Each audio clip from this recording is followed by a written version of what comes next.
Hello guys, welcome to Potter Studios. So in this video, we will see, what if Harry found a portkey to Potter Manor in the attic and left the Dursleys rotting in prison. If you enjoy these kinds of stories, don't forget to show us some love by hitting the like button and subscribing to the channel. Your support means the world to us. Now, let's start the story. Chapter 1, The Manor in the attic. The cupboard under the stairs had become unbearable in the summer heat. Harry Potter pressed his face against the narrow gap where the door didn't quite meet the frame, trying to catch any whisper of cool air from the hallway. His glasses sat crooked on his nose, one arm held together with tape that had gone yellow and brittle.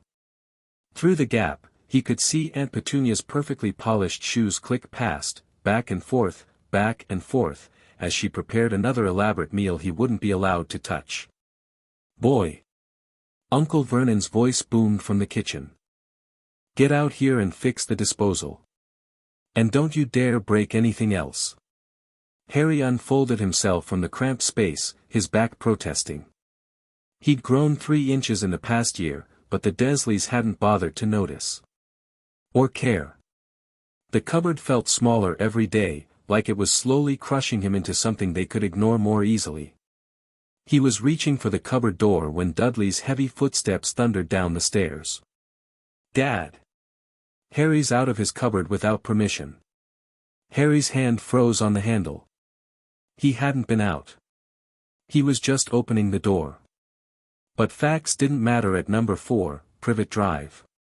Only Dudley's version of events mattered. Back inside, Vernon snarled, his face already turning purple. "No breakfast. No lunch. And you can forget about dinner too, you ungrateful little..." The disposal would stay broken, Harry thought distantly as he retreated. They'd find a way to blame that on him too. The cupboard door slammed shut. The lock clicked. Harry sat in the darkness, listening to Dudley laugh in the kitchen. His stomach cramped with hunger. Dinner last night had been a single slice of bread because he'd looked at Vernon wrong, but the hunger was familiar. Manageable. What hurt worse was the weight of it all, the endless grinding sameness of his life. 10 years of this. 10 years of cupboards and locks and casual cruelty. 10 years of being called freak, of Dudley's fists and Petunia's sharp voice and Vernon's meaty hands shoving him into small spaces. 10 years of not mattering. The weird things that happened around him, the glass vanishing at the zoo, his hair growing back overnight after Petunia's brutal haircuts, appearing on the school roof when running from Dudley's gang, those were the only proof that he was anything more than the unwanted burden the Dursleys claimed he was. Something in him had to be worth more than this. Harry pulled off his broken glasses and rubbed his eyes. The motion was automatic, practiced, a small moment of self-comfort in the dark. When he opened them again, a faint green light pulsed in the corner of the cupboard. He froze. The light came from beneath a loose board he'd pried up years ago, creating a tiny hiding spot for the few possessions the Dursleys hadn't confiscated or destroyed. A birthday card from someone named Mrs. Fig that Aunt Petunia had thrown away. A smooth stone from the playground that fit perfectly in his palm. A broken watch he'd found in the gutter. The green light pulsed again, brighter. Harry's hands moved before his mind caught up, lifting the board with trembling fingers. The light came from something he'd never seen before, a ring, heavy and old, with a crest carved into the dark metal. A lion, a badger, an eagle, and a snake, surrounding a shield with a large letter P. How had he never noticed it before? His fingers brushed the metal, and the world lurched sideways.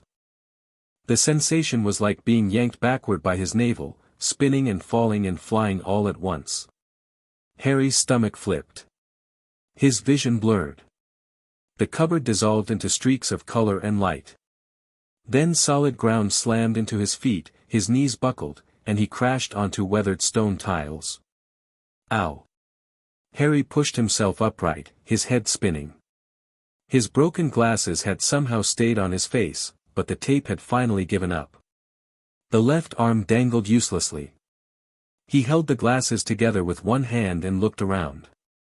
He wasn't in the cupboard anymore. He was standing in an entrance hall that belonged in a castle. Vaulted ceilings stretched overhead, held up by carved wooden beams. Portraits lined the walls, men and women in old-fashioned robes, watching him with expressions ranging from curiosity to disapproval. A massive staircase curved upward into darkness. Windows showed a twilight sky that definitely hadn't existed moments ago, and through them, Harry glimpsed manicured gardens and distant trees. What? Harry's voice came out as a whisper. What? Master Harry Potter. A squeaky voice made him jump.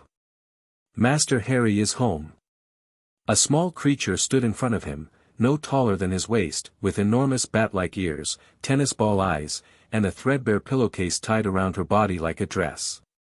She was wringing her hands, and tears were streaming down her wrinkled face. Harry scrambled backward. What are you? Bitsy is a house elf, Master Harry Potter, sir. The creature, Bitsy, wrung her hands harder. Bitsy has been waiting and waiting for Master Harry to come home. 47 years Bitsy has been waiting. Well, 47 years since Master James and Mistress Lily passed, but Bitsy has been with the Potter family for 213 years, and Bitsy was waiting even before that, if Master Harry counts the time when, wait. Harry's head was spinning worse than before. James and Lily? My parents? Bitsy nodded so hard her ears flapped. Master James Potter and Mistress Lily Potter, yes. This is Potter Manor, Master Harry. The family home. Bitsy has kept it ready for Master Harry, just as Mistress Lily asked before, her voice broke. Bitsy is so happy Master Harry found the Portkey ring. Harry looked down at the ring still clutched in his hand. The metal was warm, almost alive. This took me here. To my family's home. Master James's father, Master Charles, made the Portkey ring for emergencies, Bitsy explained. Portkeys is travel magic, Master Harry. Very useful for escaping. Ring was left at the Muggle house in case Master Harry ever needed to get away quick. Bitsy hid it where only Master Harry would find it. The words washed over Harry like cold water. A way out. This creature, this house elf, had given him a way out. All this time, there'd been an escape route hidden in the cupboard, waiting for him to notice. Why? Harry's voice cracked. Why didn't you come sooner? Why didn't you take me away from there? Bitsy's ears drooped. Bitsy cannot override blood wards, Master Harry. The magic that keeps Master Harry safe at the Muggle house, it is very strong. Only Master Harry can choose to leave. Only Master Harry can activate the Portkey. Bitsy is so sorry. Bitsy wanted to help, but elf magic cannot break blood ward magic. Blood wards. The phrase meant nothing to Harry, but the emotion in Bitsy's voice was genuine. She'd wanted to help. She'd done what she could. He looked around the entrance hall again, really seeing it this time. Everything was clean despite the obvious age. No dust on the portraits. No cobwebs in the corners. The stone floors gleamed. Someone had maintained this place. You've been taking care of all this? Harry asked. By yourself? Bitsy is Potter family elf, Master Harry. It is Bitsy's purpose and Bitsy's honor to serve. She straightened slightly, pride mixing with the worry in her expression. Manor is ready for Master Harry. Bitsy has kept the ward strong, the rooms clean, the library organized. Library? Harry interrupted.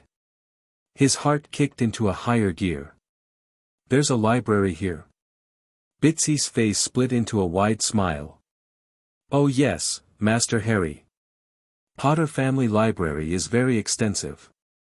5,000 volumes on magic, history, spell theory, potions, defensive magic, international magical law, magical creatures. Can I see it? The words burst out before Harry could stop them. Books. Knowledge. Maybe even answers about what he was, why strange things happened around him, what this world of Portkeys and house elves and blood wards actually meant. Bitsy will show Master Harry everything. She grabbed his hand with surprising strength. But first, Master Harry must eat. Master Harry is too thin. Master Harry needs feeding. Harry's stomach growled as if on cue. When had he last eaten a full meal? 3 days ago. 4. He'd stopped keeping track. Bitsy pulled him through an archway into a corridor lined with more portraits. The painted figures whispered to each other as he passed, heads turning to follow his progress. One man with a pointed beard called out, "Finally." About time the boy came home. A woman in blue robes shushed him. "Let him adjust, Charles. He's had a shock."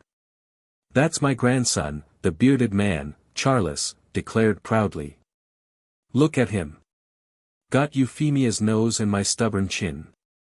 Harry wanted to stop, to ask these portraits 1,000 questions, but Bitsy was on a mission. She marched him through the manor with single-minded determination, pointing out rooms as they passed. Music room. Formal dining room. Informal dining room. Mistress Lily's study, Master Harry might like that, full of Mistress Lily's notes on magic. Master James's trophy room. Guest wing. Family wing. East Tower. West Tower. They emerged into a kitchen that made Harry stop in his tracks. It was huge, all warm wood and copper pots and a fireplace large enough to stand in. Herbs hung from the ceiling. Windows overlooked a garden where the last of the evening light painted everything gold.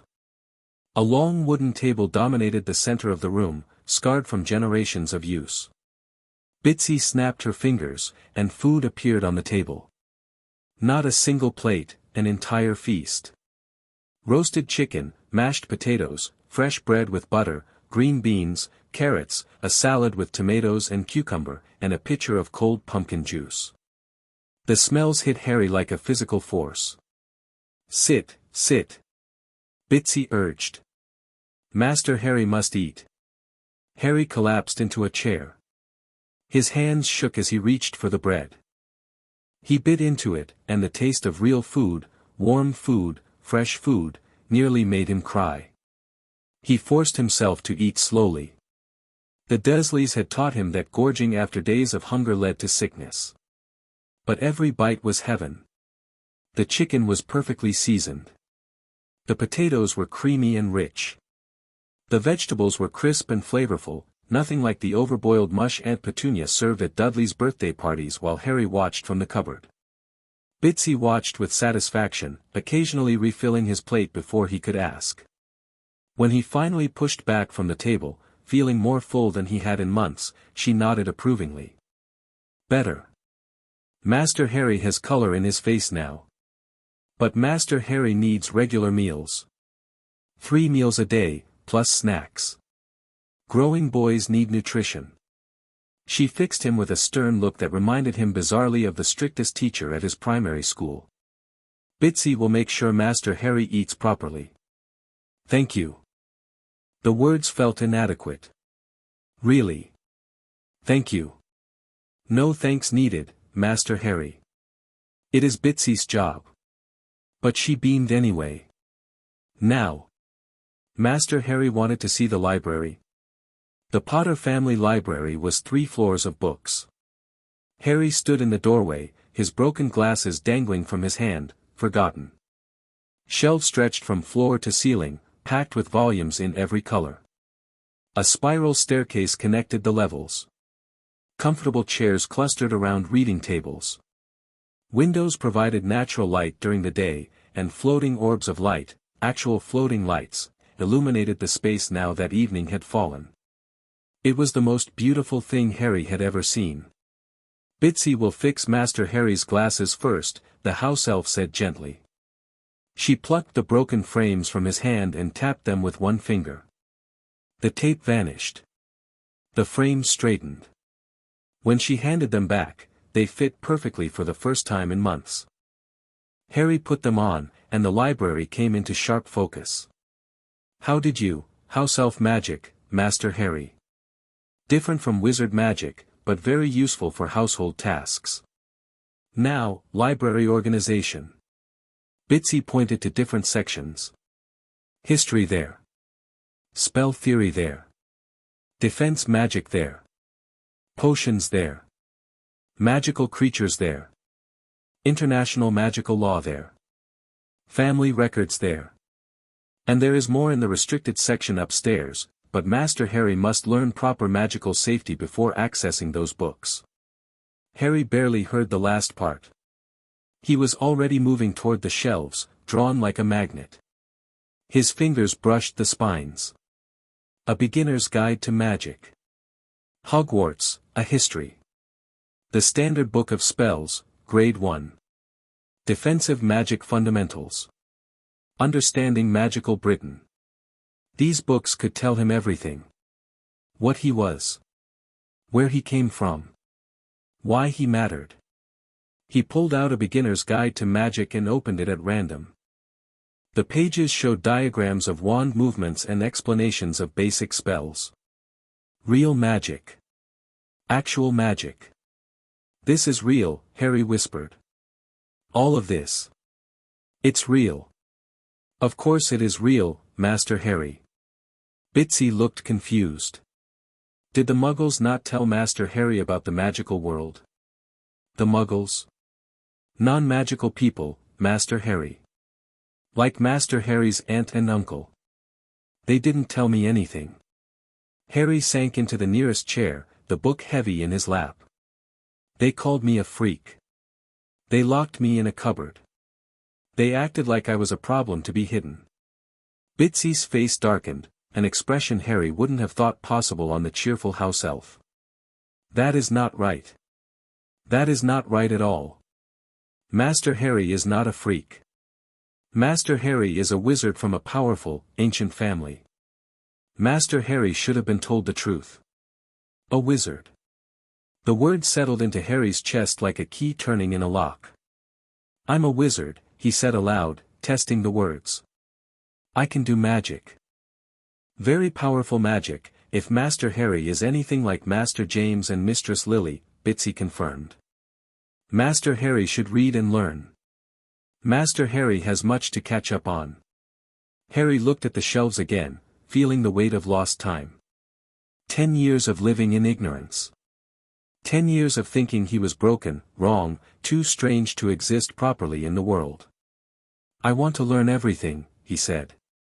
Starting now. Bitsy smiled. Then Bitsy will make Master Harry some tea. It will be a long night. She was right. Harry read until his eyes burned. He started with A Beginner's Guide to Magic, devouring chapters on basic magical theory, wand lore, and the structure of magical society. Then he moved to Understanding Magical Britain, which explained the existence of the Ministry of Magic, the Wisengamot, some kind of magical parliament, and the separation between the magical and non-magical worlds. The non-magical world was called the Muggle world. His world. Except it wasn't his world anymore, was it? He was a wizard.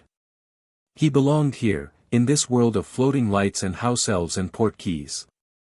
Hogwarts, a history revealed the existence of a magical school in Scotland, a castle where young witches and wizards learned magic. 7 years of education, starting at age 11. Harry did the math in his head. He'd turn 11 on July 31st. In just over a month. Would they let him attend? Did he need permission from the Dursleys? The thought of asking them for anything made his stomach clench, but surely the magical world had procedures for children whose guardians were Muggles. He kept reading. Bitsy returned periodically with snacks, sandwiches, fruit, biscuits, and endless cups of tea. She also brought clean clothes, which fit perfectly despite Harry never being measured, and showed him to a bathroom where hot water flowed from taps marked with symbols he couldn't read. Master Harry should sleep, Bitsy urged around midnight. Reading is good, but rest is also important. Just one more chapter, Harry promised. He'd said the same thing 3 hours ago. Bitsy sighed but didn't push. She simply made the floating lights brighter and brought him a blanket when the night turned cold. Harry read about defensive magic, about the unforgivable curses, which made his skin crawl, about magical creatures and potions and the basics of transfiguration. He read about famous witches and wizards, about Merlin and Morgan Le Fay and someone named Dumbledore who defeated a dark wizard named Grindelwald. He found a section on magical families and pulled out a heavy volume titled Ancient and Noble Houses of Magical Britain. His hands trembled as he flipped to the PS. There. Potter. The Potter family, though not among the Sacred 28, traces its lineage to the Peverell brothers of legend. The family rose to prominence through innovative potion-making and, later, through service to the ministry and support of Muggleborn rights. Notable Potters include Linfred of Stinchcombe, creator of Skeelgrow and Pepper-Up Potion, Ralston Potter, who opposed the International Statute of Secrecy, Henry Potter, who publicly condemned Minister Ferris Spavin, Fleamont Potter, who quadrupled the family fortune through his invention of Sleekeasy's hair potion, and James Potter, who served in the Order of the Phoenix before his death at the hands of you-know-who in 1981. Harry reread the last sentence 3 times. Hands shaking, he turned to another section labeled Recent Magical History. The First Wizarding War, 1970 to 1981, was a period of great darkness in magical Britain. Lord Voldemort, a wizard of extraordinary power and ambition, sought to establish a new world order with pure-blood wizards at the top and Muggleborn stripped of rights or killed. His followers, called Death Eaters, terrorized the magical community for over a decade. The war ended on October 31, 1981, when Voldemort attacked the Potter family in Godric's Hollow. James and Lily Potter were killed, but Voldemort's killing curse mysteriously rebounded when aimed at their infant son, Harry Potter. The Dark Lord was destroyed, and young Harry became known as the boy who lived, the only person to ever survive the killing curse. The book fell from Harry's numb fingers. His parents had been murdered by a dark wizard. He was famous in the magical world for surviving. People called him the boy who lived. And the Dursleys had locked him in a cupboard and called him a freak. Master Harry? Bitsy's voice was gentle. Bitsy should have warned Master Harry about that book. Bitsy is sorry. Harry couldn't speak. His throat was too tight. He picked up the book again and forced himself to keep reading. In the aftermath of Voldemort's fall, the wizarding world celebrated. Death Eaters were rounded up and tried. Most were imprisoned in Azkaban, the wizarding prison. Some claimed they had been under the Imperious Curse, one of the unforgivable curses that controls a victim's actions, and were acquitted. Questions remain about how thoroughly the trials were conducted and whether all Death Eaters were brought to justice. Harry Potter himself disappeared from public view after the attack. Albus Dumbledore, chief warlock of the Wizengamot and headmaster of Hogwarts, placed the boy with Muggle relatives for his protection. The location remains secret to this day. Protection. They'd called it protection. Harry thought of the cupboard. Of the locks. Of days without food and Dudley's fists and Vernon's shouting. Of 10 years spent believing he deserved the treatment he received, that he was wrong and broken and too strange to matter. That was protection. Bitsy, Harry said, his voice strange and distant. The blood wards you mentioned. What exactly are they? Blood ward magic uses family blood to create protection, Master Harry. Mistress Lily's sacrifice created powerful magic when she died defending Master Harry. That magic lives in Master Harry's blood and in the blood of Mistress Lily's sister. While Master Harry lives with his aunt, he is protected from you-know-who's followers. So I was safe there. Harry's hands clenched on the book. Safe from Death Eaters. Just not safe from my family. Bitsy does not understand, Master Harry. How much did you see? When you visited the house? Bitsy's ears drooped. Bitsy could not enter the house, Master Harry. Blood wards keep house elves out unless Master Harry is in danger of death. But Bitsy watched from outside sometimes. Bitsy saw Master Harry do chores. Bitsy saw Master Harry treated differently than the large boy. Differently, Harry repeated. Right. He stood abruptly, the chair scraping against the floor. His body felt strange, like it belonged to someone else. Famous. He was famous. And powerful. And important enough that one of the greatest wizards alive had decided where he should live. And nobody had bothered to ask him if he wanted to live in a cupboard. Master Harry should rest, I'm fine. The words came out harsher than he intended. Sorry. I'm fine. I just need air. He walked out of the library without waiting for Bitsy's response, his feet carrying him through unfamiliar corridors. The manor was huge, room after room of furniture covered with dust sheets and portraits that watched him pass with knowing eyes. He found a door that opened onto a garden. The night air was cool and clean. Harry sat on a stone bench and stared at the stars. They were the same stars he'd seen from Privet Drive, but they looked different from here. Brighter. More real. He was a wizard. His parents had died protecting him. He'd survived something impossible. And somewhere out there, people knew his name. But he didn't know theirs. Didn't know his own history. Didn't know anything except what he'd read in a few books over the course of one desperate night. Footsteps crunched on gravel. Harry tensed, but it was just Bitsy, carrying a thick album bound in leather. Master Harry did not see this in the library, she said. Bitsy thought Master Harry might want to look. She set the album on the bench beside him and retreated a respectful distance. Harry opened it with trembling hands. Photographs. But these photographs moved. A young man with messy black hair and glasses grinned at the camera, his arm around a red-haired woman with brilliant green eyes. They waved. They laughed. In another photo, the man was riding a broomstick, actually flying, while the woman watched from the ground, shaking her head with obvious affection. His parents. Harry traced his finger over his mother's face. She looked kind. Happy.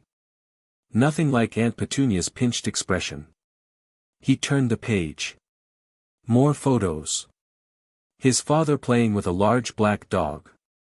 His mother reading a book, her lips moving with silent words. Both of them standing outside a small cottage, holding a blanket-wrapped bundle. Him. That was him. There was a photo of his mother holding him up to the camera, his baby face scrunched with concentration. His father leaning over both of them, making faces to get the baby to smile. They'd loved him. He could see it in every picture, in the way they held him, in the softness of their expressions. And then they'd died, and he'd ended up in a cupboard. Harry closed the album carefully. Bitsy. Can I ask you something? Anything, Master Harry. If my parents wanted me to be safe, and this Dumbledore person put me with the Dursleys, do you think my parents would have wanted that? If they knew how things would be. Bitsy was quiet for a long moment. Bitsy thinks Mistress Lily and Master James would want Master Harry to be happy and safe. Both happy and safe. Not just one. Then they didn't get what they wanted. Harry stood, the album tucked under his arm. Because I wasn't happy. And I don't think cupboards and starvation count as safe, even if there are magical wards. What will Master Harry do? Good question. What would he do? He couldn't go back to Privet Drive. The thought of returning to that cupboard, to the locks and the hunger and the endless smallness of his existence there, made something in his chest rebel. But he couldn't just disappear either. There were laws, apparently. Rules. And he was famous enough that people would notice if the boy who lived vanished. I'll figure something out, Harry said. But first, I need to learn more. If I'm going to make decisions about my life, I need to understand what I'm dealing with. That is very wise, Master Harry. And Bitsy? Harry looked at the house elf directly. Thank you for hiding the Portkey ring. Thank you for giving me a way out. Bitsy's eyes filled with tears again. Master Harry is welcome. Bitsy is just happy Master Harry is home. Home. Harry tested the word in his mind. Potter Manor didn't feel like home yet, it was too big, too strange, too full of history he didn't understand. But it felt like possibility. It felt like his. He went back inside, returned to the library, and kept reading. If he was going to face whatever came next, he needed knowledge.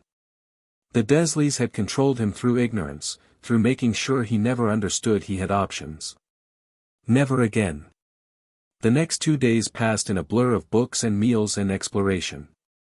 Harry read about magical theory until his head spun. He explored the manor, finding rooms full of furniture and memories and the ghosts of people he'd never known. He discovered a trunk in what Bitsy called his father's old room, full of school supplies, a photo album, letters from friends, and a folded piece of parchment that refused to reveal its contents no matter how much Harry glared at it. He also found a wardrobe full of robes in varying sizes, including some that fit him perfectly. Bitsy explained that magical clothing adjusted to the wearer, within reason. Harry changed out of Dudley's cast-offs for the first time in his life and stared at himself in a mirror. He looked different in robes. Older. More real. On the third morning, he was eating breakfast, eggs and toast and fresh fruit, all of which still felt like a miracle, when Bitsy appeared with an envelope. This arrived by owl post, Master Harry. Owl post? Wizards use owls to deliver letters, Master Harry. Very reliable. This owl left the letter on the front step and flew away. It was not a Potter family owl. Harry took the envelope. Heavy parchment, sealed with wax. His name was written in precise script, Mr. H. Potter, The Study, Potter Manor. He broke the seal and unfolded the letter. Dear Mr. Potter, it has come to the attention of the Department of Magical Law Enforcement that unauthorized magic was detected at number 4, Privet Drive, 3 days ago. Specifically, an unregistered portkey was activated within the bounds of Muggle territory. Additionally, concerned neighbors have reported suspicious circumstances regarding the household, including the observation of a child residing in a cupboard under the stairs. The department is obligated to investigate such reports. An officer will arrive at Potter Manor tomorrow at 10 o'clock in the morning to discuss these matters. Your cooperation is appreciated. Regards, Director Amelia Bones, Department of Magical Law Enforcement. Harry read the letter twice. Then he looked at Bitsy. Did you report the Dursleys? Bitsy tried to look innocent. Bitsy may have mentioned to an old friend who works in the ministry that Master Harry was being kept in a cupboard. Bitsy's friend may have been horrified. Bitsy's friend may have told other people. You reported them, Harry said again, something warm unfurling in his chest. You got me out and then you made sure I couldn't be sent back. Bitsy could not let Master Harry go back to that place, the house elf said firmly. Master Harry deserves better. The law says wizarding children must be treated properly. Even if they live with muggles. Harry looked at the letter again. Tomorrow morning. Someone from the magical government would come here, to Potter Manor, and ask him questions about the Dursleys. Part of him wanted to run. Part of him wanted to hide every book he'd read and pretend he didn't know anything, because ignorance was safer than hope. But another part, the part that had spent 3 days reading about magic and eating regular meals and sleeping in an actual bed, that part was tired of being afraid. Bitsy, Harry said slowly, if someone from the government comes here, what should I tell them? The truth, Master Harry. Just the truth. The truth. Simple advice, but not easy to follow. The truth meant talking about the cupboard. About the locks. About the hunger and the fear and the 10 years of being treated like a problem. The truth meant admitting what had been done to him. Okay, Harry said. I'll tell them the truth. Master Harry is very brave. I don't feel brave. Bravest people never do, Master Harry. Now eat your breakfast. Master Harry needs strength for tomorrow. Harry ate, though the food sat heavy in his stomach. Tomorrow. Tomorrow someone would come, and his life would change again. He spent the rest of the day preparing. He organized his thoughts. He made notes about specific incidents, the cupboard, the locks, the days without food, Dudley's, Harry hunting, the bars on his window during the previous summer. He tried to be clinical about it, treating the memories like facts rather than experiences that still made his hands shake. That night, he couldn't sleep. He lay in a bed that was soft and clean and far too large, staring at the ceiling. The room Bitsy had prepared for him was 5 times the size of the cupboard. Maybe 10 times. The math didn't quite work in his head. What if the ministry person didn't believe him? What if they thought he was lying, or exaggerating, or trying to get attention? What if they decided the cupboard was fine, actually, because at least he was safe from Death Eaters? What if they sent him back? No. Harry clenched his fists in the sheets. No. He had the Portkey ring. He had Potter Manor. He had Bitsy. Even if they tried to send him back, he could escape again. But running forever wasn't a solution.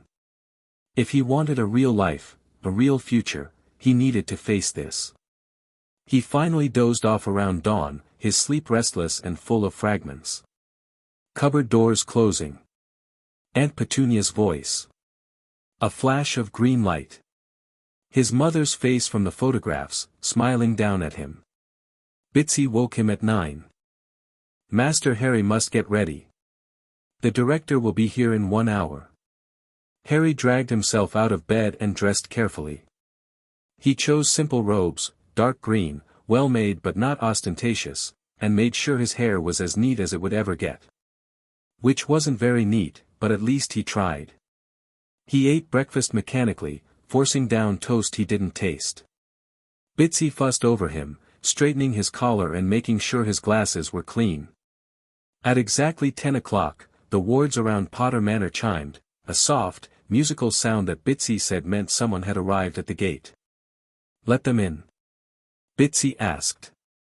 Harry nodded, not trusting his voice. A moment later, footsteps echoed in the entrance hall. Harry walked out of the kitchen to meet his visitor, his heart hammering against his ribs. The woman standing in his entrance hall was tall and imposing, with iron-gray hair pulled into a bun and sharp, intelligent eyes behind square spectacles. She wore deep purple robes with a silver badge pinned to her chest, and she carried herself with the authority of someone used to being obeyed. She looked at Harry, and her expression softened just slightly. "Mr. Potter," she said, her voice firm but not unkind. "I'm Director Amelia Bones. Thank you for agreeing to speak with me." Harry swallowed hard. "You're welcome. Would you like some tea?" It was what Aunt Petunia always offered visitors, though she'd never let Harry prepare it. The words felt automatic, a social script to hide behind. Director Bones studied him for a long moment. "Tea would be lovely. Shall we sit?" They ended up in what Bitsy called the informal sitting room, still grander than anything at number 4, but less intimidating than some of the Manor's other spaces. Bitsy served tea in delicate china cups and then disappeared, though Harry suspected she was lurking nearby. Director Bones took a sip of tea and set the cup down with careful precision. "Mr. Potter, I want to be clear about something from the start. This is not an interrogation. You are not in trouble. I'm here because the department received concerning information about your living situation, and we take the welfare of magical children very seriously. Even if those children live with muggles." "Okay," Harry said quietly. "I need to ask you some questions about your home life at Privet Drive. Some of these questions may be difficult. You don't have to answer anything you're not comfortable with, but I promise that anything you tell me will be taken seriously." She paused. "Do you understand?" Harry nodded. His hands were shaking. He pressed them flat against his thighs. "Let's start simply. Where did you sleep at number 4, Privet Drive?" "The cupboard under the stairs." Director Bones's expression didn't change, but something flickered in her eyes. "And how long did you live in this cupboard?" "Since I was a baby. They moved me to Dudley's second bedroom last summer, but that was only because—" Harry stopped, the words catching. "Because someone sent me a letter." About Hogwarts. And the Dursleys panicked. I see. What were the dimensions of this cupboard? I don't know exactly. Maybe 4 feet deep. 3 feet wide. I couldn't stand up in it. Director Bones made a note on a parchment that had appeared in her hand. And your cousin Dudley had a second bedroom? 2 bedrooms. One for sleeping and one for storing his toys. He had a lot of toys. But you lived in a cupboard. Yes.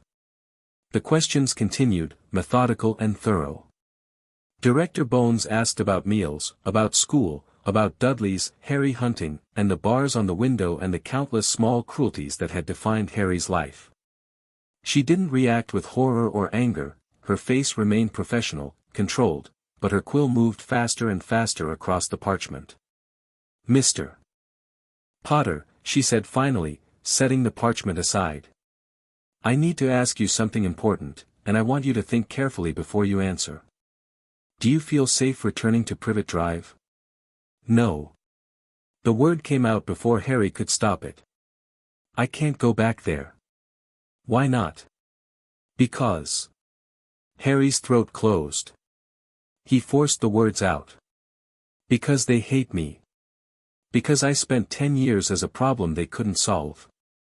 Because I was finally worth more than a cupboard when someone noticed I existed, and that only made it worse because then they had to pretend. I can't go back to pretending. The silence that followed felt enormous. Director Bones leaned forward slightly.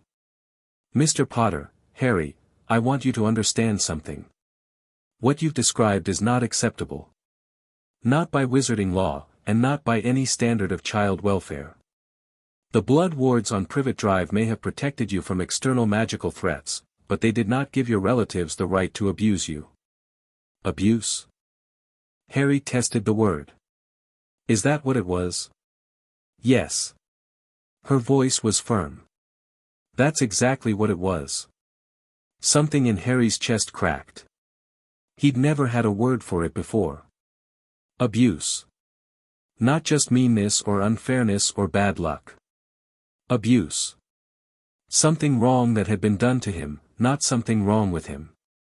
What happens now? He asked. Now, I conduct a full investigation. I'll need to interview your relatives and inspect the house on Privet Drive. I'll also need to consult with the Wisengamot about your living situation going forward. She paused. In the meantime, you'll remain here at Potter Manor. Unless you prefer to go into temporary foster care with a wizarding family. No. Harry spoke quickly. I want to stay here. This is my home. My family's home. Very well. However, given your age, you'll need a magical guardian. Someone to handle legal matters and provide oversight until you come of age. Director Bones tilted her head. Do you have anyone in mind? Extended family? Friends of your parents? Harry shook his head helplessly. He knew no one. Had no one. I'll look into your options, Director Bones said. In the meantime, you have my word that no one will force you to return to Privet Drive. The wards will be maintained through alternative means, and you'll be safe here. Safe here. At Potter Manor. In his own home. Thank you, Harry whispered. Director Bones stood, and Harry stood with her. She looked at him for a long moment, something almost gentle in her sharp features. You're very brave, Harry. Coming forward about this takes courage. Many children in your situation stay silent because they don't think anyone will believe them or help them. I didn't come forward, Harry said honestly. My house elf did. Then you have a very loyal house elf. She smiled slightly. I'll be in touch within the week. If you need anything in the meantime, you can send an owl to the Department of Magical Law Enforcement, attention Director Bones. She walked to the entrance hall, and Harry followed. At the door, she paused. One more thing, Harry. The wizarding world is going to be very interested in you. They already are, actually. The boy who lived. You should prepare yourself for attention. I don't want attention, Harry said. I just want to learn magic and go to school and be normal. Normal is overrated. But I understand the sentiment. Director Bones nodded once, sharp and decisive. Take care, Mr. Potter. She walked out into the gardens, and a moment later, there was a soft crack like a whip snapping, the sound of apparition, Bitsy had taught him, and she was gone. Harry stood in the doorway for a long time, staring at the empty space where she'd been. Master Harry did very well, Bitsy said from behind him. I told her everything. Harry's voice sounded strange. About the cupboard. About all of it. That was the right thing to do, Master Harry. What if the Dursleys get in trouble? Then they get in trouble for doing wrong things. That is how laws work. Harry turned to look at Bitsy. I should feel bad about that, shouldn't I? They're family. They locked Master Harry in a cupboard and starved Master Harry and treated Master Harry like Master Harry did not matter, Bitsy said fiercely. They are not family. Family does not do those things. Then what are they? People who made bad choices and must face consequences. Come, Master Harry. Bitsy will make lunch. Master Harry has had a difficult morning. Harry followed Bitsy back to the kitchen, his mind spinning. Director Bones would investigate. The Dursleys would be interviewed. There would be consequences. And he would stay here. At Potter Manor. Learning magic.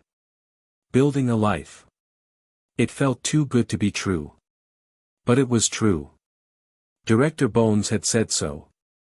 He was safe here. For the first time in 10 years, Harry Potter was safe.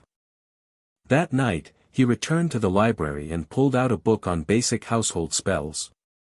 If this was really his home, if he was really going to stay, then he wanted to understand how it worked. The wards, the magic, the way the manor seemed to hum with latent power. He found a section on blood wards and read with growing fascination. His mother's sacrifice had created protection, yes. But the wards at Privet Drive were anchored by blood relation and proximity. The wards at Potter Manor were different, anchored by bloodline and inheritance. As long as a Potter lived here, the manor was protected. Ancient magic, the book said. Family magic. His magic. Harry set the book aside and looked around the library. This place held his family's history. Their knowledge. Their legacy. Not just his parents, but generations of Potters stretching back centuries. He wasn't just Harry Potter, the boy who lived. He was Harry Potter, heir to an ancient family. And he had work to do. He pulled out another book and kept reading. 3 days after Director Bones's visit, Bitsy appeared in the library with another letter. This one was also sealed with official-looking wax, but the handwriting was different, elegant, flowing script that reminded Harry of calligraphy.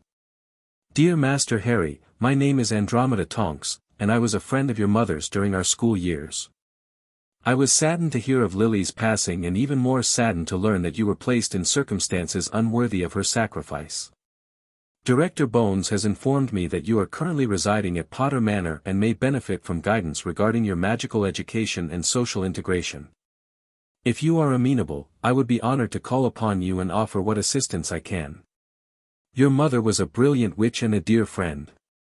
I hope to help her son navigate the world she loved. With warm regards, Andromeda Tonks. Harry read the letter 3 times. A friend of his mother's. Someone who'd known her, talked to her, understood her. Should I say yes? Harry asked Bitsy. Mistress Andromeda is a good witch, Bitsy said. Her family disowned her for marrying a Muggleborn, but she is kind and very smart. Mistress Lily spoke highly of her. Disowned for marrying a Muggleborn. Harry thought of his mother, who'd been Muggleborn herself according to the books he'd read. Thought of the casual mentions of blood purity and prejudice that kept appearing in his reading. The magical world wasn't perfect, then. Wasn't automatically better just because it was magical. But this Andromeda Tonks had defied her family. Had been his mother's friend. And Director Bones trusted her enough to suggest the connection. Tell her yes, Harry said. I'd like to meet her. Bitsy beamed and disappeared with a crack. Harry returned to his books, but his mind was elsewhere. People were entering his life now. Director Bones. Andromeda Tonks. Soon there would be more, teachers, classmates, whoever the ministry assigned as his magical guardian. The isolation of Potter Manor was temporary. Eventually, he'd have to face the wizarding world properly. Face the attention Director Bones had warned him about. Face the expectations that came with being the boy who lived. But not today. Today, he could sit in his library and read about magic and eat regular meals and sleep in a real bed. Today, he could be just Harry, learning what he'd been denied for 10 years. Tomorrow could wait. He pulled another book from the shelf and settled into his chair. Outside, the sun was setting over Potter Manor's gardens, painting the world in shades of gold and amber. Inside, the floating lights cast a warm glow over thousands of books full of knowledge and possibility. Harry Potter was home. And whatever came next, he would face it on his own terms. Chapter 1 and Chapter 2, The Boy Who Lived, Unleashed. Andromeda Tonks arrived at Potter Manor on a Tuesday morning, precisely at the agreed-upon time of 10 o'clock. Harry watched from the library window as she approached the manor gates, a tall woman with dark hair streaked with silver, wearing deep blue robes and carrying herself with quiet dignity. Bitsy had spent the previous evening explaining the Black family tree in exhausting detail, complete with dramatic commentary on who'd married whom and which relatives had been blasted off the family tapestry for various offenses. Andromeda had been burned off for marrying Ted Tonks, a Muggle-born wizard, and had a daughter named Nymphadora who apparently hated her first name with a passion. Master Harry should greet guest properly, Bitsy fussed, straightening Harry's collar for the third time. First impressions are very important. I'm 11 and I've been living in a cupboard until last week, Harry said. I think my first impression is already pretty well established. Master Harry is now Lord Potter, head of ancient and noble house of Potter, Bitsy said firmly. Master Harry must act accordingly. Harry wasn't sure what accordingly meant in this context, but he'd read enough etiquette books in the past week to have some idea. He walked down to the entrance hall just as Andromeda Tonks was admitted through the front door. She stopped when she saw him, her expression shifting through several emotions too quickly for Harry to track. Then she smiled, warm and genuine. Harry Potter, she said. You have your mother's eyes. Everyone says that. Harry paused. Well, everyone who knew her.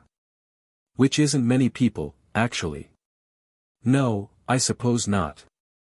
Andromeda moved closer, studying his face with an intensity that would have been uncomfortable from anyone else. You have James's dreadful hair too. Lily used to complain that no amount of sleekeasies would tame it. She was right. Something in Harry's chest loosened.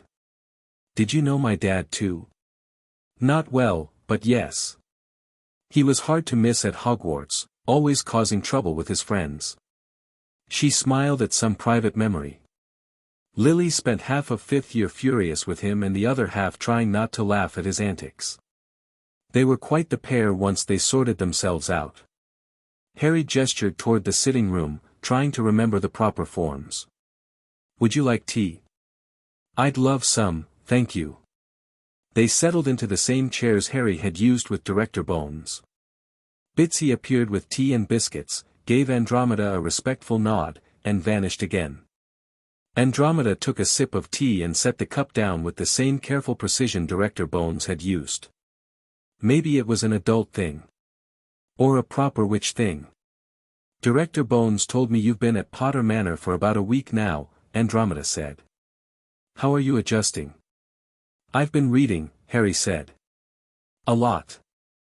Trying to catch up on everything I didn't know. That must be overwhelming. It's better than the alternative.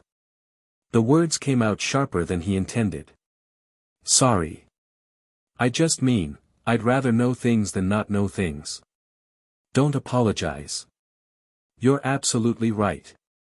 Andromeda's expression turned serious. Harry, I want to be direct with you about why I'm here. Director Bones asked if I would consider serving as your magical guardian while she investigates your previous living situation. I agreed, but only if you're comfortable with the arrangement. Harry blinked. You want to be my guardian? If you'll have me. I know we've only just met, but I knew your mother well, and I believe I can help you navigate the wizarding world in ways that honor her memory. She paused. You should know that this would be a formal arrangement through the ministry. I would have legal authority to make decisions regarding your education, finances, and welfare until you come of age at 17. That's 6 years, Harry said slowly. That's a long commitment. It is. Which is why I want you to think carefully before agreeing. You don't know me, Harry. You have no reason to trust me just because I knew Lily. But Harry had been thinking about this ever since Director Bones mentioned guardianship. He'd need someone to handle the legal and political aspects of being a Potter. Someone who understood the wizarding world but wouldn't try to control him the way the Dursleys had. And Andromeda had been disowned for marrying a Muggleborn. She'd chosen love over family approval. That suggested a person with principles. Can I ask you some questions? Harry said.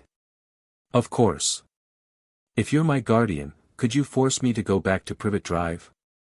I would never do that, Andromeda said firmly. Based on what Director Bones told me about your living conditions there, I believe returning you to that environment would constitute child endangerment. I would fight any attempt to send you back. Could you force me to leave Potter Manor? Not without an extremely good reason, no. This is your ancestral home. You have every right to live here. Could you spend my family's money without asking me? Andromeda raised an eyebrow. Technically yes, guardians have discretion over their ward's finances for necessary expenses. But I have my own money, Harry. I don't need yours. Any major financial decisions would be discussed with you first. Harry nodded slowly. One more question. If we disagree about something important, would you listen to my side? Or would you just tell me I'm too young to understand? Something shifted in Andromeda's expression. Respect, maybe. I would listen. You've clearly learned to think for yourself, and I won't disrespect that. There may be times when I have to make decisions you don't like, but I promise you'll always know why. The answer settled something in Harry's mind. She wasn't promising to let him do whatever he wanted, that would have been suspicious. She was promising honesty and respect. Okay, Harry said. I'd like you to be my guardian. Are you certain? You don't have to decide right now. I'm certain. You knew my mom. You can teach me about the wizarding world. And you're not trying to pretend this is about anything except what it is, someone helping me because I need help. Andromeda's eyes brightened suspiciously. Your mother would be proud of you, Harry.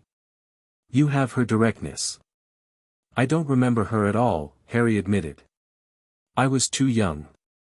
All I have is pictures and stories. Then I'll share every story I can. But Harry, Andromeda leaned forward slightly. You should know that accepting me as your guardian will have political implications. The Black family disowned me, but blood is blood. Some pureblood families will judge you for associating with me. Others will see it as a statement. A statement about what? That you don't care about blood purity politics. That you're willing to ally yourself with someone who married a Muggleborn. She smiled slightly. Your mother married a pureblood from an old family, but she never let anyone forget she was Muggleborn herself. If you follow in her footsteps, you'll make enemies. Harry thought of the cupboard. Of 10 years being treated as less than because of something he couldn't control. The magical world might have different reasons for its prejudices, but prejudice was prejudice.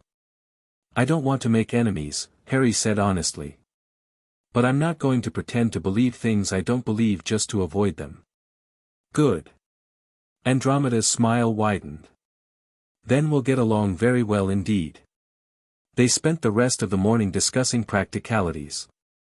Andromeda would file the guardianship papers with the ministry immediately. She would handle correspondence and official matters while Harry focused on preparing for Hogwarts. She would also begin teaching him the social navigation skills he'd need to survive Wizarding Society. "You're famous, Harry," Andromeda said bluntly. "People will have expectations. Some will worship you as a hero. Others will resent you for surviving when others died. Many will simply be curious. You need to learn how to manage that attention without letting it define you." "How do I do that?" "Practice. And preparation.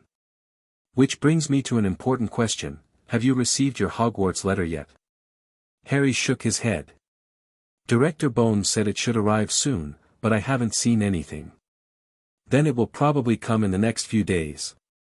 July 31st is the traditional delivery date for letters to Muggleborn students, but children from Wizarding families often receive theirs earlier." She paused. "When it does arrive, we'll need to take you to Diagon Alley for your school supplies." The thought made Harry's stomach clench with anxiety and excitement in equal measure. Diagon Alley. The magical shopping district he'd read about. Full of wizards and witches who might recognize him. "Will it be very public?" Harry asked. "The shopping trip?" "Probably," Andromeda said gently. "I won't lie to you about that. But I'll be there, and we'll make it as quick as possible. You need a wand, books, robes, and various other supplies. One day, in and out." "Okay." Harry took a breath. "I can do that." "I know you can. You survived 10 years in a cupboard, Harry. You can survive a shopping trip." The casual way she said it, acknowledging the cupboard without making it the center of the conversation, was oddly comforting. She wasn't going to tiptoe around his past. She was just going to help him build a future. Andromeda stayed for lunch, during which she told Harry stories about his mother's time at Hogwarts. How Lily had been brilliant in potions and charms. How she befriended students from all houses, something unusual in the divided social structure of the school. How she'd been a prefect and head girl and had still found time to hex bigots who insulted Muggleborn students. She was fierce when she needed to be, Andromeda said. But she led with kindness. People underestimated her because she smiled and used reason. Then she'd demolish them in a duel and they'd realize their mistake. Harry grinned. "I like that. You should. It's a good model for how to handle the world you're entering." Andromeda stood, brushing crumbs from her robes. "I should go. I need to file the guardianship papers and make some arrangements. But Harry, I'll be back in 2 days to begin your lessons in wizarding culture and etiquette. We have a lot of ground to cover before Hogwarts." "What kind of lessons?" "Everything from proper greetings to understanding the political factions in the Wizengamot. You need context for the world you're entering." She smiled at his expression. "Don't worry. I'll make it interesting. Your mother hated boring lectures too." After Andromeda left, Harry returned to the library with a new book, Magical Britain, A Political History. If he was going to have political implications just by existing, he should probably understand what he was dealing with. The book was dense and occasionally dry, but the core message was clear: Magical Britain was divided. Purebloods versus Muggleborns. Traditional magic versus progressive reform. Old families clinging to power versus newer voices demanding change. The war against Voldemort had been about blood purity at its core. The Death Eaters wanted a world where Muggleborns were stripped of rights or killed, where pureblood families ruled without challenge. His parents had fought against that. Had died fighting it. And now Harry was being positioned, whether he liked it or not, as a symbol. The boy who lived. The child who survived the killing curse and defeated the darkest wizard of the age. No pressure. Harry set the book aside and rubbed his eyes. His scar itched. It had been doing that on and off since he arrived at Potter Manor, a faint burning sensation that came and went without pattern. "Master Harry should rest," Bitsy said from the doorway. Too much reading makes Master Harry's eyes tired. I need to learn all this before Hogwarts, Harry protested. Master Harry needs to be healthy for Hogwarts. Rest now. Read more tomorrow. She was right, annoyingly. Harry's head was spinning with information, and he'd started mixing up dates and names. He let Bitsy guide him to his room, where he collapsed onto the bed and fell asleep almost immediately. He dreamed of green light and his mother's voice screaming. But this time, when he woke, he was in Potter Manor. Safe. Home. The Hogwarts letter arrived 4 days later, delivered by a tawny owl that landed on the breakfast table and stuck out its leg imperiously. Harry untied the parchment with shaking hands. Bitsy hovered nearby, practically vibrating with excitement. The envelope was heavy, addressed in emerald ink, Mr. H. Potter, the master bedroom, Potter Manor. He opened it carefully and pulled out the letter.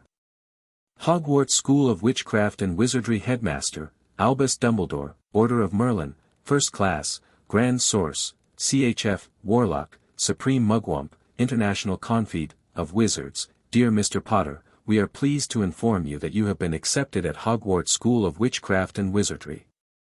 Please find enclosed a list of all necessary books and equipment. Term begins on September 1st. We await your owl by no later than July 31st.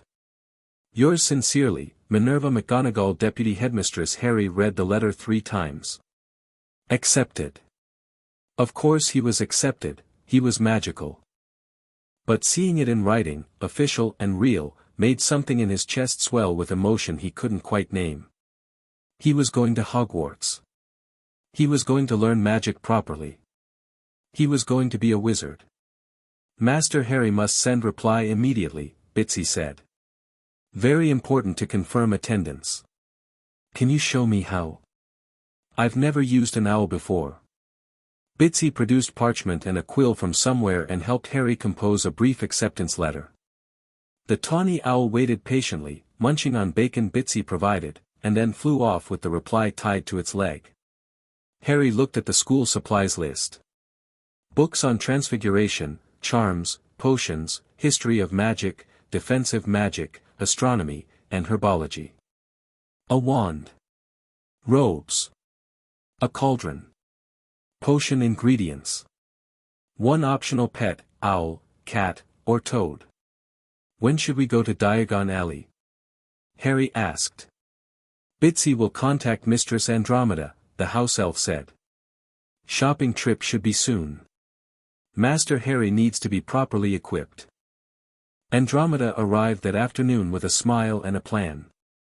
Tomorrow morning, she said. Early, before the crowds get too thick. I've already contacted Gringotts to arrange vault access. We'll get your money first, then work through the list. Is there much in my vault? Harry asked. He'd read about Gringotts, the goblin-run bank that held wizarding fortunes, but hadn't thought much about his own finances. Your parents left you well provided for, Andromeda said diplomatically. The Potter family has old money, and your father's invention of Sleekeasy's hair potion added considerably to the fortune. You won't want for anything, Harry. The idea of having money, real money, not the handful of coins he'd occasionally found in the street, was bizarre. But then again, everything about the past 2 weeks had been bizarre. That evening, Harry tried on the robes Bitsy had adjusted for him. They fit perfectly, falling in clean lines that made him look older. More official. He stared at himself in the mirror and barely recognized the boy looking back. Not a freak. Not a burden.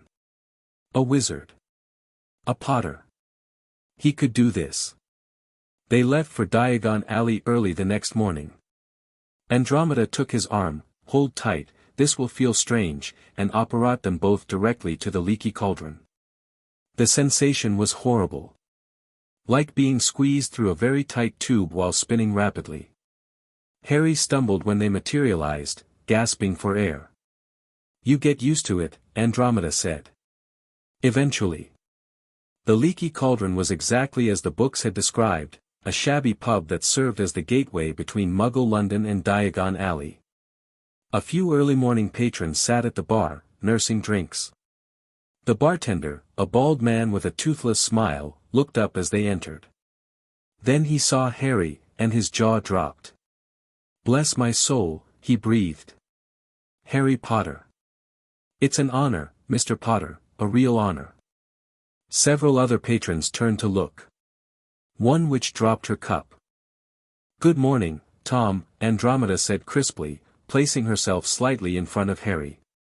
"We're just passing through. Excuse us." She guided Harry quickly through the pub toward the back door. But people were standing now, pressing closer, all wanting to shake his hand or touch him or just stare. Is it really him? The boy who lived? Look at the scar. Harry's hand moved involuntarily to his forehead, covering the lightning bolt scar he'd had for as long as he could remember. The one the Dursleys had told him came from the car crash that killed his parents.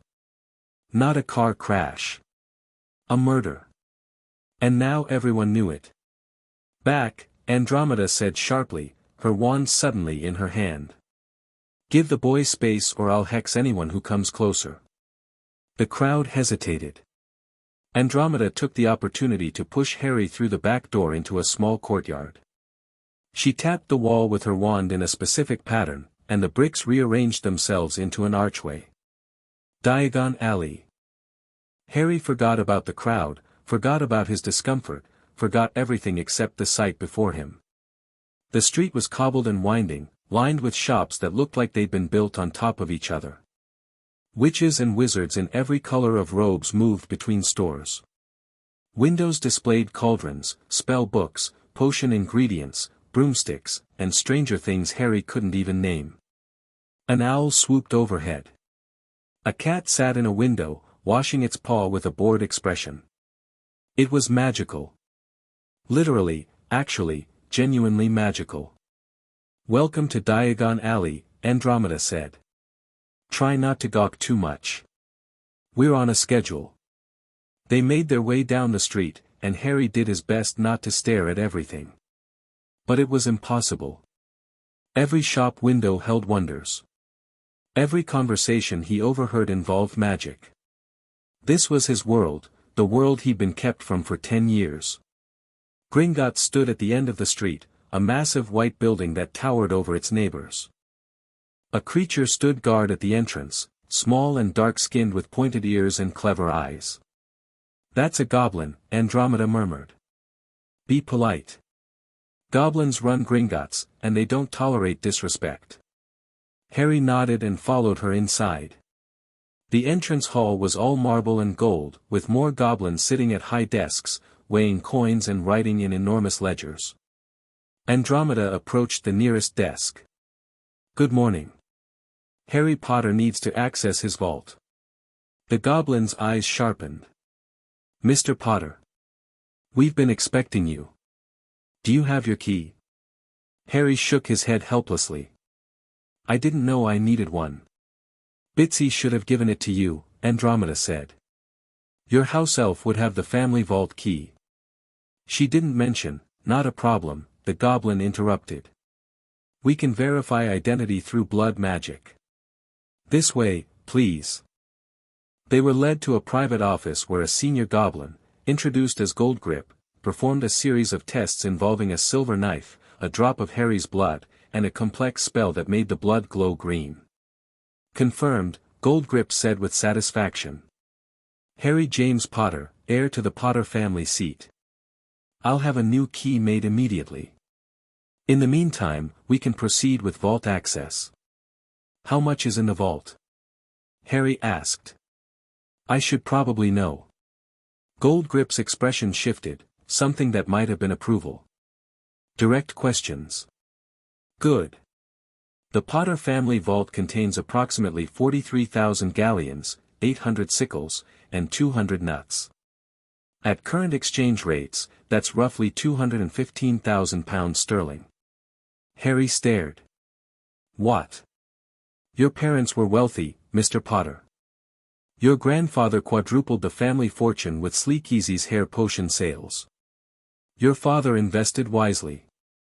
And the Potter estate includes properties beyond just the manor. £200,000. That was. Harry couldn't even process it. The Dursleys had scraped by despite Vernon's decent salary, always complaining about expenses. And Harry had more money than they'd see in a lifetime. There are also several high-security vaults containing family heirlooms and artifacts, Goldgrip continued. But those require additional authorization to access. For today, we'll visit the main vault only. The cart ride to the vault was terrifying and exhilarating. They plunged into the depths of Gringotts, whipping around corners, dropping down steep slopes, barely avoiding collision with other carts.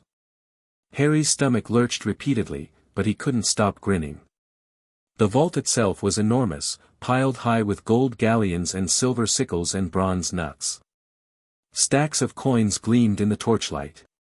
"Take what you need," Andromeda said. "I'd suggest filling a bag for immediate expenses and leaving the rest." Harry scooped coins into the bag the goblins provided, his hands shaking slightly.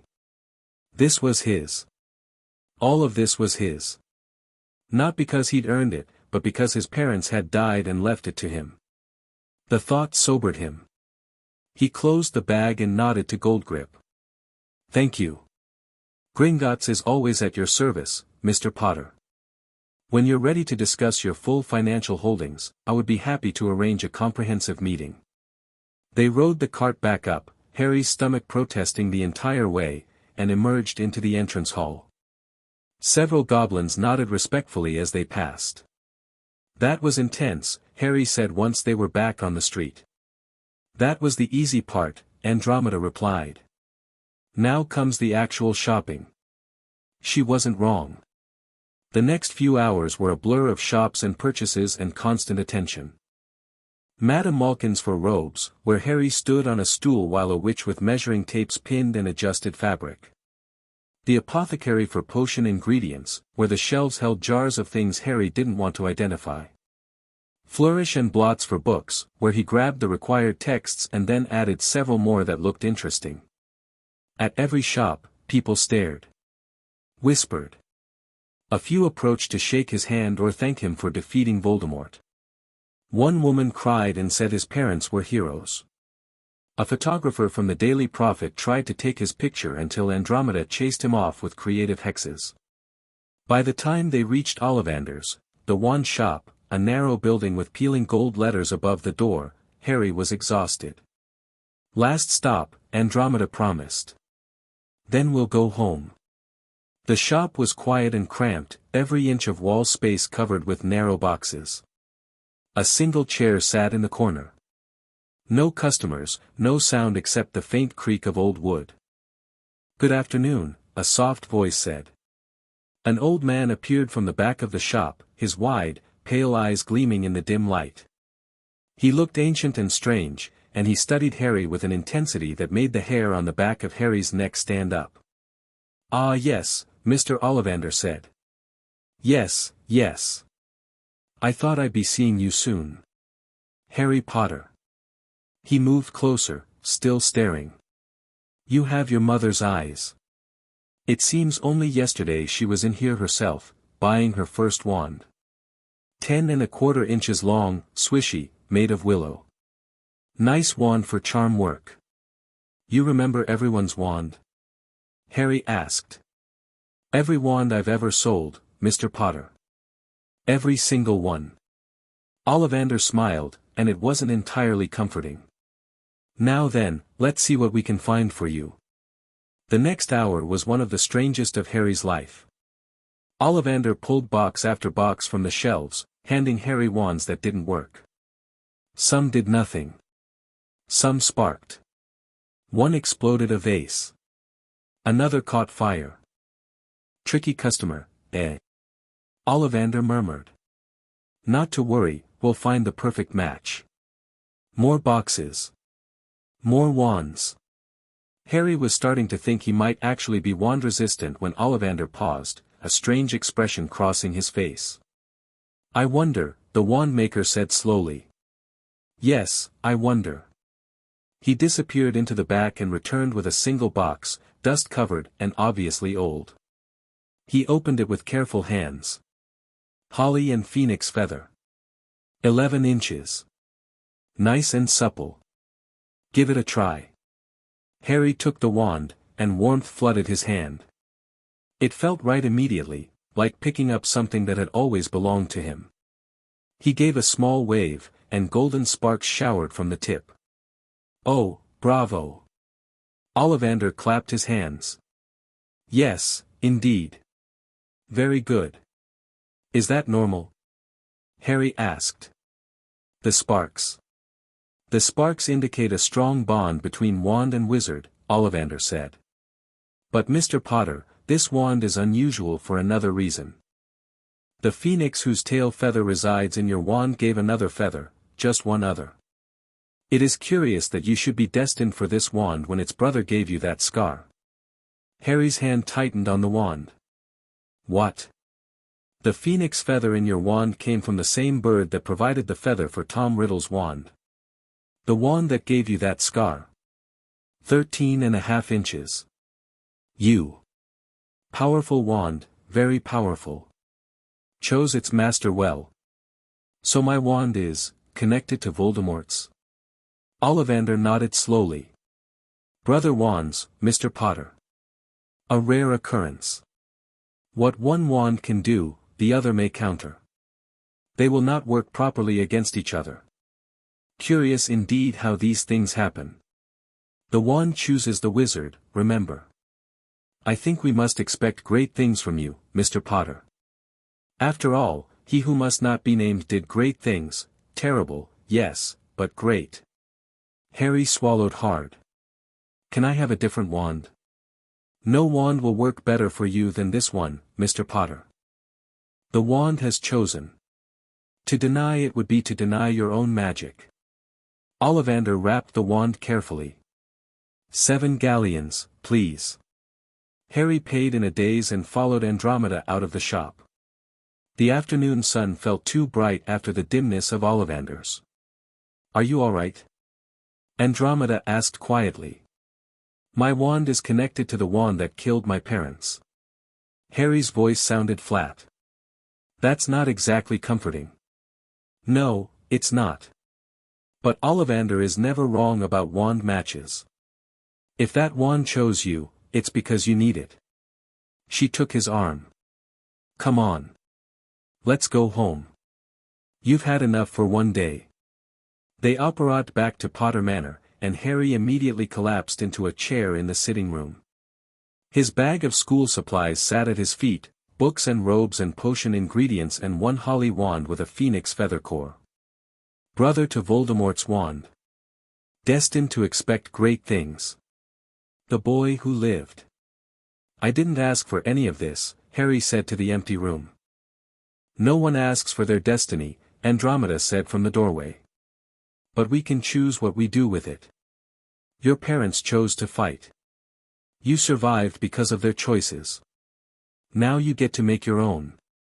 Harry looked at his wand, still wrapped in Ollivander's paper. Great things. The wand maker had said to expect great things. But Voldemort had done great things too, according to Ollivander. Terrible things, but great. Harry didn't want to be terrible. He just wanted to learn magic and go to school and maybe, possibly, eventually feel like he belonged somewhere. Was that too much to ask? Master Harry should eat dinner, Bitsy announced, appearing with a tray. Master Harry had a very long day. Food will help. Harry took the plate gratefully. Roast chicken and potatoes and vegetables. Normal food. Normal things. He could do this. He could be Harry Potter, wizard, student, person. He didn't have to be the boy who lived every second of every day. That night, lying in bed, Harry thought about the crowds at the Leaky Cauldron. The stairs. The whispers. The photograph in the Prophet the next morning. Andromeda showed it to him with a grimace. I'm sorry, I couldn't stop them all. The headline read, The Boy Who Lived, Alive and Well. The article speculated about where he'd been, why he hadn't appeared in public before, what his presence meant for the future of magical Britain. It mentioned the investigation into the Dursleys, now public knowledge, and the controversy over blood ward placements. Harry was news. His life was news. His choices would be analyzed and debated by strangers who thought they knew him. He pulled the covers over his head and tried not to think about it. The next few weeks passed in a strange rhythm. Andromeda came every other day to teach him about wizarding culture, how to address different social classes, which families aligned with which political factions, the basics of proper etiquette in formal settings. Harry soaked up the information, recognizing that knowledge was armor in a world that would judge him constantly. Director Bones visited twice more. The first time, she brought news that the Dursleys were being charged with child endangerment and violation of the statute of secrecy. Apparently Aunt Petunia had told several neighbors that Harry was a dangerous delinquent attending St. Brutus's secure center for incurably criminal boys. They'll face trial in August, Bones said. You may be called to testify. I'll do it, Harry said immediately. Whatever you need. The second visit was more complicated. Bones arrived with a thin woman in brown robes who introduced herself as Arabella Figg. Mrs. Figg has something to tell you, Harry, Bones said. I think you should hear her out. Mrs. Figg twisted her hands nervously. I lived on Wisteria Walk. I was assigned by Dumbledore to watch over you. To make sure you were safe. Harry stared at her. You knew I was in a cupboard. I didn't know that specifically, but I saw, she stopped, swallowed. I saw that they didn't treat you well. I reported it to Dumbledore every year. He said the wards were more important. That as long as you survived to age 11, the protection was worth temporary discomfort. Temporary discomfort. Harry's voice was very quiet. 10 years. I'm so sorry, Mrs. Figg whispered. I should have done more. I should have insisted. I should have, you should have, Harry agreed. But you didn't. So what are you doing now? I've testified to Director Bones about what I observed. I've broken my assignment to Dumbledore. And I'm here to apologize, though I know it's not enough. Harry looked at Bones. Did Dumbledore know? About the cupboard? That's still under investigation, Bones said carefully. But Mrs. Figg's testimony suggests he knew you weren't being treated well and chose not to intervene. The betrayal stung worse than Harry expected. Dumbledore was supposed to be the greatest wizard alive. The hero who defeated Grindelwald. And he'd known Harry was suffering and done nothing. Thank you for telling me, Harry said to Mrs. Figg. His voice came out cold. You can go now. Mrs. Figg left, and Bones lingered. Harry, I know this is difficult. But you need to understand that Dumbledore genuinely believed he was protecting you. The blood wards could have been maintained with me living here, Harry interrupted. I've been reading about ward magic. Blood wards don't require the protected person to live in misery. They just require the blood connection to exist and the person to call the warded place home. I could have visited Privet Drive once a year and kept the wards active. Bones's expression shifted, surprise, then something like approval. You've been doing your research. I have to. No one else was watching out for me. Harry paused. Director Bones, when's the Dursley trial? August 15th. Why? I want to be there. I want to testify. Are you sure? It will be public. The press will cover it extensively. I'm sure. Harry met her eyes. They locked me in a cupboard for 10 years. They called me a freak. They starved me and lied about me and treated me like I didn't deserve to exist. I'm not hiding what they did. Not anymore.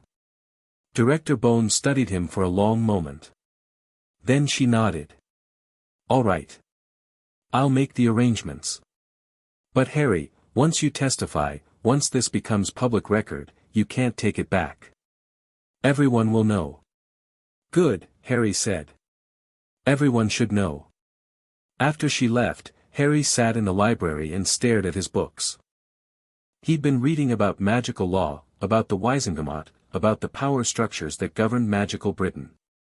And he'd learned something important: the Dursleys weren't the only ones who'd failed him. The system had failed him. Dumbledore had failed him. The people who were supposed to protect magical children had looked the other way because the boy who lived was safe enough. Well, Harry Potter might be famous. He might be expected to do great things.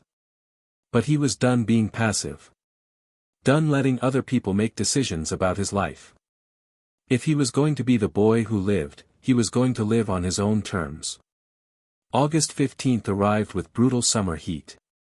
Harry dressed in his best robes, formal ones Andromeda had insisted he needed, and met her at the Manor entrance.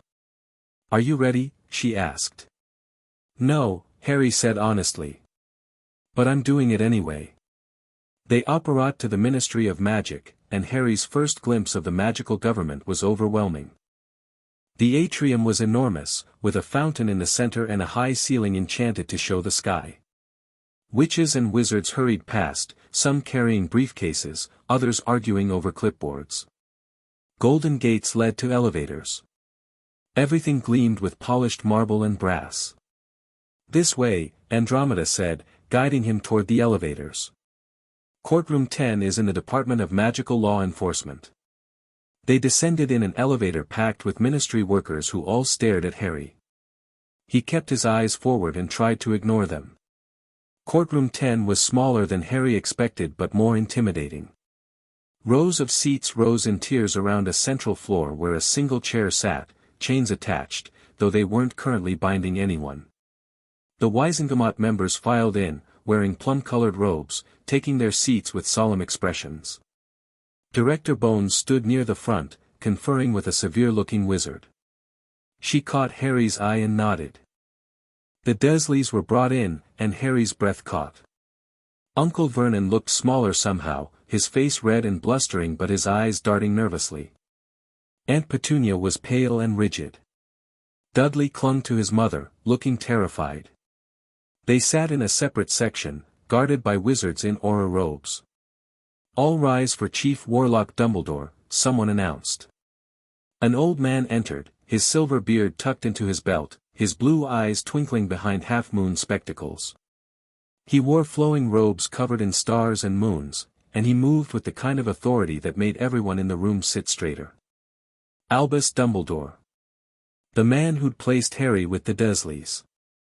The man who'd known Harry was suffering and done nothing. Harry's hands clenched into fists. "This session of the Wizengamot is now in order," Dumbledore said, his voice carrying effortlessly. "We are here to address charges brought by the Department of Magical Law Enforcement against Vernon Dursley, Petunia Dursley, and Dudley Dursley regarding the treatment of Harry James Potter, a minor wizard placed in their care under the protection of blood wards." Vernon stood, his face purple. "This is ridiculous. We gave the boy a roof over his head. Fed him. Clothed him. And this is the thanks we get?" "You will speak when addressed, Mr. Dursley," Dumbledore said mildly. "Director Bones, please present your evidence." What followed was methodical and brutal. Bones presented testimony from Mrs. Figg about Harry's treatment. She showed photographs of the cupboard, complete with the cot and the spider webs and the evidence of a child living in a space meant for cleaning supplies. She documented the bars on the window, the locks on the door, the cat flap through which food had been passed. She called Harry to testify. Harry walked to the center of the courtroom, his legs shaking. The chair didn't chain him, this wasn't a trial for him, but he felt trapped anyway. Every eye in the room was on him. "Mr. Potter," Bones said gently. "Please tell the Wizengamot about your living conditions at number 4, Privet Drive." Harry took a breath. Then he told them everything. The cupboard. The locks. The hunger. Dudley's hunting games. The lies about St. Brutus's. The way they'd pretended he didn't exist except when they needed someone to blame. 10 years of systematic cruelty delivered in calm, factual sentences. He didn't cry. Didn't dramatize. Just stated the facts and let them speak for themselves. When he finished, the courtroom was silent. "Mr. Potter," a witch in the front row said, her voice tight. "How old were you when you were placed in the cupboard?" 15 months, I think. That's when my parents died. And you lived there until last month? Until I was almost 11, yes. Another wizard stood. Did your relatives ever explain why you were being treated this way? They said I was a freak. That my parents were freaks. That I was lucky they took me in at all. Dumbledore's face was grave, his eyes no longer twinkling. Harry, I must ask, did you ever try to escape or seek help? Harry looked directly at him. I didn't know I could. I didn't know magic was real. I didn't know I had options. I thought I was exactly what they told me I was, a burden nobody wanted. Something shifted in Dumbledore's expression. I see. Do you? Harry heard himself say. Because Mrs. Fig was reporting to you. You knew they weren't treating me well. And you did nothing. The courtroom erupted in whispers. Dumbledore raised a hand for silence. You are correct that I was informed of your circumstances, Dumbledore said quietly. I believe the protection of the Blood Wards was paramount. I was wrong to prioritize your safety from external threats over your welfare within the home. For that, Harry, I owe you an apology. It was a public apology. Sincere sounding. But it didn't erase 10 years. Thank you, Harry said, because he didn't know what else to say. Then he returned to his seat next to Andromeda. The trial continued. Vernon tried to defend himself, claiming Harry was difficult and ungrateful. Petunia insisted they'd done their best with a strange child. Dudley said nothing, just stared at the floor.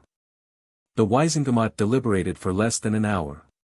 Vernon Dursley, Petunia Dursley, you are found guilty of child endangerment and violation of the Statute of Secrecy, Dumbledore announced. You are hereby sentenced to 2 years in Muggle prison, followed by permanent magical monitoring. Dudley Dursley, given your age and limited culpability, you will be placed on probation with mandatory counseling. Vernon shouted something about injustice. Petunia started crying. Dudley looked like he might be sick. Harry felt nothing. Not satisfaction. Not anger. Just a strange, hollow relief that it was over. They were led away, and the courtroom began to empty. Harry stood on shaking legs.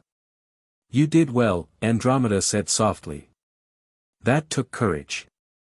It took honesty, Harry corrected. I just told the truth. Sometimes that's the hardest thing to do. They were heading toward the exit when a commotion near the entrance made them stop. A crowd had gathered, and camera flashes were going off. Mr. Potter. Mr. Potter, do you have a comment on the verdict? How do you feel about your relatives being imprisoned? What's next for the boy who lived? Rita Skeeter pushed to the front, a blonde witch in garish green robes, her quick quotes quill hovering beside her. Harry. Rita Skeeter, Daily Prophet. Our readers are dying to know, will you pursue further legal action against Albus Dumbledore for his role in your placement? Harry stared at her. I don't have a comment. But surely you must feel betrayed, I said I don't have a comment. Harry pushed past her, Andromeda running interference. The reporters followed them all the way to the apparition point, shouting questions. They apparat directly to Potter Manor, and Harry collapsed onto the nearest chair. His whole body was shaking now, adrenaline finally catching up. It's over, Andromeda said. The trial is over. They're going to prison. You never have to see them again. Good, Harry whispered. Then, louder, good. Bitsy appeared with tea and biscuits, fussing over Harry until he ate something. Slowly, the shaking stopped. The hollow feeling remained, but Harry could breathe again. He'd done it. He'd stood in front of the magical government and told them what the Dursleys had done. He'd ensured there would be consequences. And he'd publicly called out Dumbledore for his failure. That last part might cause problems. But Harry didn't care. He was tired of powerful people making decisions about his life without facing any accountability. The Daily Prophet the next morning had the trial on the front page, complete with a photograph of Harry testifying. The headline read, "Boy who lived testifies against abusive relatives, questions raised about Dumbledore's placement decision." The article was surprisingly balanced, laying out the facts without too much editorializing. But the editorial page was full of opinions, some defending Dumbledore's difficult choice, others demanding investigation into the placement protocols for Muggleborn and orphaned magical children. Harry read them all, his tea going cold. "You've started something," Andromeda said, looking over his shoulder. "People are paying attention now. Is that good or bad?" "Both. Always both." She sat across from him. "Harry, you should know that Dumbledore asked to meet with you. He says he wants to explain his reasoning and discuss your placement at Hogwarts." Harry's first instinct was to refuse. But he was going to Hogwarts in 2 weeks, and Dumbledore was the headmaster. They'd have to interact eventually. "Fine," Harry said. "But here. At Potter Manor. Not on his territory." Andromeda smiled slightly. "Wise. I'll arrange it." 3 days later, Albus Dumbledore arrived at Potter Manor. Harry met him in the formal sitting room, Andromeda present as his guardian. Bitsy served tea but glared at Dumbledore the entire time. "Thank you for agreeing to see me, Harry," Dumbledore said. He looked older than he had in the courtroom, the weight of his years more visible. "I owe you an explanation and a proper apology." "You apologized in court," Harry said. "What more is there to say?" "Quite a bit, I'm afraid." Dumbledore sighed. "Harry, when your parents died, I was faced with an impossible choice. Lord Voldemort was defeated but not destroyed. His followers were still active, and you were the child who had vanquished him. You were in danger from every Death Eater who wanted revenge. So you put me in a cupboard. I placed you with your blood relatives, where your mother's sacrifice could protect you through ancient magic. The blood wards keyed to Petunia were the strongest protection I could provide." Dumbledore met Harry's eyes. "I knew Petunia resented magic. I hoped that time and maternal instinct would soften her. I was wrong. Mrs. Figg reported to you," Harry said. "You knew I wasn't being treated well. I knew you were being neglected and treated coldly. I did not know the extent of the abuse until Director Bones investigated. Had I known about the cupboard, about the starvation, about the systematic cruelty, I would have intervened immediately." "Would you?"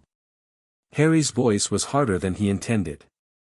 "Because it seems like you prioritized hypothetical danger from Death Eaters over the actual harm I was experiencing. That's not protection, Professor. That's just convenient." Dumbledore flinched. "You're right. I let my fear of Voldemort's return cloud my judgment. I told myself that as long as you survived to age 11, the sacrifice would be worth it. I was wrong to make that calculation without considering your daily reality. I spent 10 years thinking I was worthless," Harry said quietly. "That I deserved what I got because I was strange and wrong. Do you understand what that does to a person? I can only imagine, and I am deeply sorry. I failed you, Harry. I failed to protect you from the very people who should have cared for you most." The apology sounded genuine. But it didn't change the past. "What do you want from me?" Harry asked. "Nothing. I simply wanted you to know that I take full responsibility for my failure. And I wanted to assure you that at Hogwarts, you will be protected, cared for, and given every opportunity to thrive. No more sacrificing your welfare for abstract security." Harry studied him. Dumbledore looked sincere, tired and regretful and honest. But trust wasn't something Harry could offer easily. "Not anymore. I'm going to Hogwarts because I want to learn magic," Harry said finally. Not because you think I should. And if I ever feel like you're making decisions about my life without asking me, I'll leave. I have Potter Manor. I have options now. Understood. Dumbledore stood. I hope, in time, you might forgive me. But I understand if you cannot. Thank you for hearing me out, Harry. After he left, Harry sat in silence. Andromeda waited, letting him process. Do you believe him? Harry asked eventually. I believe he's sorry, Andromeda said. I believe he made a terrible mistake. Whether that's enough is for you to decide. Harry nodded slowly. Maybe someday he'd forgive Dumbledore. But not today. Today, he was just tired. The last 2 weeks before Hogwarts passed quickly. Harry finished reading every first-year textbook twice. He practiced basic spells with Andromeda's supervision, Lumos, Nox, Wingardium Leviosa, basic summoning charms. His wand felt natural in his hand, like an extension of his own arm. He also received a letter from a girl named Hermione Granger, who'd apparently gotten his address from Andromeda. The letter was enthusiastic and slightly overwhelming, full of questions about Hogwarts and magic and his experiences. Harry wrote back carefully, answering what he could without getting too personal. It was nice, actually. Talking to someone his own age who didn't know him as the boy who lived. Just as Harry. On the morning of September 1st, Harry stood in front of his mirror and adjusted his Hogwarts robes. His trunk was packed. His wand was in his pocket. His owl, a snowy white bird he'd named Hedwig, was in her cage. He looked like a proper wizard. He felt like an imposter. Master Harry will do wonderfully at Hogwarts, Bitsy said, tears streaming down her face. Master Harry is so smart and brave and kind. I'm terrified, Harry admitted. That is normal. New things are scary. But Master Harry survived much worse than school. True. Harry had survived the Dursleys. He could survive Hogwarts. Andromeda brought him to King's Cross Station, where they navigated the Muggle side before finding the barrier between platforms 9 and 10. Run straight at it, Andromeda instructed. Don't stop, don't hesitate. Trust the magic. Harry pushed his trolley forward, faster, faster, and then he was through, standing on platform 9 3/4. The Hogwarts Express gleamed scarlet in the morning sun. Steam hissed from the engine. Students crowded the platform, saying goodbye to parents, hauling trunks, chasing after escaped pets. This was it. This was real. Have a wonderful term, Harry, Andromeda said, pulling him into a brief hug. Write often. Learn everything. Make friends. Be yourself. I will, Harry promised. Thank you. For everything. No thanks needed. Now go. Before you miss the train. Harry boarded the train and found an empty compartment.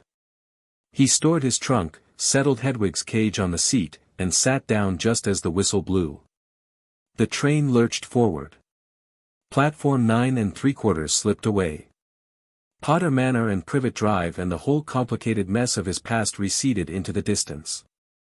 Ahead lay Hogwarts. Magic. The future. Harry Potter was going to school. Chapter 2 and Chapter 3, The Price of Freedom. The compartment door slid open just as the countryside began to blur past the window. Excuse me, is anyone sitting here? Harry looked up to find a girl about his age standing in the doorway. She had bushy brown hair, large front teeth, and brown eyes that darted nervously between him and the empty seats. Her Hogwarts robes looked brand new, and she held a book titled Hogwarts, a history like it was a lifeline. No, it's empty, Harry said. Come in. She smiled with obvious relief and dragged her trunk inside. Once settled across from him, she stuck out her hand. I'm Hermione Granger. I sent you a letter a few weeks ago. You wrote back about spell theory and the differences between charms and transfiguration. Right. Harry shook her hand, remembering the enthusiastic letters. Good to meet you properly. I can't believe I'm actually going to Hogwarts, Hermione said, her words tumbling out fast. I've read all the course books, of course, and several supplementary texts. I've even practiced a few simple spells, just to make sure my wand was working properly. Are you nervous? I'm nervous. Well, not nervous exactly, more excited. But also nervous because what if I'm not good enough? My parents are dentists, muggles, so I didn't even know magic existed until I got my letter, and now I have so much to catch up on. She stopped abruptly, her face flushing. Sorry. I'm rambling. I do that when I'm nervous. It's fine, Harry said, and found he meant it. Her nervous energy was oddly comforting, proof that he wasn't the only one feeling overwhelmed. I didn't know about magic until a month ago either. Hermione's eyes widened. Really? But you're Harry Potter. Everyone knows about you. Everyone except me, apparently. Harry kept his tone light. The people I lived with didn't tell me anything about the magical world. I thought I was just, strange. That's horrible. Hermione looked genuinely distressed. My parents were shocked when Professor McGonagall came to explain, but they were excited for me. I can't imagine if they'd hidden it.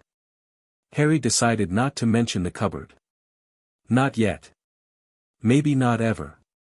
Hermione seemed nice, but he didn't know her well enough to share that particular nightmare. So you've read all the textbooks? Harry asked, deliberately changing the subject. What do you think of them? Hermione brightened immediately, launching into detailed opinions about each course book. She thought the standard book of spells, grade 1 was clear but perhaps too basic, a history of magic was fascinating but poorly organized, and magical drafts and potions needed better diagrams. Harry found himself relaxing as she talked. Hermione's enthusiasm was infectious, and she asked intelligent questions about his own reading without pushing when he didn't want to elaborate. They were debating the theoretical limits of transfiguration when the compartment door opened again. A boy with red hair and freckles stood there, looking harassed. Mind if I sit? Everywhere else is full. Sure, Harry said, gesturing to the seat next to Hermione. The boy collapsed with a sigh of relief. Thanks. I'm Ron Weasley. Harry Potter. Hermione Granger. Ron's eyes went straight to Harry's forehead, searching for the scar. Harry resisted the urge to cover it. Blimey, Ron said. Are you really, do you really have, the scar? Yes. Harry pushed his hair back briefly, revealing the lightning bolt. And before you ask, no, I don't remember what happened. I was a baby. That's still wicked, Ron said with obvious awe. You defeated you-know-who. That makes you famous. It makes me lucky, Harry corrected. My mum's magic saved me. I didn't do anything except survive. Still. That's something. Ron pulled out a sandwich wrapped in paper. Want some? Mum always packs too much food. I'm fine, thanks. Harry had eaten a large breakfast at Potter Manor, with Bitsy fussing over him the entire time. Hermione was watching Ron with barely concealed disapproval. You should probably change into your robes soon. We'll be arriving in a few hours. Already done it, Ron said through a mouthful of sandwich. These are my robes. Hermione looked at Harry's robes, clearly new and well-tailored, then at Ron's, which were slightly too short and had obviously been worn by someone else first. Her expression shifted to something more sympathetic. Large family? Harry asked, recognizing hand-me-downs when he saw them. 6 brothers, Ron said. I'm the youngest. Well, youngest boy. My sister Ginny starts next year. He didn't sound bitter about the hand-me-downs, just resigned. Everyone expects me to do as well as my brothers, but I'm not Charlie or Percy or Bill. I'm just Ron. I'm just Harry, Harry said. The boy who lived thing is just something that happened to me. It's not who I am. But you're still famous, Ron pointed out. People know your name. People know a story about me. That's different from knowing me. Hermione nodded approvingly. That's very mature of you. Most people would let fame go to their heads. The conversation drifted to safer topics, Quidditch, which Ron was passionate about and Harry knew nothing about, Hogwarts houses, which Hermione had researched extensively, and what classes they were most looking forward to. Ron wanted to learn chess magic, Hermione wanted to master every subject, and Harry just wanted to learn enough magic to feel competent. Around noon, a witch pushing a trolley stopped by their compartment. Anything from the cart, dears? Harry bought some of everything, curious about wizarding sweets. Ron's eyes went wide at the spread, chocolate frogs, Bertie Bott's every flavor beans, pumpkin pasties, cauldron cakes. Help yourself, Harry said, pushing the pile toward the middle. Are you sure? Ron asked, but his hand was already reaching for a chocolate frog. I can't eat all this anyway. Hermione took a pumpkin pasty with a quiet thank you, and they spent the next hour sampling sweets and trading chocolate frog cards. Harry got Dumbledore, which felt appropriate given recent events. Hermione got Morgana and immediately launched into everything she'd read about the famous witch. Ron got Merlin and complained it was his fifth one. They were arguing about whether Dumbledore or Merlin was the more powerful wizard when the compartment door slammed open. 3 boys stood in the doorway. The one in front had white blonde hair slicked back, pale pointed features, and an expression of calculated disdain.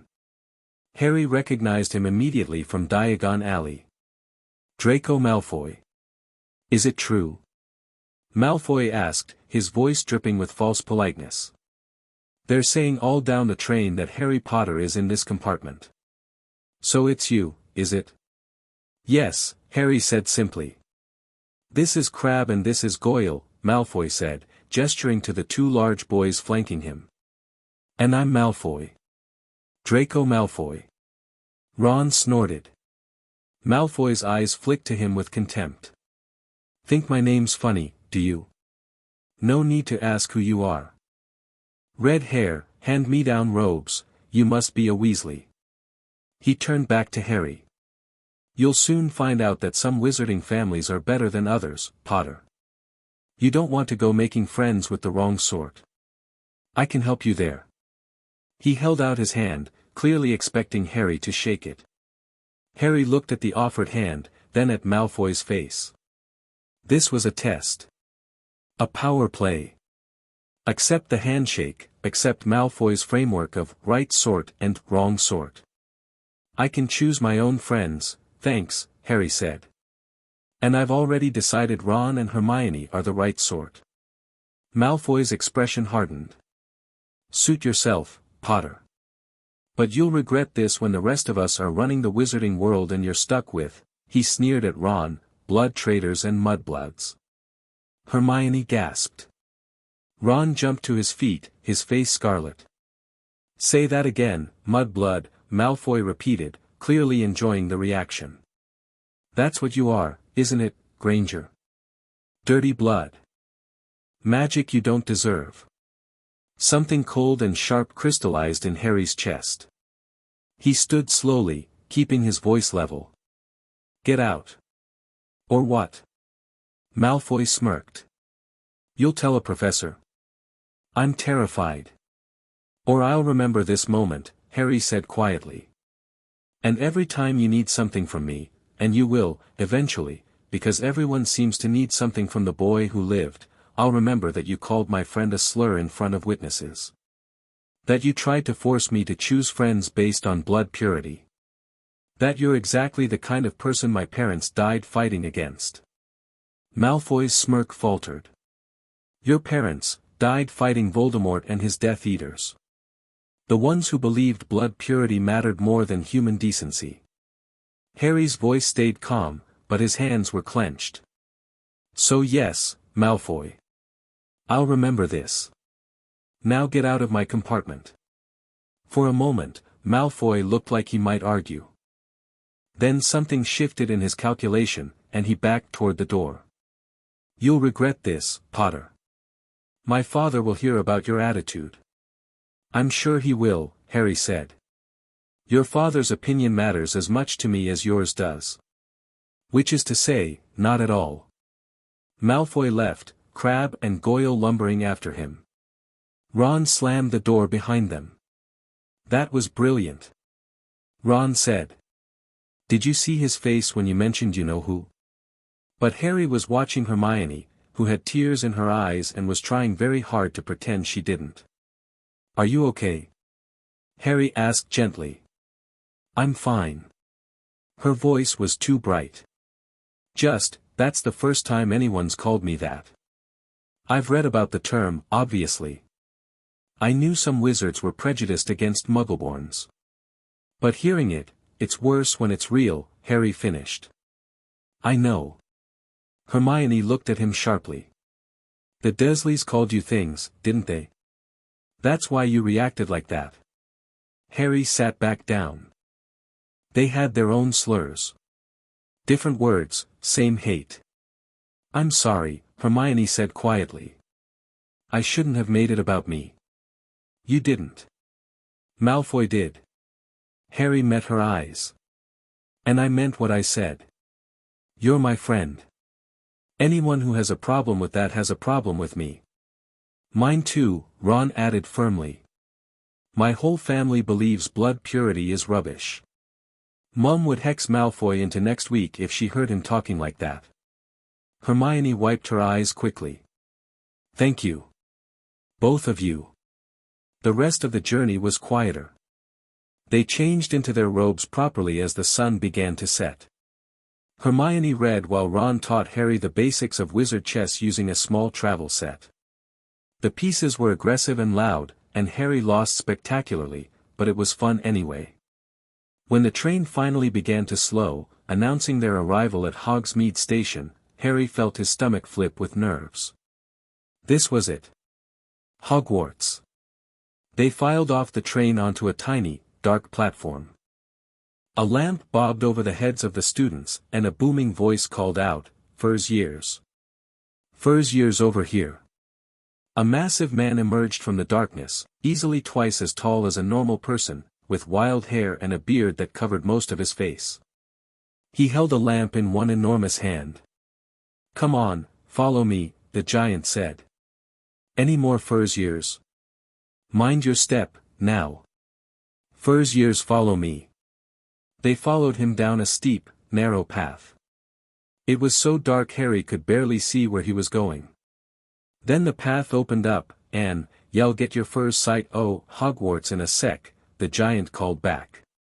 "Just round this bend here." They turned the corner, and there it was. Hogwarts Castle rose against the night sky, its windows glowing with warm light, its towers stretching toward the stars. It sat on a high mountain across a vast black lake, majestic and impossible and more beautiful than any building Harry had ever seen. "No more N4 to a boat," the giant called. Harry, Ron, and Hermione climbed into a boat together. A small boy with round face and terrified eyes, Neville, Harry remembered from the platform, joined them. "Everyone in." Right then, forward. The fleet of boats moved across the lake in formation, gliding through the dark water. The castle grew larger with every moment, more detailed, more real. Harry could see individual windows, could make out the shapes of towers and turrets. "Heads down," the giant yelled as they reached the cliff where the castle sat. They ducked as the boats carried them through a curtain of ivy into a dark tunnel, and then they were inside, climbing out onto rocks and pebbles. The giant led them up a flight of stone steps to an enormous oak door. He knocked 3 times with his giant fist. The door swung open immediately. A tall, black-haired witch in emerald green robes stood there, her expression severe but not unkind.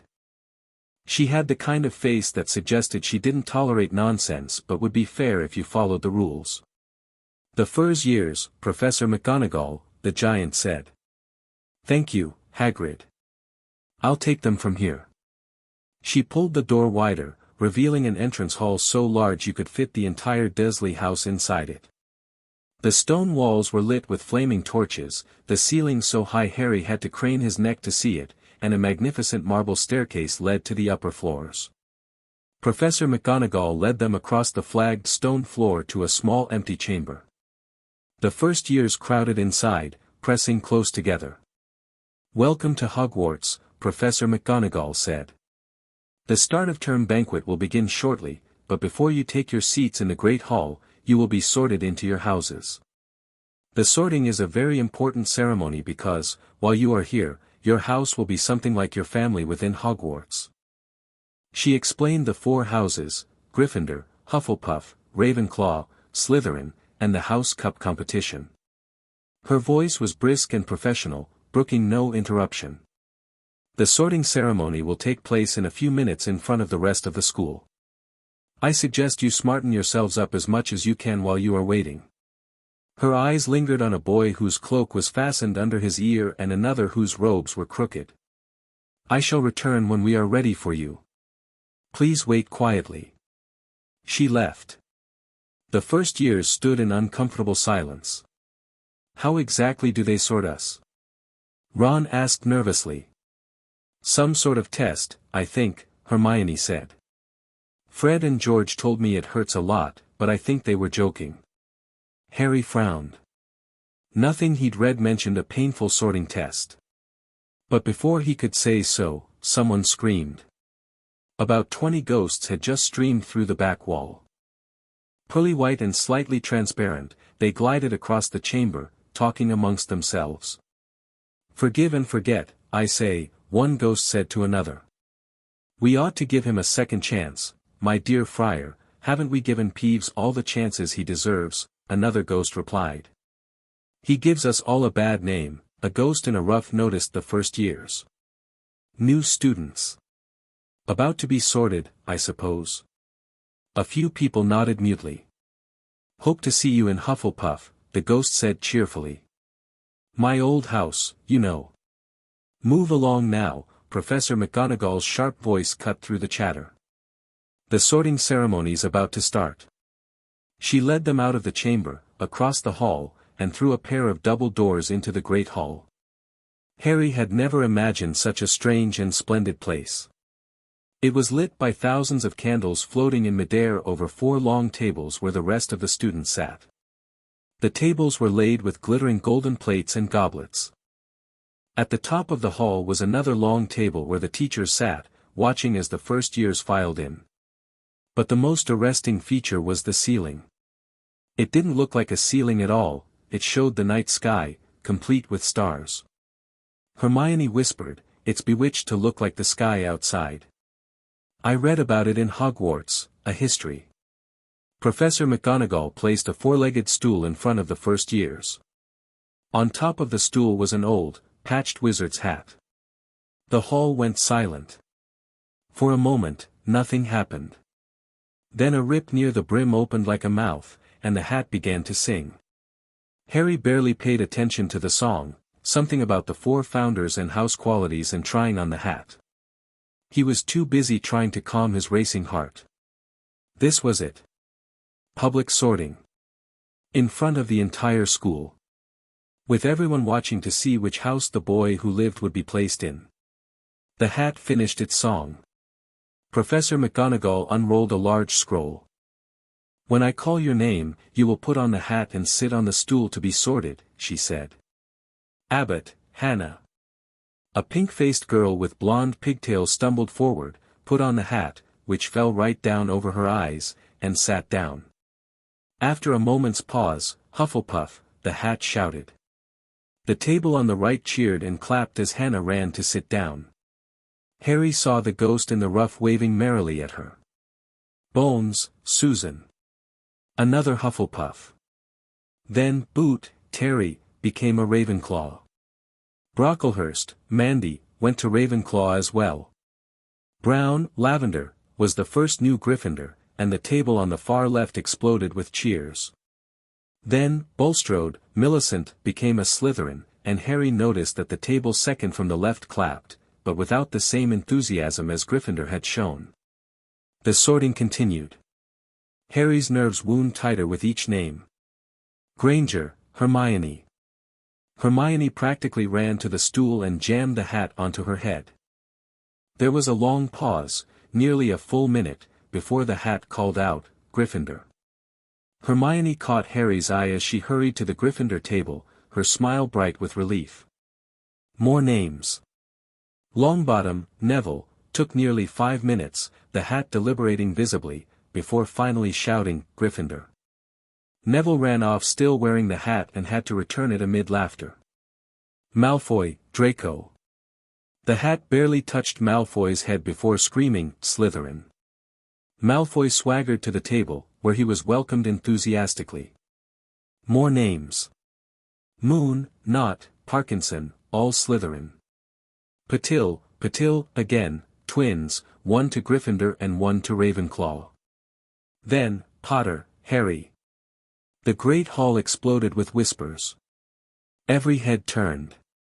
Harry walked forward on wooden legs, his face burning. The whispers grew louder. Potter, did she say? The Harry Potter. Harry sat on the stool, and Professor McGonagall placed the hat on his head. It fell over his eyes, and suddenly a small voice spoke in his ear, difficult. Very difficult. Plenty of courage, I see. Not a bad mind either. There's talent, oh my goodness, yes, and a nice thirst to prove yourself, now that's interesting.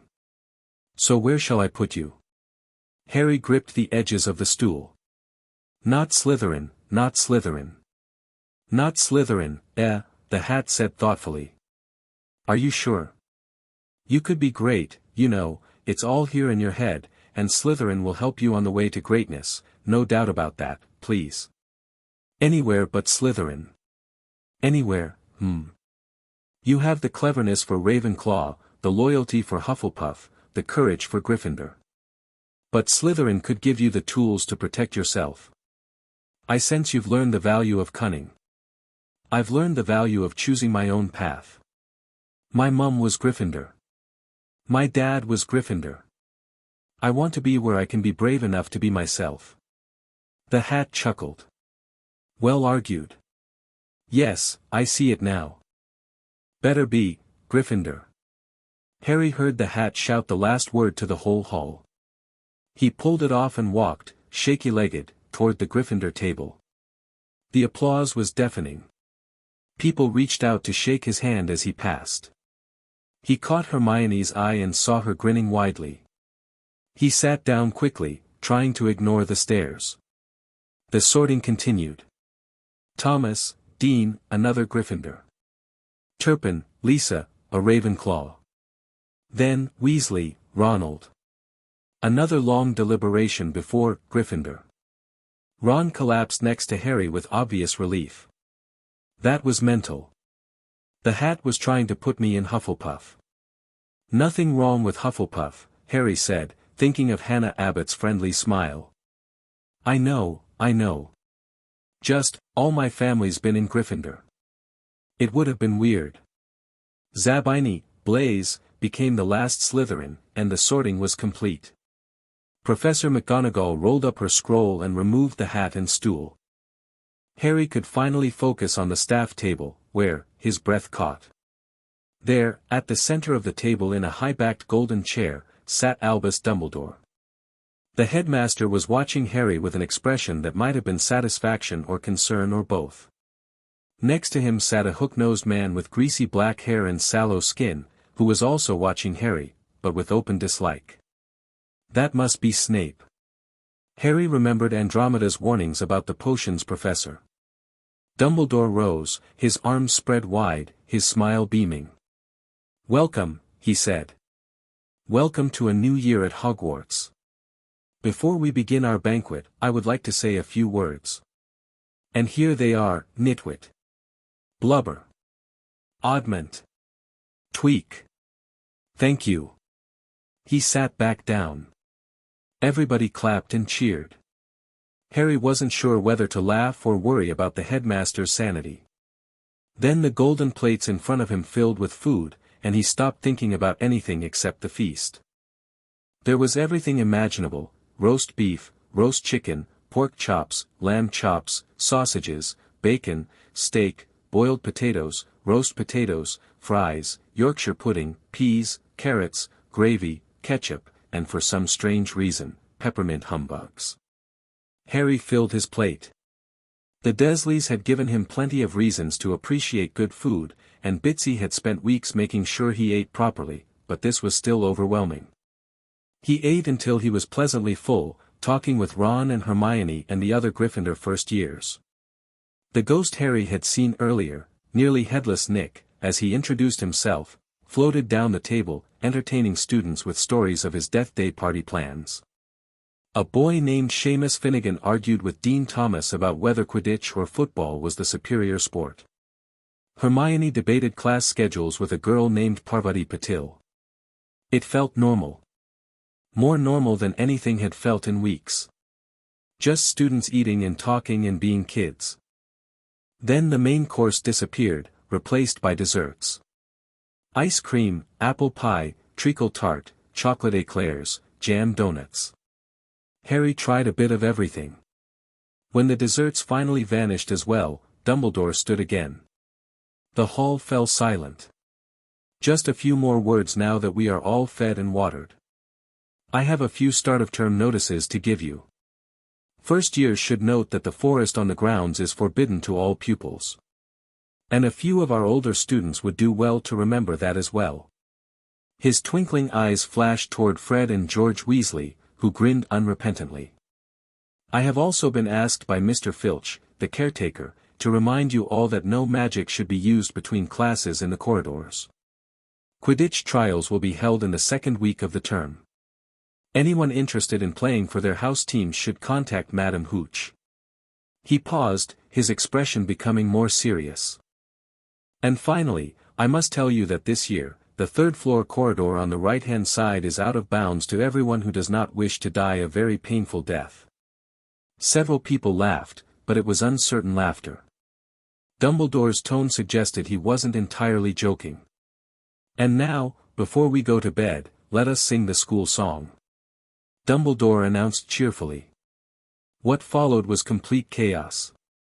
Every student chose their own tune, and the song devolved into cacophony. Fred and George finished last, singing to a slow funeral march. Ah, music, Dumbledore said, wiping his eyes. A magic beyond all we do here. And now, bedtime. Off you trot. The Gryffindor first years followed Percy Weasley, a pompous fifth-year prefect who kept talking about rules, through the chattering crowds, out of the great hall, and up a marble staircase. The staircases moved. They actually moved, swinging to different landings as students climbed them.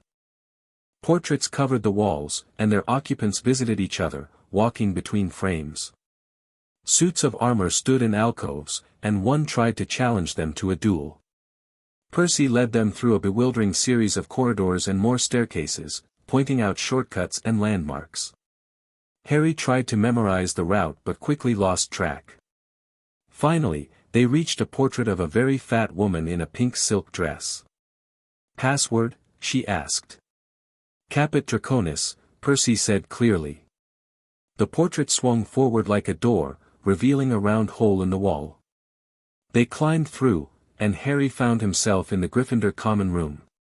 It was cozy and comfortable, with squishy armchairs, a roaring fireplace, thick carpets, and the Gryffindor colors of red and gold everywhere. Windows showed the night sky. Stairs led up to dormitories. Boys' dormitories up the stairs on the left, girls on the right, Percy announced. You'll find your belongings already brought up. Get some sleep, classes start tomorrow at 9 o'clock sharp. Harry climbed the spiral staircase with Ron, Seamus, Dean, and Neville.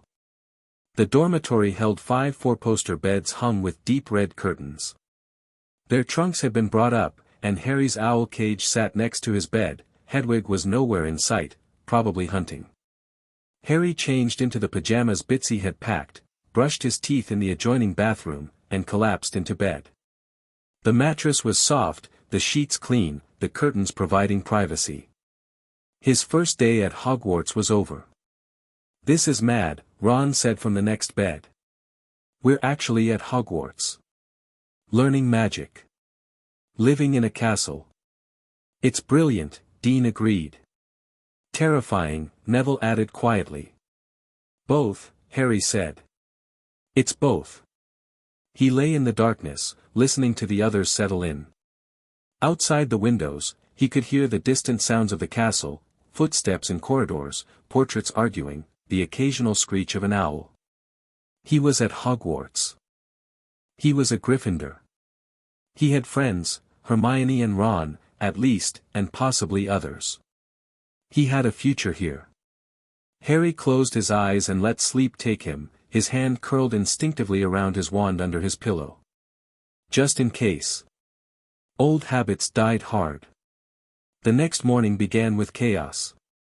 Harry woke to Ron swearing as he tried to find his socks, Dean singing in the shower, Seamus setting his pillow on fire by accident, it was supposed to turn blue, and Neville running in circles looking for his toad, which had escaped again. Hermione was waiting in the common room when Harry finally made it downstairs, her hair somehow more controlled than yesterday and her robes perfectly neat. "Ready for our first day?" she asked, practically vibrating with excitement. "As ready as I'll ever be," Harry said. His scar was itching again, it had been doing that since he'd arrived at the castle, but he ignored it. They went down to breakfast together, Ron joining them in the entrance hall. The great hall was full of students eating and talking and owls swooping in with Morning Post. The ceiling showed a cheerful blue sky with fluffy clouds. Harry loaded his plate with eggs and bacon, trying not to stare at the ceiling. Hermione was already reading through their schedule. "We have herbology first with the Hufflepuffs, then Transfiguration with the Slytherins. After lunch, history of magic and then defense against the dark arts." She looked up. "I've heard Professor McGonagall is very strict but fair," and an explosion of wings interrupted her as 100 owls flooded into the hall, delivering mail. Most students received letters or packages from home. Harry watched Neville open a remembrall from his grandmother, it turned red immediately, meaning he'd forgotten something, but he couldn't remember what. Ron received a letter from his mother, which he read with increasing horror. "She sent me a howler last year when I nicked the car. This is just a warning, thankfully." Harry received nothing, which was fine. He had no one to write to him except Andromeda, and she'd only just seen him yesterday. But a large tawny owl landed in front of Hermione, carrying a newspaper. "I subscribe to the Daily Prophet," Hermione explained, untying it. "I want to keep up with magical current events." She unfolded the paper, scanned the front page, and her face went pale. "Harry. You need to see this." She turned the paper around.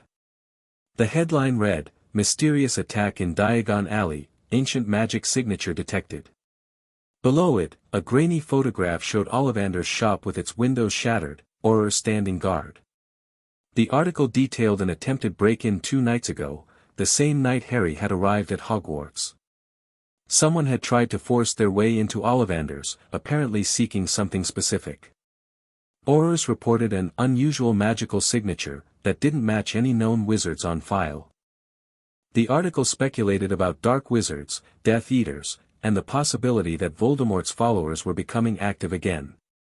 "That's where we got your wand," Ron said, reading over Hermione's shoulder. "Just a few weeks ago." "Do you think they were after your wand?" Hermione asked quietly. "The one with the phoenix feather?" Harry's hand went automatically to his pocket, where his wand rested. "I don't know. Why would anyone want my wand specifically?" "Because it's connected to you-know-whose wand," Ron said. "Ollivander told you they're brothers. Maybe someone thinks that's important. Or maybe someone wanted to study the connection. Or destroy it. Or use it for something Harry couldn't even imagine." "We should tell someone," Hermione said. "Professor McGonagall, or, tell her what?" Harry interrupted. "That my wand might be important. She already knows about the phoenix feather connection, Ollivander's records are probably on file. And we don't know if the break-in is even related to me. But, Hermione, I can't go running to the teachers every time something strange happens. Especially not in my first week. Harry folded the paper carefully. If there's another incident, or if something happens that's clearly targeted at me, then I'll talk to someone. But right now, this is just speculation. Hermione looked unhappy but nodded. At least be careful. And keep your wand with you at all times. I wasn't planning on leaving it behind, Harry said dryly. They finished breakfast and headed to their first class, herbology with Professor Sprout. The greenhouses were outside, behind the castle, and filled with the most extraordinary plants Harry had ever seen. Some of them wriggled. Others snapped. One appeared to be trying to escape its pot. Professor Sprout was a squat witch with flyaway gray hair and a no-nonsense attitude. She taught them about basic magical plants, how to handle them, what they were used for, and which ones would bite if provoked. Harry found he enjoyed it. The work was straightforward and practical, and Professor Sprout didn't make a fuss about him being famous. She treated all her students equally, with firm instruction and occasional exasperation when someone, usually Neville, did something wrong. Transfiguration with Professor McGonagall was more intimidating. She sat at her desk as an angry-looking tabby cat, and only revealed herself once all the students were seated. Several people jumped. Transfiguration is some of the most complex and dangerous magic you will learn at Hogwarts, she said severely. Anyone messing around in my class will leave and not come back. You have been warned. She demonstrated the transformation of her desk into a pig and back again. Then she gave them each a match and told them to turn it into a needle. It was much harder than it looked. Harry stared at his match, waved his wand in the prescribed pattern, and murmured the incantation. The match twitched. That was all. By the end of class, only Hermione had made any progress. Her match had gone silver and pointed at one end. McGonagall showed the class with obvious approval, and Hermione practically glowed. Harry's match remained stubbornly wooden. History of magic was taught by Professor Binns, the only ghost teacher at Hogwarts. He droned on about goblin rebellions in the most boring voice imaginable. Half the class fell asleep. Harry took notes mechanically, trying to stay awake. Then came lunch, followed by defense against the dark arts. The classroom smelled strongly of garlic. Professor Quirrell was a nervous, stammering man who wore a large purple turban and flinched at sudden movements. He spent the entire lesson explaining why he wore the turban, a gift from an African prince for defending him against a zombie, supposedly, and jumping at shadows. Harry found the whole thing bizarre. This was their defense teacher. This trembling man who could barely finish a sentence. There was a vampire in the back row, Quirrell insisted when a student asked why he kept looking over his shoulder. I swear I saw one during my travels. They're everywhere, you know. Can never be too careful. By the end of the day, Harry's head was spinning with information. The castle was enormous and confusing. The staircases moved without warning. Portraits gave contradicting directions. Peeves the poltergeist had dropped a walking stick on Neville's head. And Harry's scar wouldn't stop itching. He rubbed it upsetly during dinner, trying to focus on Hermione's excited summary of their first day. Ron was complaining about the amount of homework already assigned. Other first years were comparing notes about teachers. Harry glanced at the staff table and found Snape staring at him with undisguised loathing. Their eyes met, and Harry's scar suddenly burned, a sharp, hot pain that made him gasp. Snape looked away immediately. The pain faded. What's wrong? Hermione asked. Nothing, Harry lied. Just tired. But that night, lying in bed, Harry couldn't sleep. His scar hurt. The break-in at Ollivander's bothered him. And Snape's look of hatred had been so intense, so personal, that Harry couldn't shake it. What was happening? And why did it feel like something was building toward a confrontation Harry wasn't ready for? He touched his wand under his pillow, feeling the warmth of the holly wood. Brother to Voldemort's wand. Ollivander had said to expect great things. Harry really hoped that didn't mean great danger. But given his luck so far, he wasn't optimistic. Chapter 3 and Chapter 4, The Lion and the Serpent. The Sorting Hat had called Harry difficult, but it hadn't prepared him for just how difficult Hogwarts would be. Not the magic made sense. Wand movements, incantations, intent. Harry practiced until his wrist ached and his matches became needles, 2 weeks after Hermione, but still. He memorized potion ingredients and learned to identify magical plants by their leaves. He could cast lumos and knocks reliably, summon small objects, and had successfully levitated a feather in charms. No, the difficult part was everything else. The whispers followed him everywhere. Students stared openly in corridors. First years from other houses approached him during meals with questions about defeating Voldemort. Older students either treated him like a celebrity or avoided him entirely, as if fame might be contagious. Even some Gryffindors kept their distance, uncertain how to interact with someone who'd supposedly killed a dark wizard as a baby. Only Ron and Hermione treated him normally. Ron because he'd decided Harry was just Harry, fame be damned. Hermione because she was more interested in magical theory than celebrity gossip. It was the 3rd week of September, and Harry was discovering that Hogwarts held more than just academic challenges. Mr. Potter, your potion is supposed to be sage green, not mud brown. Professor Snape loomed over Harry's cauldron, his voice dripping with contempt. 5 points from Gryffindor for wasting ingredients. Harry bit back a response. Snape had been taking points from him since the first potions lesson, finding fault with everything from his handwriting to the way he held his knife. The hatred in Snape's eyes hadn't diminished, if anything, it had intensified. Perhaps if you paid attention to the board instead of relying on your fame to carry you through, you might achieve acceptable results, Snape continued, loudly enough for the whole class to hear.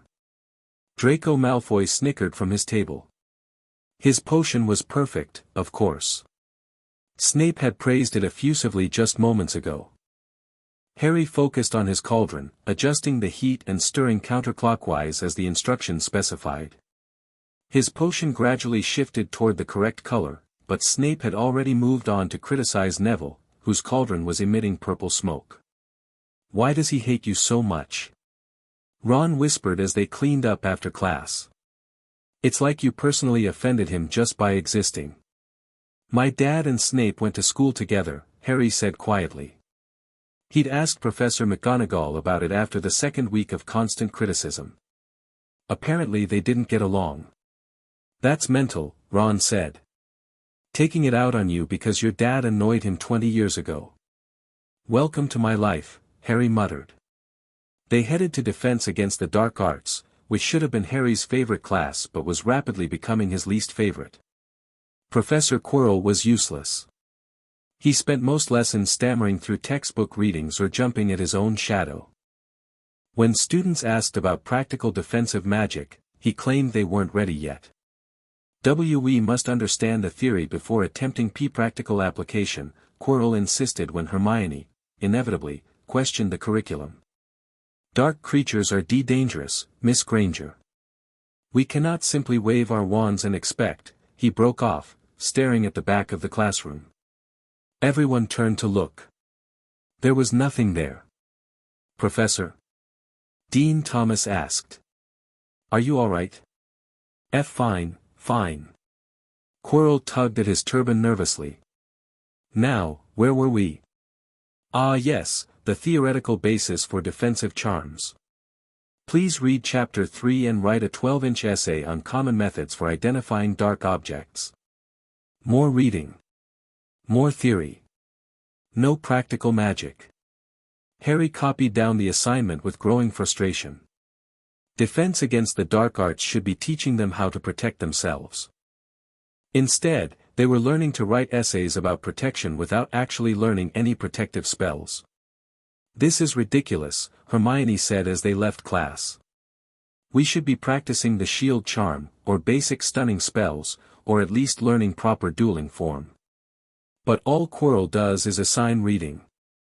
Maybe he's afraid of accidentally teaching us something useful, Ron said.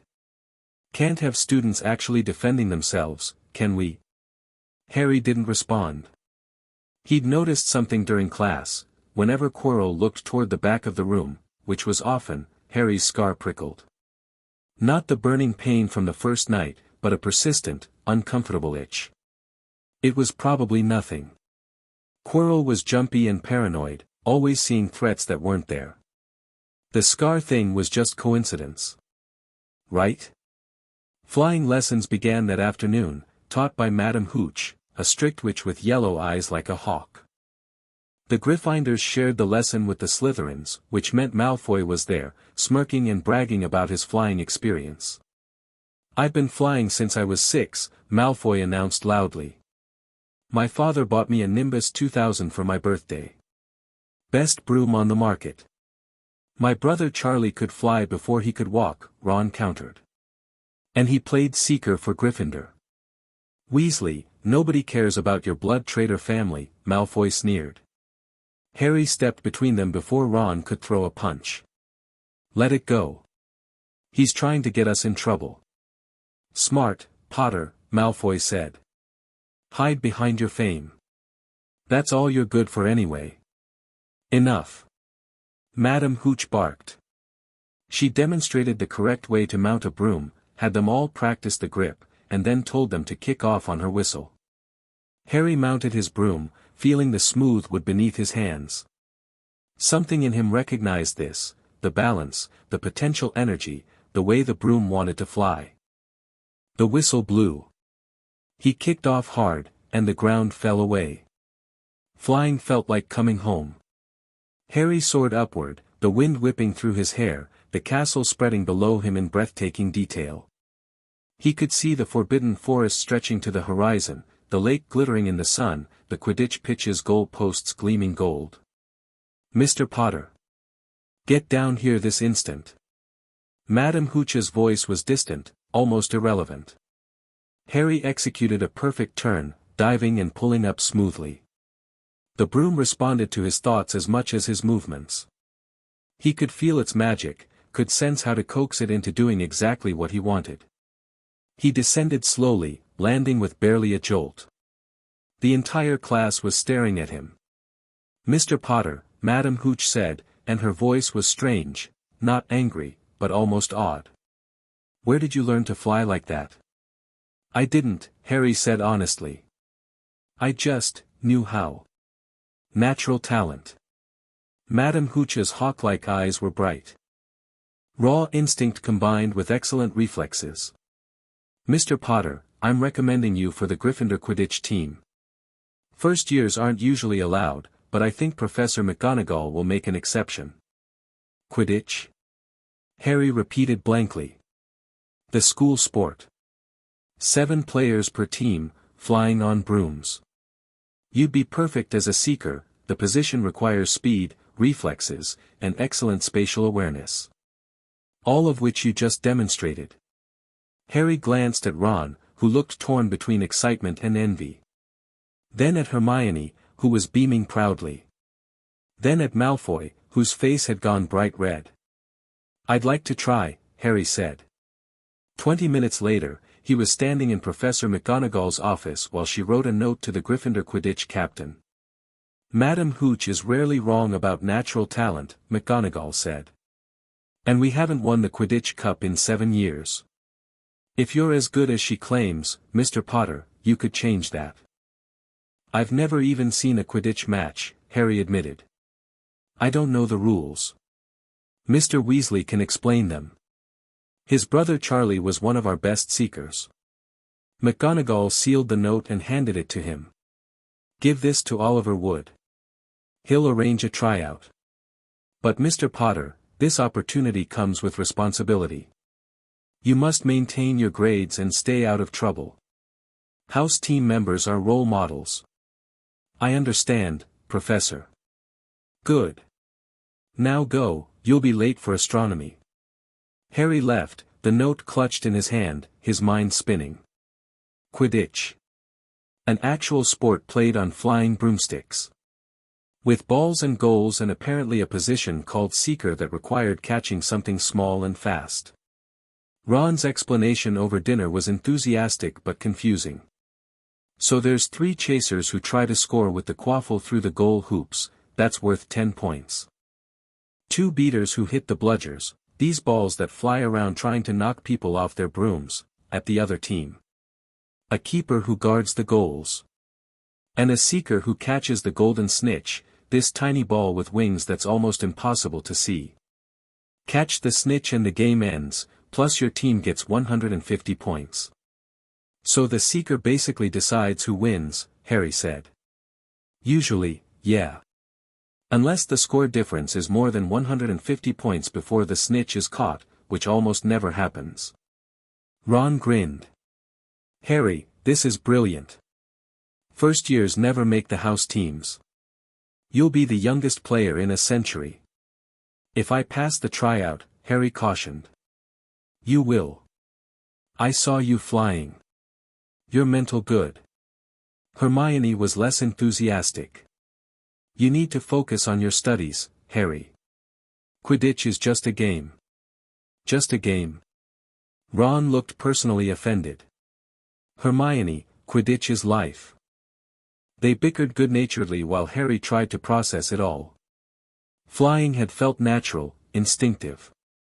But playing an actual sport in front of the whole school. That was different. That was pressure. Still. He'd survived worse than sports pressure. The tryout was scheduled for Saturday morning. Oliver Wood, a burly 5th year with an intense gaze, met Harry on the Quidditch pitch at dawn.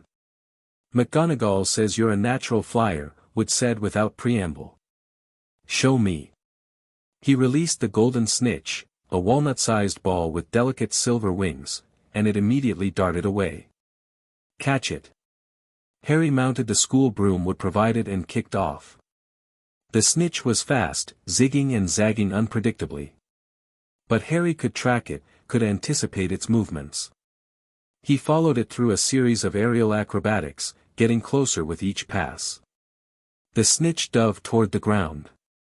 Harry dove after it, pulling up at the last possible second with the snitch clutched triumphantly in his fist. Wood was grinning when Harry landed. You're on the team. Practice is Tuesday and Friday evenings. First match is against Slytherin in November. Don't tell anyone you made the team, I want it to be a surprise. Harry floated through the rest of the weekend. He had friends. He was learning magic. He was on the Quidditch team. Life at Hogwarts was starting to feel good. Then Monday arrived, and everything went sideways. It started with the mail. Another owl brought the Daily Prophet to Hermione, and this time the headline made her gasp out loud. Gringotts break-in attempt, ancient vault targeted. The article detailed a break-in attempt at Gringotts 2 weeks ago, the same day Harry had visited the bank. Someone had tried to force their way into a high-security vault, but the goblins had stopped them. The vault had been emptied earlier that same day, its contents removed to a secure location. That's the day we went to Diagon Alley, Hermione said quietly. Harry, what if they were after something in your vault? My vault's family money, not a high-security vault, Harry said. But his stomach had dropped. Goldgrip mentioned other vaults with family heirlooms. Maybe one of those? Or maybe it wasn't about you at all, Ron pointed out. Could be completely unrelated. But Harry didn't believe in coincidences anymore. The Ollivanders break-in. The Gringotts attempt. Both within weeks of his entry into the wizarding world. Someone was looking for something. His worry intensified that afternoon when Professor Quirrell literally ran away from him in the corridor. Harry had been heading to the library when he'd rounded a corner and nearly collided with Quirrell. The defense professor had taken one look at Harry, gone white as parchment, and fled in the opposite direction, actually fled, his turban askew, muttering frantically under his breath. That was odd, Hermione said. That was mental, Ron corrected. Why would Quirrell run from Harry? Harry's scar was burning. Not just itching, actually burning, like someone was pressing a hot iron to his forehead. He pressed his hand against it, trying to appear casual. Maybe he thought I was a vampire, Harry joked weakly. But it wasn't funny. Something was wrong with Quirrell. Something that made Harry's scar hurt and made the professor avoid him entirely. That night, Harry pulled out the letter Andromeda had sent that morning. She'd written weekly since term started, updating him on ministry politics and checking that he was adjusting well. This letter mentioned increased Death Eater activity. Several known followers of Voldemort had been spotted in suspicious locations. The ministry was investigating but had made no arrests. Harry stared at the letter, pieces clicking together in his mind. Break-ins. Death Eater activity. Quirrell's strange behavior. His scar burning. What if it was all connected? You're overthinking, Ron said, noticing Harry's expression. You always get that look when you're overthinking. I'm not. Yes you are. Harry, not everything is about you. Sometimes things just happen. Maybe Ron was right. Maybe Harry was seeing patterns that didn't exist, paranoid from years of having to watch his own back. Or maybe his instincts were trying to tell him something. The next morning brought another complication. Harry was heading to Transfiguration when he passed Malfoy in the corridor, surrounded by his usual cronies, Crabbe, Goyle, and Pansy Parkinson. Potter. Malfoy called out. Heard you made the Quidditch team. First year on the team in a century. Must be nice having special treatment because you're famous. Must be nice having your father buy you everything because you're useless, Harry replied without thinking. Malfoy's face went red. You take that back. Make me. It was stupid. Harry knew it was stupid even as the words left his mouth. But weeks of Malfoy's constant sneering had worn down his patience. Fine. Malfoy pulled out his wand. Wizard's duel. Tonight, trophy room, midnight. Unless you're too scared. Harry should have walked away. Should have been the bigger person. But the other students were watching, and Malfoy's smirk was unbearable, and Harry's pride wouldn't let him back down. I'll be there. Malfoy swept away, his cronies laughing. Hermione appeared at Harry's elbow immediately. Are you insane? She hissed. Dueling is forbidden. If you're caught out of bounds after hours, you'll get detention or worse. I know, Harry said. But I couldn't let him. Yes, you could have. You could have walked away. You could have reported him to a professor. You could have done literally anything except agree to an illegal duel. Hermione's right, Ron said reluctantly. This is mental. Malfoy's probably planning to get you expelled. Harry took a breath, forcing himself to think past his anger. They were right. Malfoy had baited him perfectly, and Harry had fallen for it. So what do I do? Don't go, Hermione said immediately. If I don't go, Malfoy will tell everyone I was too scared. It'll be the Dursleys all over again, rumors and reputation and everyone believing I'm weak. Who cares what Malfoy thinks? I care what everyone thinks. The words burst out louder than Harry intended. I spent 10 years being called a freak and a coward and worthless. I'm not doing that again. Not here. Silence. Hermione's expression softened. Then we'll go with you, she said quietly. All three of us. That way if it's a trap, you won't face it alone. Hermione, you don't have to, we're your friends, Harry. We're not letting you walk into something stupid by yourself.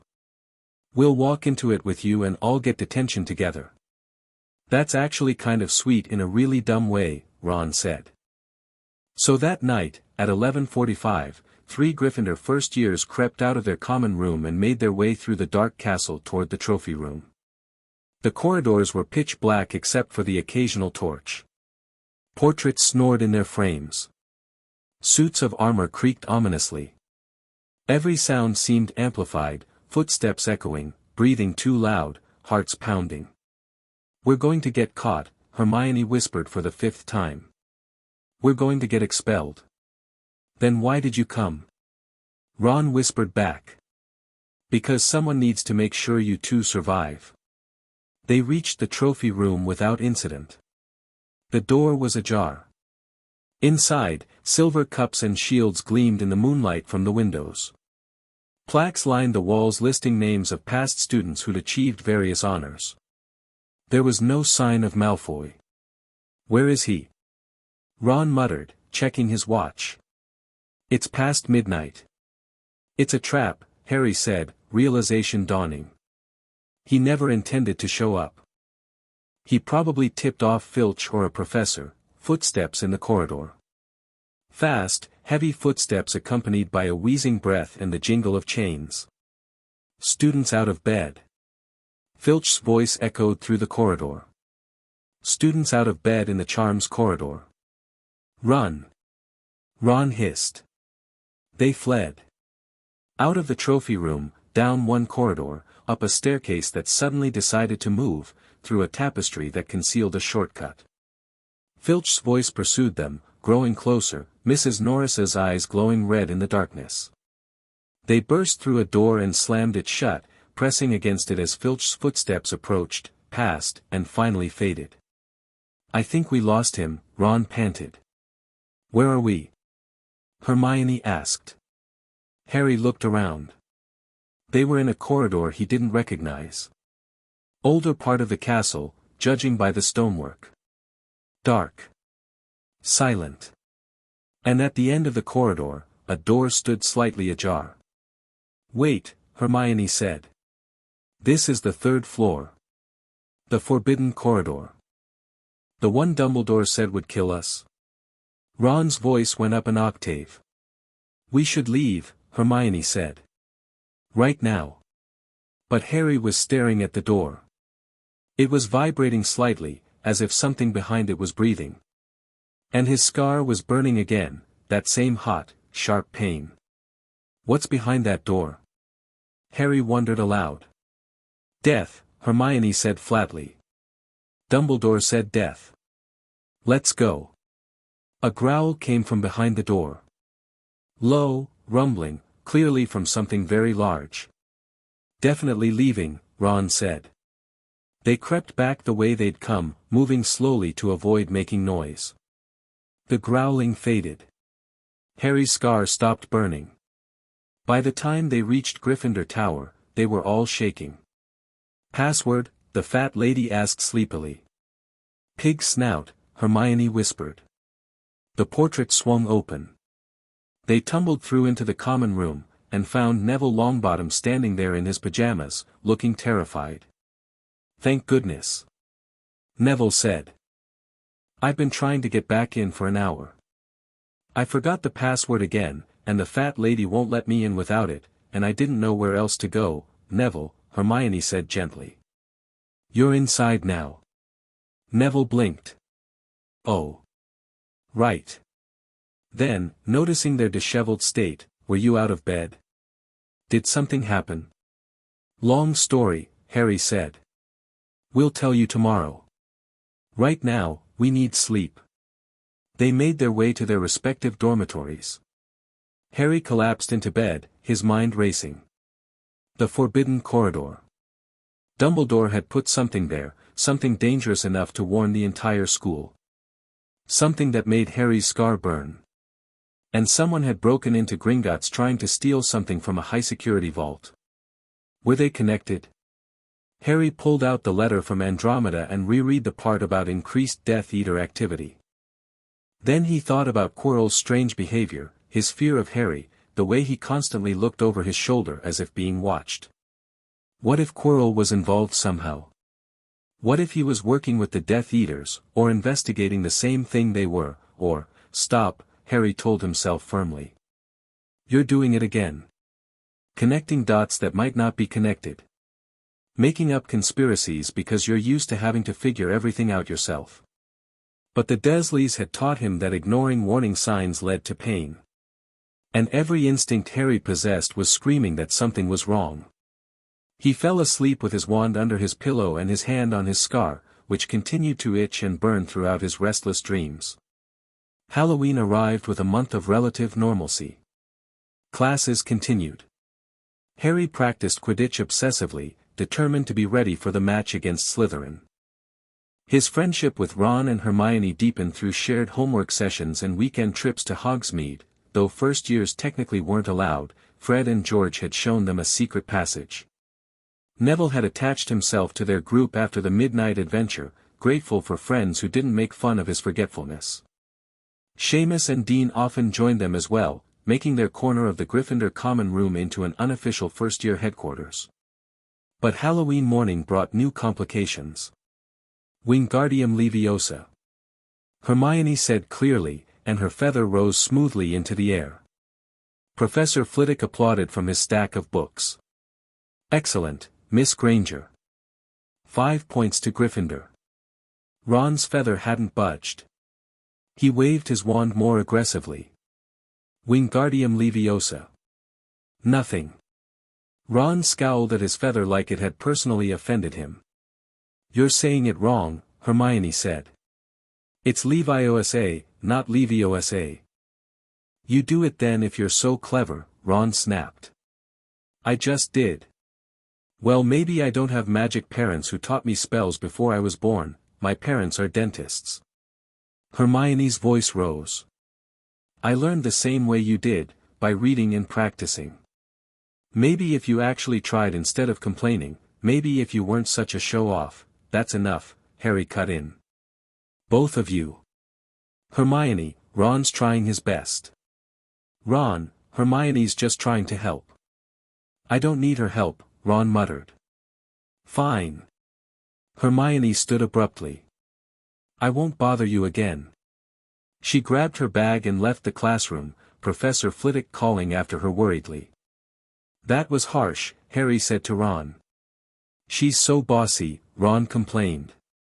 Always correcting everyone, always acting like she knows everything. She does know everything. That's kind of her thing. Harry sighed. You should apologize. Why should I apologize? She started it. Harry gave up. If Ron and Hermione wanted to fight, that was their business. But by dinner, he was starting to worry. Hermione hadn't shown up for afternoon classes. Nobody had seen her. And several girls reported hearing crying from the girls' bathroom on the second floor. Should we check on her? Harry asked Ron. She probably wants to be alone, Ron said, helping himself to more potatoes. Girls are weird when they're upset. That's not, Harry stopped. There was no point arguing with Ron when he was in this mood. The Halloween feast was spectacular. The Great Hall was decorated with live bats, giant pumpkins carved with faces, and orange and black streamers that moved on their own. The ceiling showed a stormy night sky with lightning flashing dramatically. Mountains of food covered the tables, roast turkey, mashed potatoes, various pies, and every sweet imaginable. Harry was reaching for a pumpkin pasty when Professor Quirrell burst into the hall. His turban was askew, his face white with terror. He ran straight to the staff table and collapsed in front of Dumbledore. Troll, he gasped. In the dungeons. Thought you ought to know. Then he fainted onto the floor. The hall erupted in screams. Students jumped to their feet. Several people started running for the doors. Silence. Dumbledore's voice thundered through the hall, magically amplified. Everyone froze.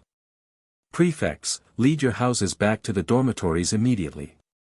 Teachers, follow me to the dungeons. The prefects started organizing their houses. Percy Weasley was shouting orders at the Gryffindors, trying to maintain order as they filed toward the door. Harry's mind was racing. Troll in the dungeons. The Slytherin dormitories were in the dungeons. But that wasn't what made his stomach drop. Ron, Harry grabbed his friend's arm. Hermione doesn't know about the troll. She's still in the bathroom. Ron's face went pale. We have to find her.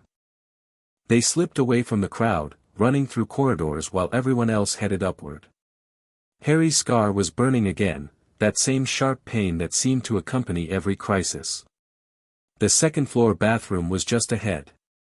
They burst through the door, and came face to face with 12 feet of solid muscle and stupidity. The troll was huge, gray-skinned, with a tiny head on massive shoulders and a club the size of a tree trunk. It was standing in the corner, sniffing the air. And cowering in the opposite corner, white-faced and trembling, was Hermione. "Hermione, run!" Harry shouted. The troll turned toward his voice. Its tiny eyes fixed on Harry and Ron. It raised the club. "Move!" Ron pushed Harry sideways. The club smashed into the floor where they'd been standing, cracking the tiles. "Help!" Hermione screamed. The troll advanced on her, club raised. Without thinking, Harry ran at it, jumping onto its back and wrapping his arms around its neck. The troll roared and thrashed, trying to shake him off. "Let go, Harry!" Ron yelled. He was waving his wand frantically. "Wingardium Leviosa! Wingardium Leviosa!" The troll's club rose into the air, floating out of its grip. Ron flicked his wand, and the club flew across the room, smashing into the troll's head with a sickening crack. The troll swayed, confused. Harry lost his grip and fell, rolling away just as the troll toppled forward and crashed to the floor, unconscious. Silence except for their heavy breathing. "Is it dead?" Hermione whispered. "Just knocked out, I think," Harry said. His hands were shaking. "Are you okay?" Before Hermione could answer, the door burst open again. Professor McGonagall rushed in, followed by Snape and Quirrell. McGonagall looked at the unconscious troll, then at the 3 first years, her expression cycling through horror, relief, and anger. "What on earth were you thinking?" she demanded. "You could have been killed. Why aren't you in your dormitory?" "It's my fault, Professor," Hermione said quickly. "I went looking for the troll." Harry stared at her. McGonagall's eyebrows rose. "Miss Granger. I thought I could handle it because I've read all about trolls." Hermione's voice was steady despite her terror. "Harry and Ron came looking for me to warn me, and they saved my life. If they hadn't found me, I'd be dead." McGonagall looked at the 3 of them, her expression unreadable. 5 points will be taken from Gryffindor for your serious lack of judgment, Miss Granger. As for you two," she turned to Harry and Ron, "you are very lucky. Not many first years could take on a fully grown mountain troll and survive. 5 points each for sheer dumb luck." She ushered them out. As they passed Snape, Harry noticed the potions professor limping slightly, his robes torn near the leg. Their eyes met briefly, and Snape's expression was complex. Not quite hatred. Something closer to assessment. Then they were in the corridor, and McGonagall was directing them firmly back to Gryffindor Tower. "Miss Granger, I suggest you choose your research projects more wisely in future. Mr. Potter, Mr. Weasley, while I don't condone your actions, I recognize that you likely saved a fellow student's life. 10 points each for exceptional bravery." She left them at the portrait hole. The fat lady looked them up and down, sniffed disapprovingly, and swung open. The common room erupted when they entered. Everyone had heard about the troll, and now here were 3 first years who'd apparently fought it. "You fought a troll?" Fred Weasley demanded. "A mountain troll?" George added. "Are you mental?" several people asked simultaneously. But Harry was looking at Hermione, who was crying again, not from fear this time, but relief. "Thank you," she whispered. "You came for me even after I was horrible to Ron." "You weren't horrible," Ron said awkwardly. "I was a git." "I'm sorry." "I'm sorry too." "Can we all agree to stop being sorry and just be friends?" Harry asked. "Because I'm exhausted and my scar hurts and I really don't want to analyze this anymore tonight." They laughed. The crowd gradually dispersed, leaving the 3 of them sitting by the fire. "Your scar hurts?" Hermione asked. Harry, that's the third time you've mentioned that. When does it hurt? When Quirrell's around, Harry admitted slowly. And when we were near the forbidden corridor. And just now, with the troll. So whenever there's danger, Ron said. Or whenever there's dark magic, Hermione added thoughtfully. Harry, what if your scar is reacting to Voldemort's presence somehow? Or to Death Eaters? Voldemort's dead, Harry said. Is he? Hermione pulled out a book, because of course she had a book nearby. I've been reading about the night your parents died. Voldemort was destroyed, but nobody knows if he was actually killed. Dark wizards have ways of surviving death. What if he's still out there somehow? That's terrifying, Ron said. That's impossible, Harry said. But his scar throbbed, and he remembered the graveyard scene in his nightmares, the ones that ended with green light and his mother's screams. We should tell Dumbledore, Hermione insisted. Tell him what? That my scar hurts sometimes. He'll think I'm making it up or seeking attention. Harry rubbed his forehead. Let's just keep it between us for now. If it gets worse, we'll tell someone. Deal? Deal, Ron agreed reluctantly. Deal, Hermione said. But Harry, promise me you'll tell us immediately if something changes. No trying to handle things alone. I promise. They stayed by the fire until it burned low, talking about nothing important, avoiding the topic of trolls and scars and dark magic. Eventually, exhaustion drove them to bed. But as Harry lay in the darkness, his mind wouldn't stop working. Snape had been injured. Had he fought the troll? Why was he limping? And why had Quirrell been the one to discover the troll in the dungeons? What if the troll was a distraction? What if someone had let it in while everyone was at the feast, expecting teachers to go to the dungeons, leaving other parts of the castle unguarded? Like the third floor. Harry sat up in bed, his heart pounding. If he was right, if the troll was meant to draw teachers away from something on the third floor, then someone was trying to steal whatever Dumbledore was protecting. And based on the timing and his scar's reactions, Harry had a horrible suspicion about who that someone might be. But suspicions weren't proof. And Harry had promised to tell his friends if things changed. This definitely counted as changed. Tomorrow, he'd talk to Ron and Hermione. They'd figure out what to do together. For now, Harry forced himself to lie back down, his wand gripped tight beneath his pillow, his scar burning with phantom pain. Welcome to Hogwarts, he thought grimly. Where even Halloween tried to kill you. Chapter 4 and Chapter 5, The Serpent's Shadow. The morning after Halloween, Harry woke to find Ron already dressed and staring out the dormitory window with an intensity that suggested he hadn't slept well either. You're thinking about it too, Harry said. It wasn't a question. Ron turned, his expression troubled. The troll was a distraction. Had to be. Nobody just accidentally lets a mountain troll into a school. Quirrell said it was in the dungeons. But we found it on the second floor. How did it get there? Trolls aren't exactly stealthy. Ron sat on his bed, running his hands through his hair. And Snape was injured. Did you see him limping? I saw. Harry pulled on his robes, his mind cataloguing the previous night's oddities. Hermione's waiting for us in the common room.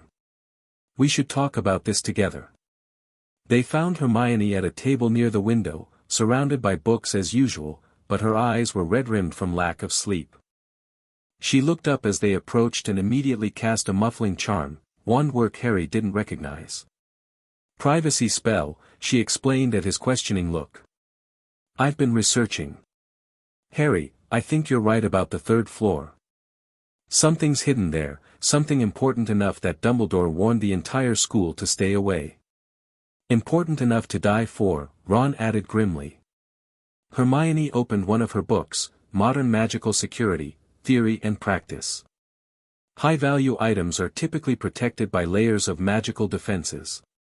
Based on Dumbledore's warning and what we heard through that door, the growling, I think there's a guardian creature.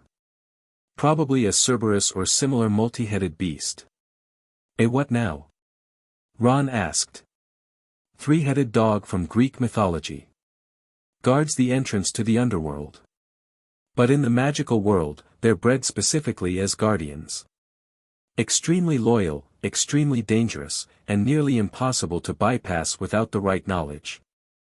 Harry thought about the growling, the way the door had vibrated. How do you get past one? Music, Hermione said. According to legend, Cerberus falls asleep to music. But that's just the first layer of defense. Whatever's being protected would have additional safeguards, probably puzzles or challenges designed by different professors. So someone's trying to steal whatever's being guarded, Ron said. And they used the troll to distract the teachers on Halloween. Exactly. Hermione pulled out another book, this one showing a photograph of Gringotts. Remember the break-in attempt at Gringotts? The vault that was emptied the same day we visited? What if whatever was in that vault is now at Hogwarts? What if that's what someone's trying to steal? The pieces clicked together in Harry's mind with horrible clarity. The Philosopher's Stone. Both of them stared at him. How did you? Hermione started. I've been reading too. Harry pulled out his own book, Alchemical Achievements of the Modern Age, which he'd borrowed from the library 2 weeks ago.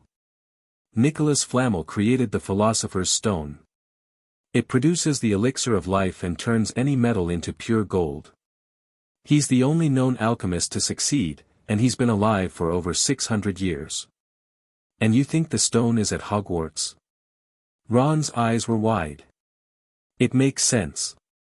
Flamel is Dumbledore's friend, it says so right here in the book. If someone was trying to steal the stone from Gringotts, Dumbledore would be the logical person to protect it.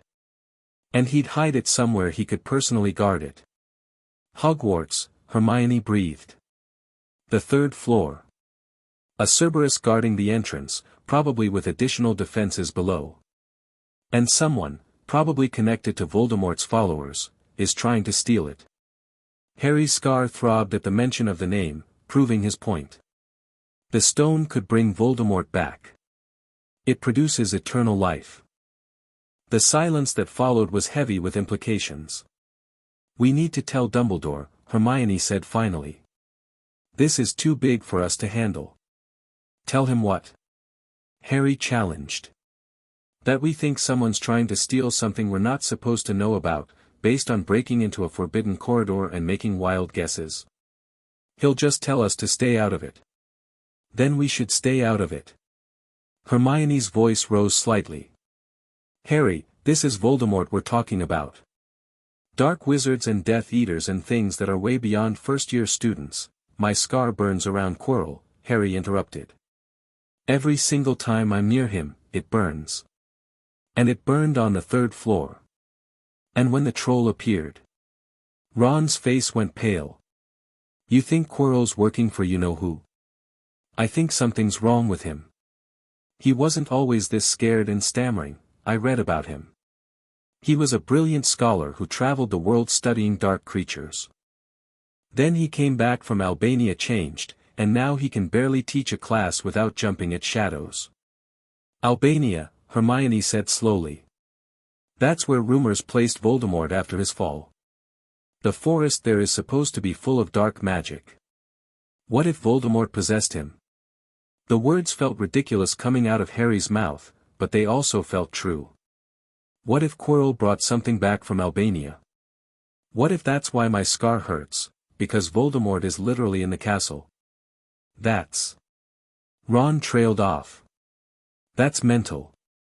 That's possible, Hermione corrected, flipping through another book, Possession and Parasitic Magic, a warning. Certain forms of dark magic allow a wizard's soul or consciousness to attach to another person.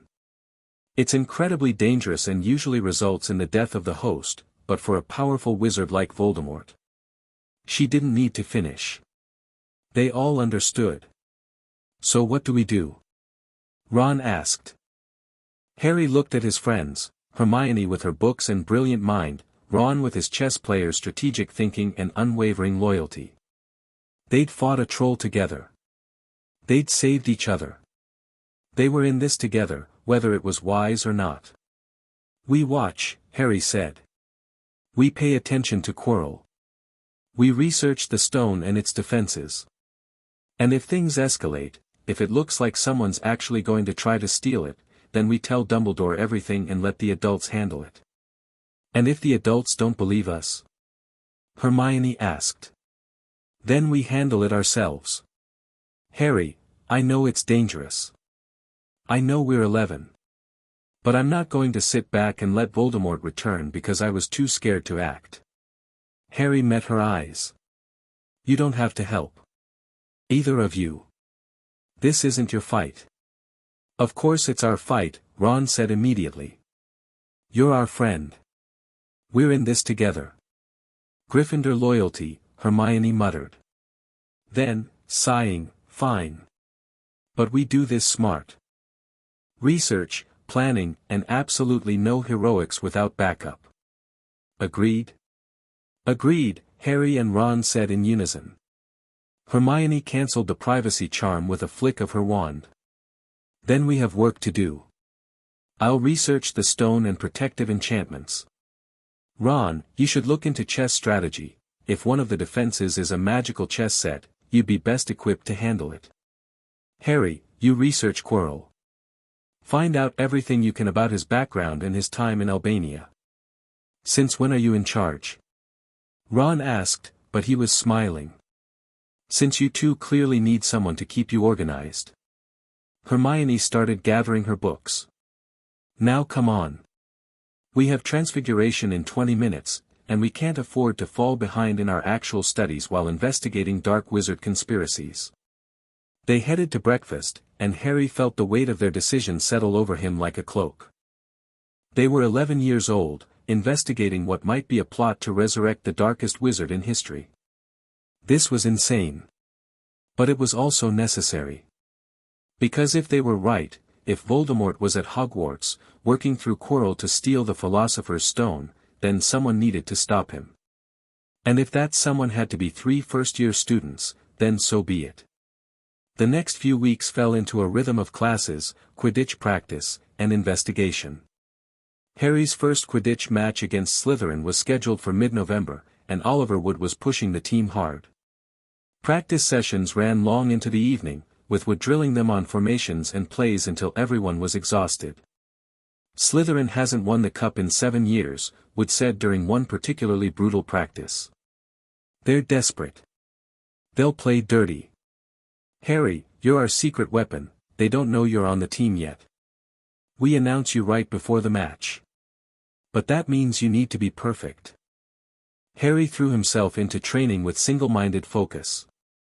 Flying was the one thing that came naturally, that didn't require study or practice or effort.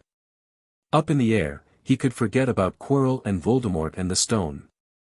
He could just be Harry, chasing the snitch, losing himself in the pure joy of flight. But on the ground, reality reasserted itself. Quirrell was avoiding Harry more blatantly now. In defense against the dark arts, he arranged the classroom so Harry's seat was as far from the front as possible. He never called on Harry for questions.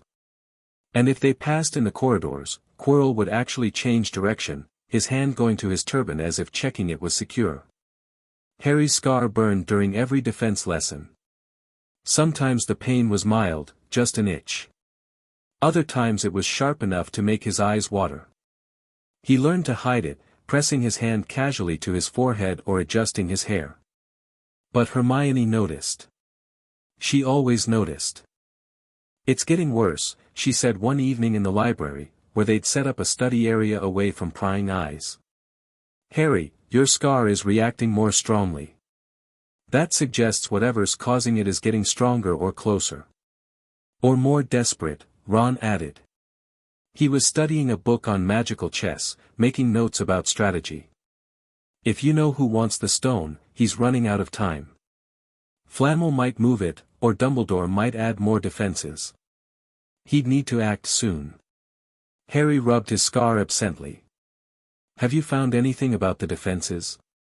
Not specifics, Hermione said. But I've been watching the teachers. Snape, Flitwick, McGonagall, Sprout, and Quirrell all visit the third floor regularly.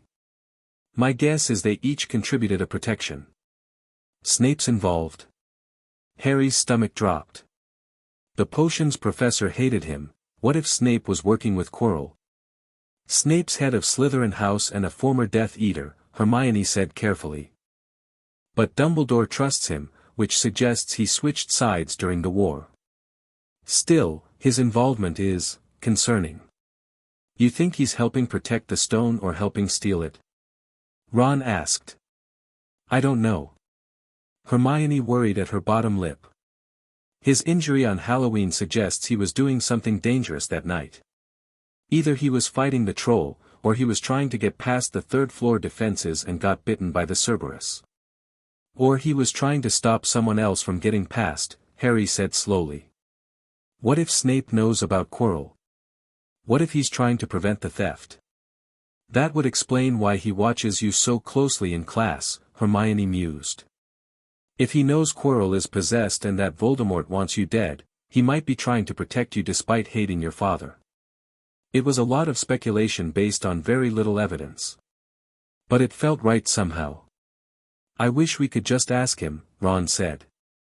Just walk up and say, hey Professor, are you working for you-know-who or against him? That would go well, Harry said dryly. They returned to their research. Harry had found several articles about Quirrell's travels. The man had been everywhere from Egypt to Romania to Albania. He'd studied dark creatures extensively, written papers on defensive magic, and had been considered one of the brightest minds in his field. Then something had happened in Albania. The articles after his return were different, shorter, more cautious. Quirrell had stopped publishing research. He'd taken the defense position at Hogwarts almost reluctantly, and colleagues noted his changed demeanor. He came back wrong, Harry said aloud. Something in Albania changed him. Or someone possessed him, Hermione said grimly. The question is, what do we do about it? That question haunted Harry as November progressed. They had suspicions but no proof. They couldn't go to Dumbledore without evidence, and they couldn't get evidence without taking risks that might get them expelled, or worse. The solution, when it came, was unexpected. It started with Neville. Neville had become a regular fixture in their study group, his herbology knowledge proving invaluable when they needed to research magical plants. He was also surprisingly good at remembering details others missed, a useful trait when investigating conspiracies. I saw Professor Snape cornering Quirrell yesterday, Neville said during lunch one day. Outside the staff room. Snape was asking him about his loyalties, and Quirrell looked terrified.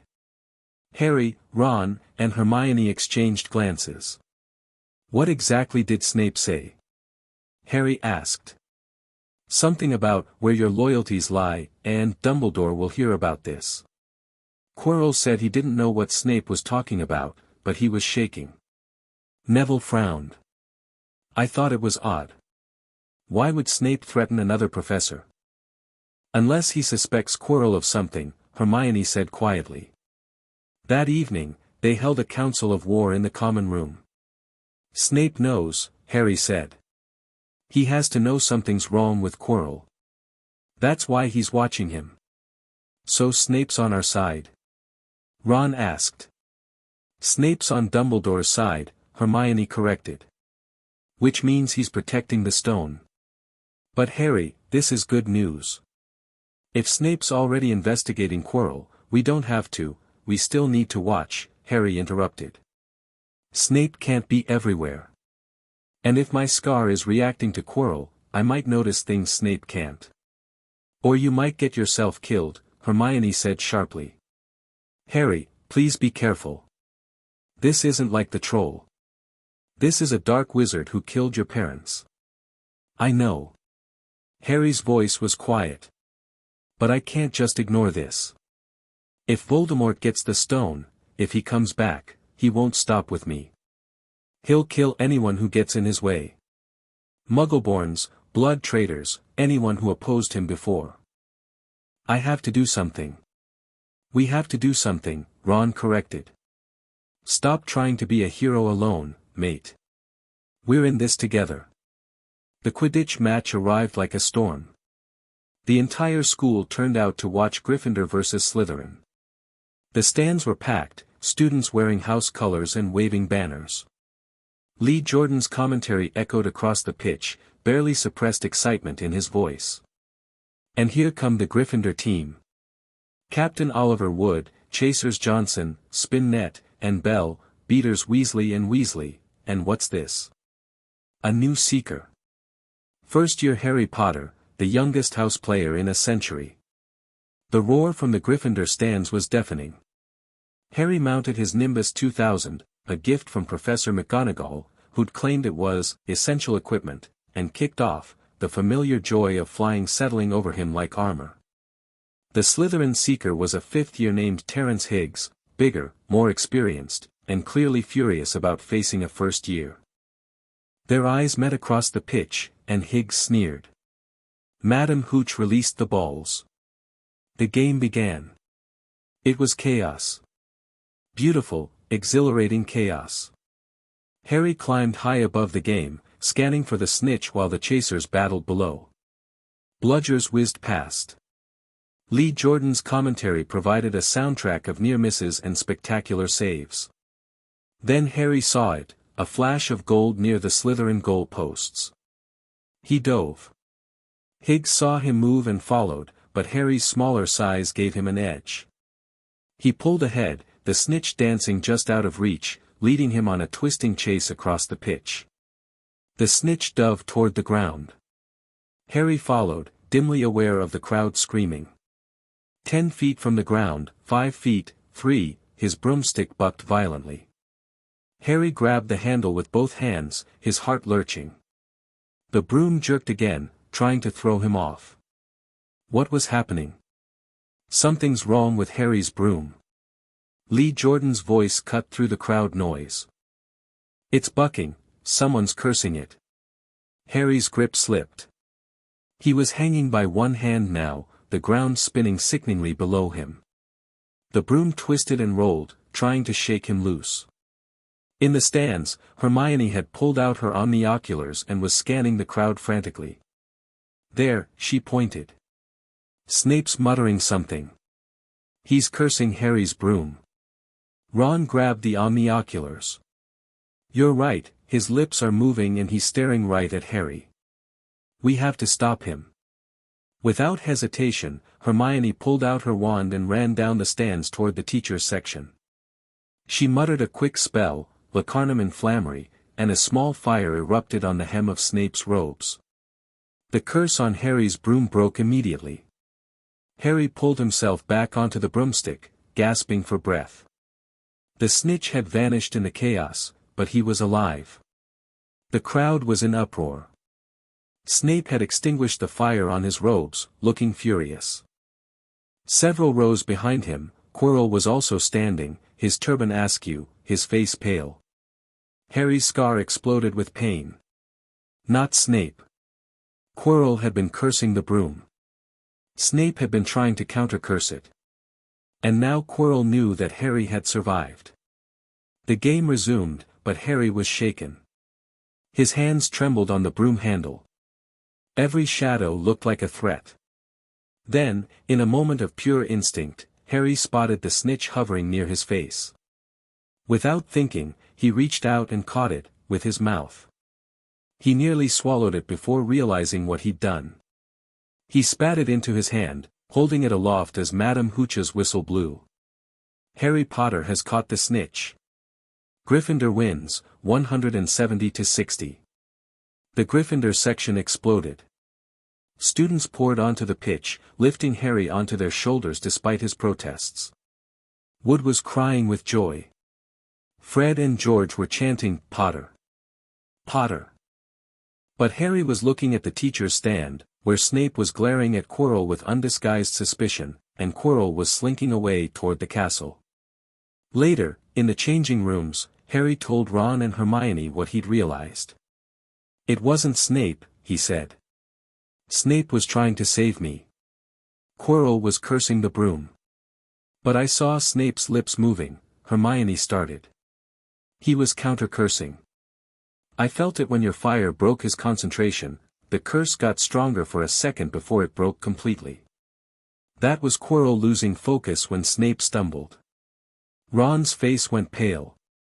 So Quirrell just tried to kill you in front of the entire school. He tried to make it look like an accident. A broom malfunction. Harry rubbed his scar, which was still throbbing. This is escalating. He's getting desperate. We need to tell Dumbledore, Hermione said. Now. Before Quirrell tries something else. But when they went to Dumbledore's office, the headmaster wasn't there.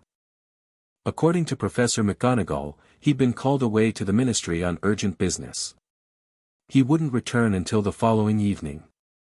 Perfect timing, Ron said bitterly as they trudged back to Gryffindor Tower. Quirrell tries to murder Harry, and Dumbledore's not even here. Maybe that's intentional, Hermione said.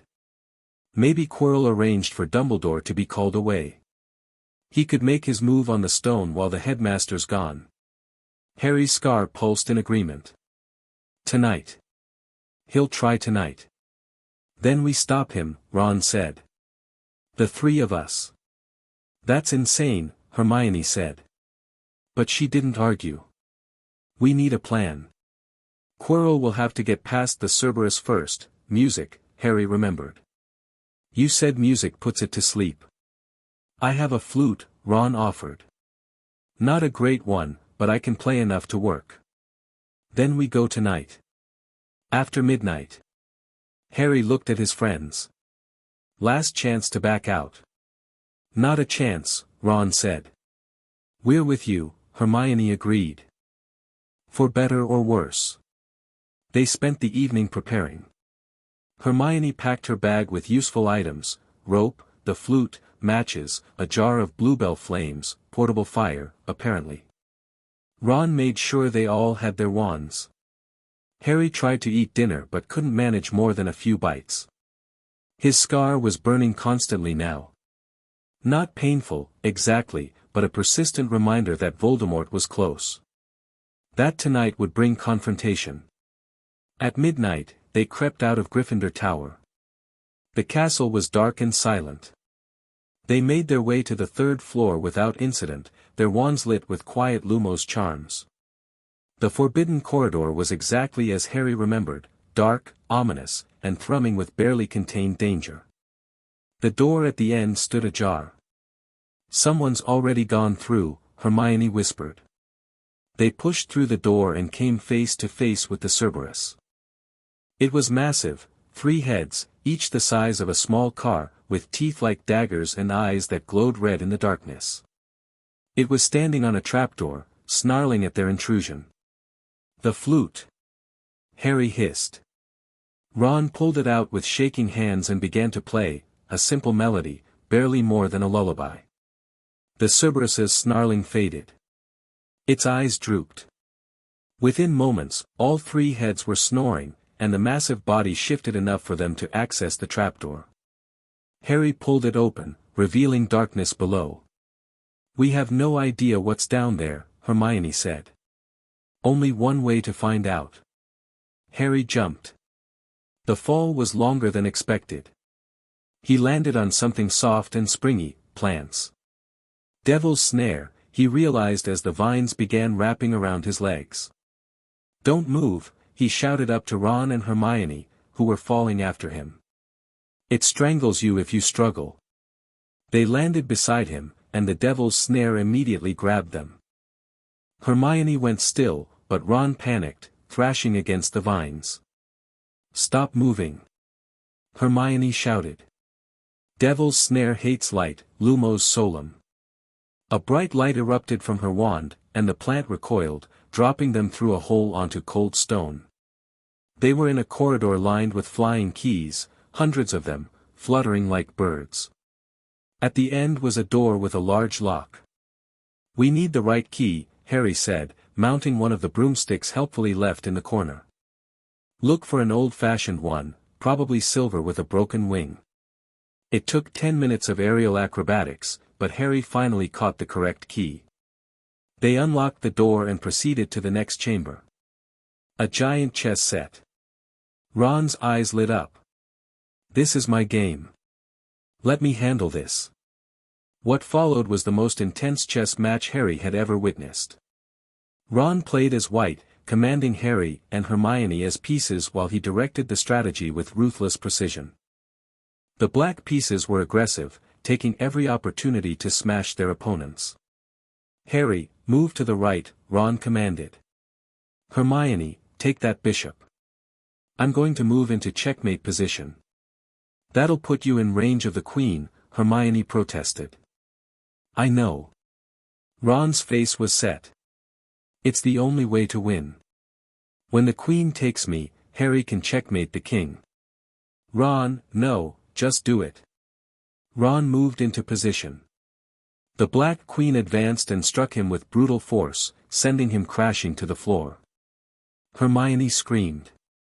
But the path was clear. Harry moved the rook into position. Checkmate. The White King dropped his sword.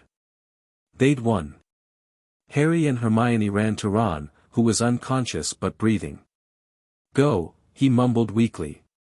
Stop Quirrell. I'll be fine. Hermione cast a quick healing charm and left him as comfortable as possible. Then she and Harry proceeded to the next chamber. A troll, already unconscious. Someone had been here before them.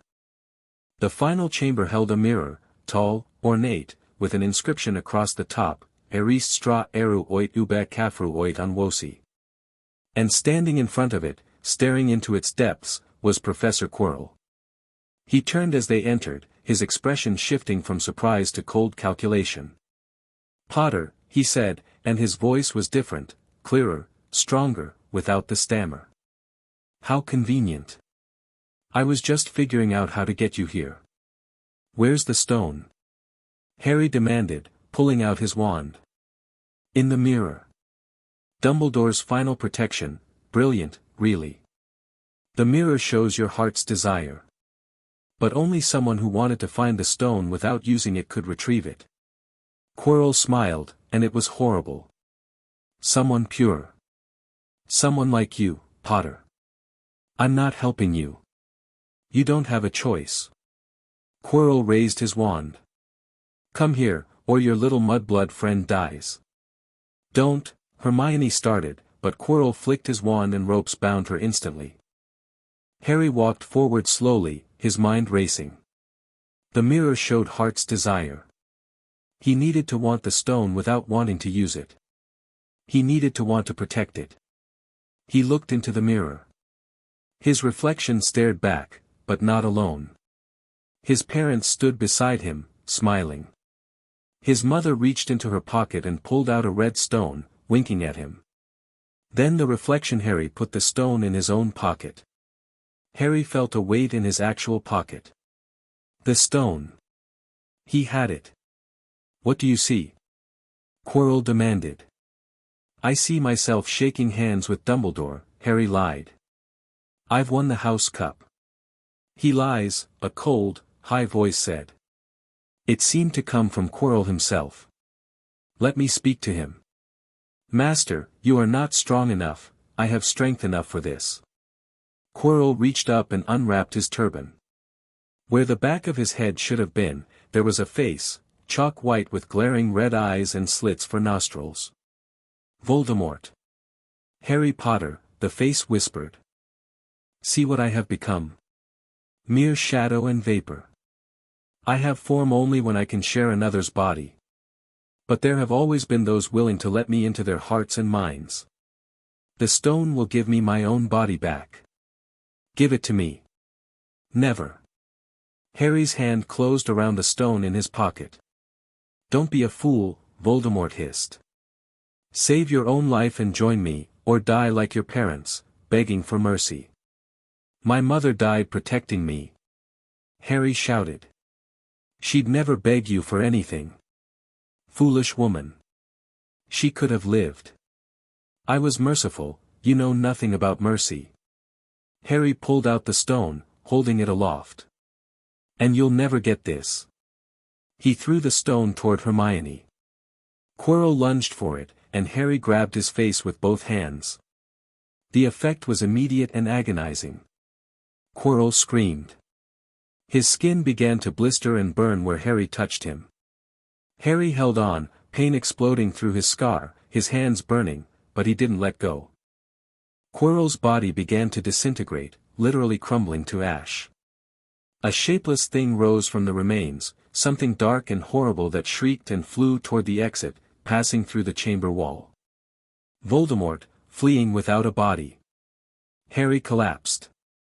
The last thing he saw was Hermione cutting herself free and running toward him, the stone clutched in her hand, her face white with terror. Then darkness took him. Harry woke in the hospital wing 3 days later. Dumbledore was sitting beside his bed, looking older and sadder than Harry had ever seen him. The stone? Harry croaked. Destroyed, Dumbledore said gently. Nicholas and I agreed it was too dangerous to keep. He has enough elixir to set his affairs in order before he and his wife pass on peacefully. Voldemort fled. He will return someday, I fear. But you stopped him, Harry. You saved the stone and prevented his resurrection. You were very brave. Hermione and Ron helped. Are they both fine? Ron is recovering from his chest injuries. Hermione has been sitting with you every day. She sends her regards and says you're an idiot for touching Quirrell without backup. Dumbledore's eyes twinkled. She's quite right, you know. Harry tried to laugh, but it hurt too much. My scar will always be a connection to Voldemort, I'm afraid. He marked you that night in Godric's Hollow, and that mark will never fully fade. But Harry, Dumbledore leaned forward.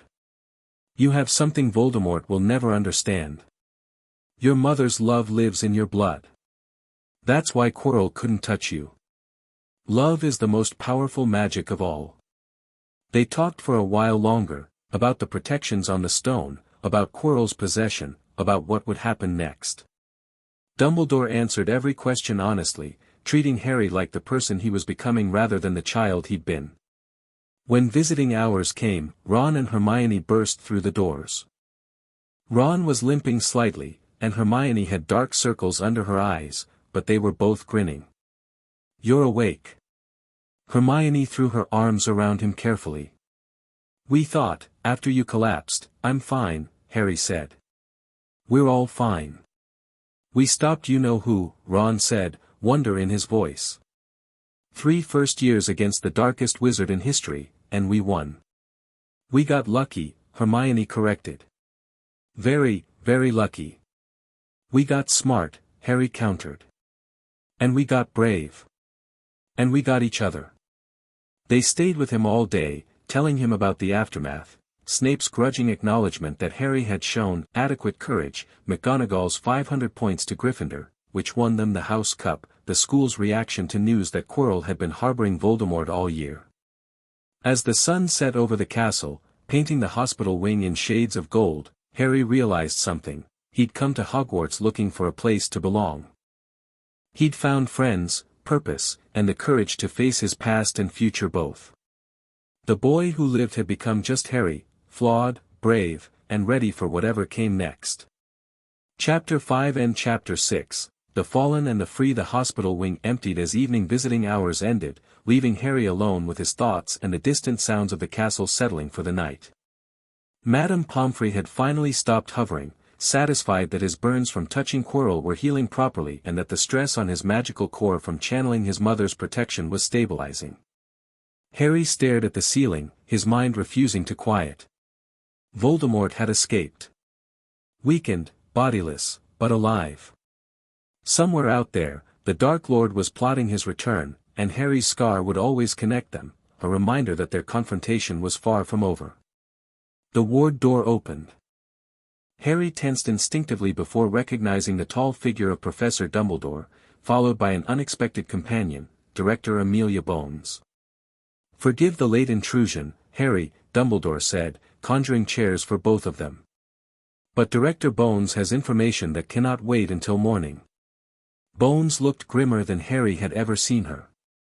Mr. Potter, what I'm about to tell you is classified ministry information. However, given your involvement in recent events, you have a right to know. Harry pushed himself upright, ignoring Madame Pomfrey's disapproving cluck from her office. What's happened? The attack on you during the Quidditch match triggered several investigations, Bones began. We've been monitoring dark magical signatures across Britain since the Gringotts incident. 3 days ago, while you were unconscious, we detected an enormous surge of ancient magic near the Forbidden Forest. Something powerful entered the castle grounds. Voldemort left through the castle, Harry said.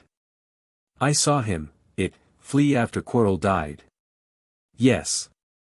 But what's concerning is that something else arrived just hours later. Bones pulled out a folder filled with photographs and documents. We believe it's connected to the earlier break-ins at Ollivanders and Gringotts. Harry, have you heard of the Fallen Court? The name meant nothing to him.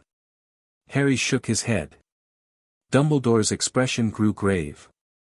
The Fallen Court is a legend from the time of the Peverell brothers, roughly 700 years ago.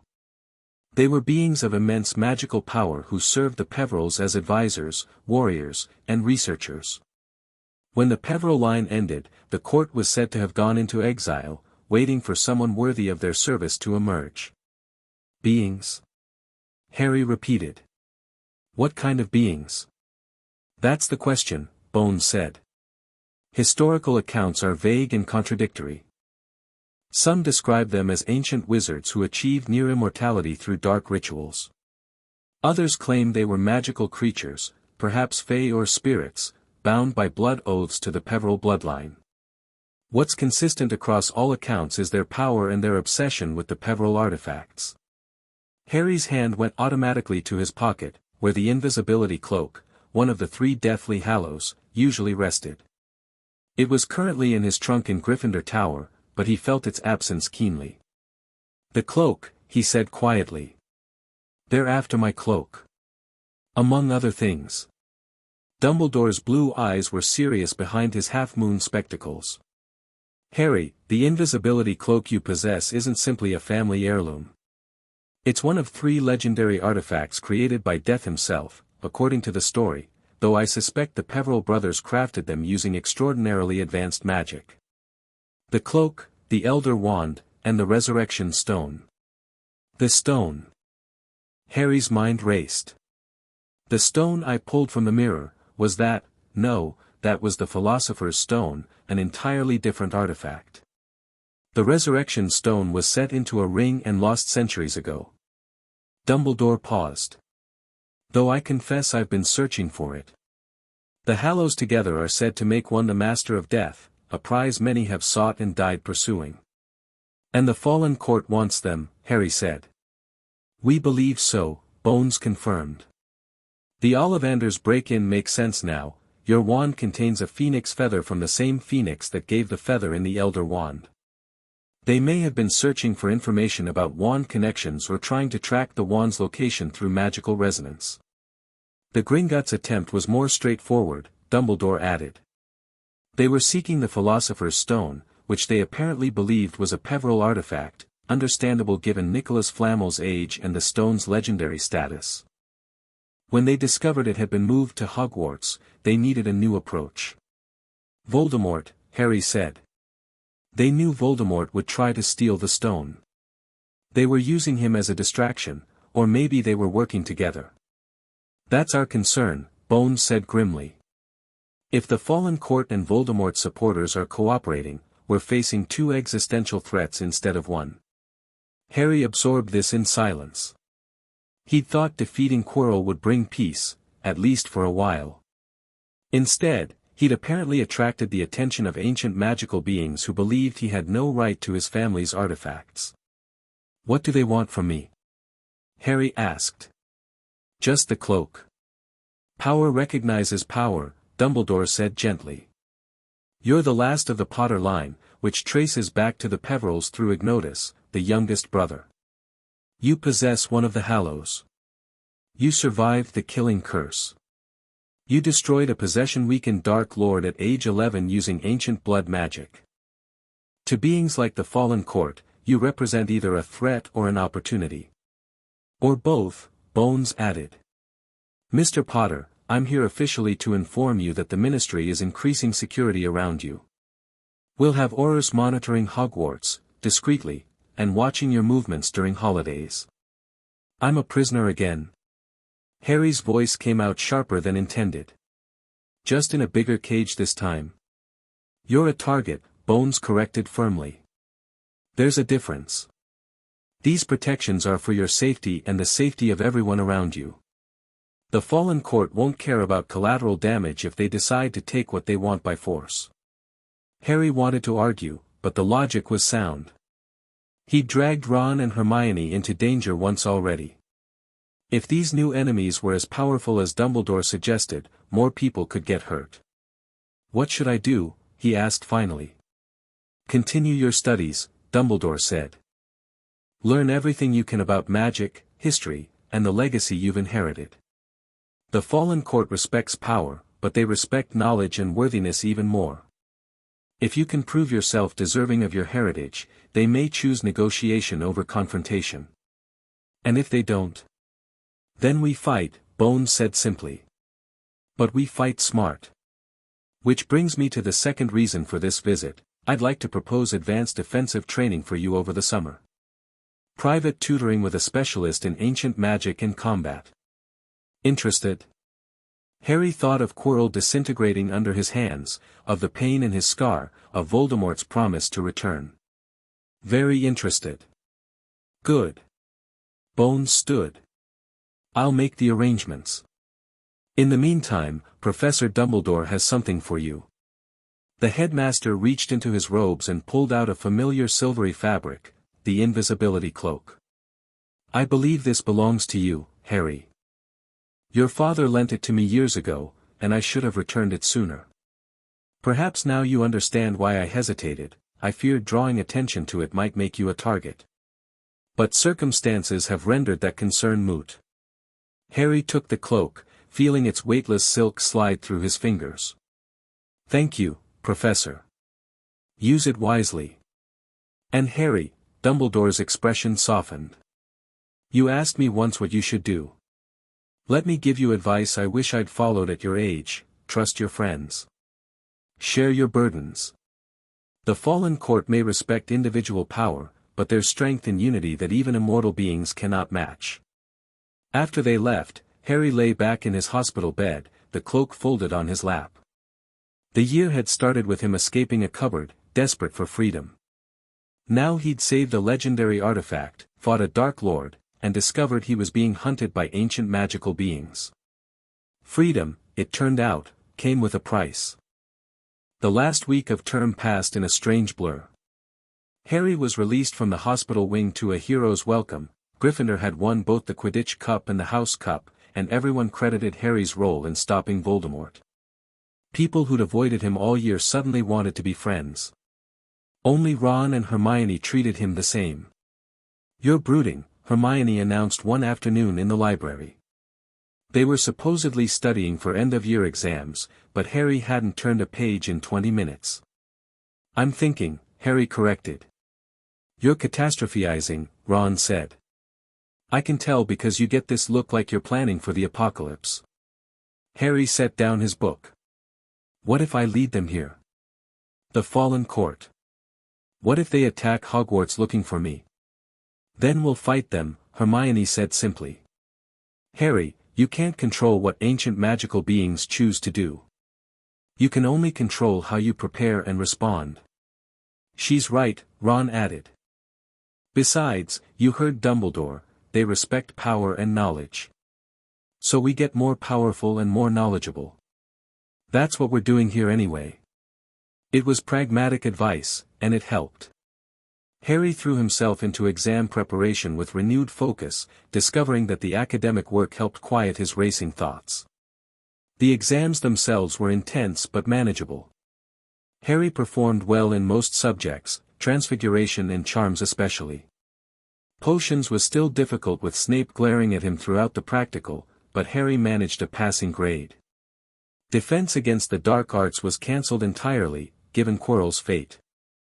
The results were posted on the last full day of term. Harry Potter Transfiguration, exceeds expectations charms, exceeds expectations potions, acceptable herbology, exceeds expectations history of magic, acceptable astronomy, exceeds expectations, not bad for someone who didn't know magic existed 6 months ago, Ron said, studying his own results. Mostly acceptables with a surprising outstanding in defense.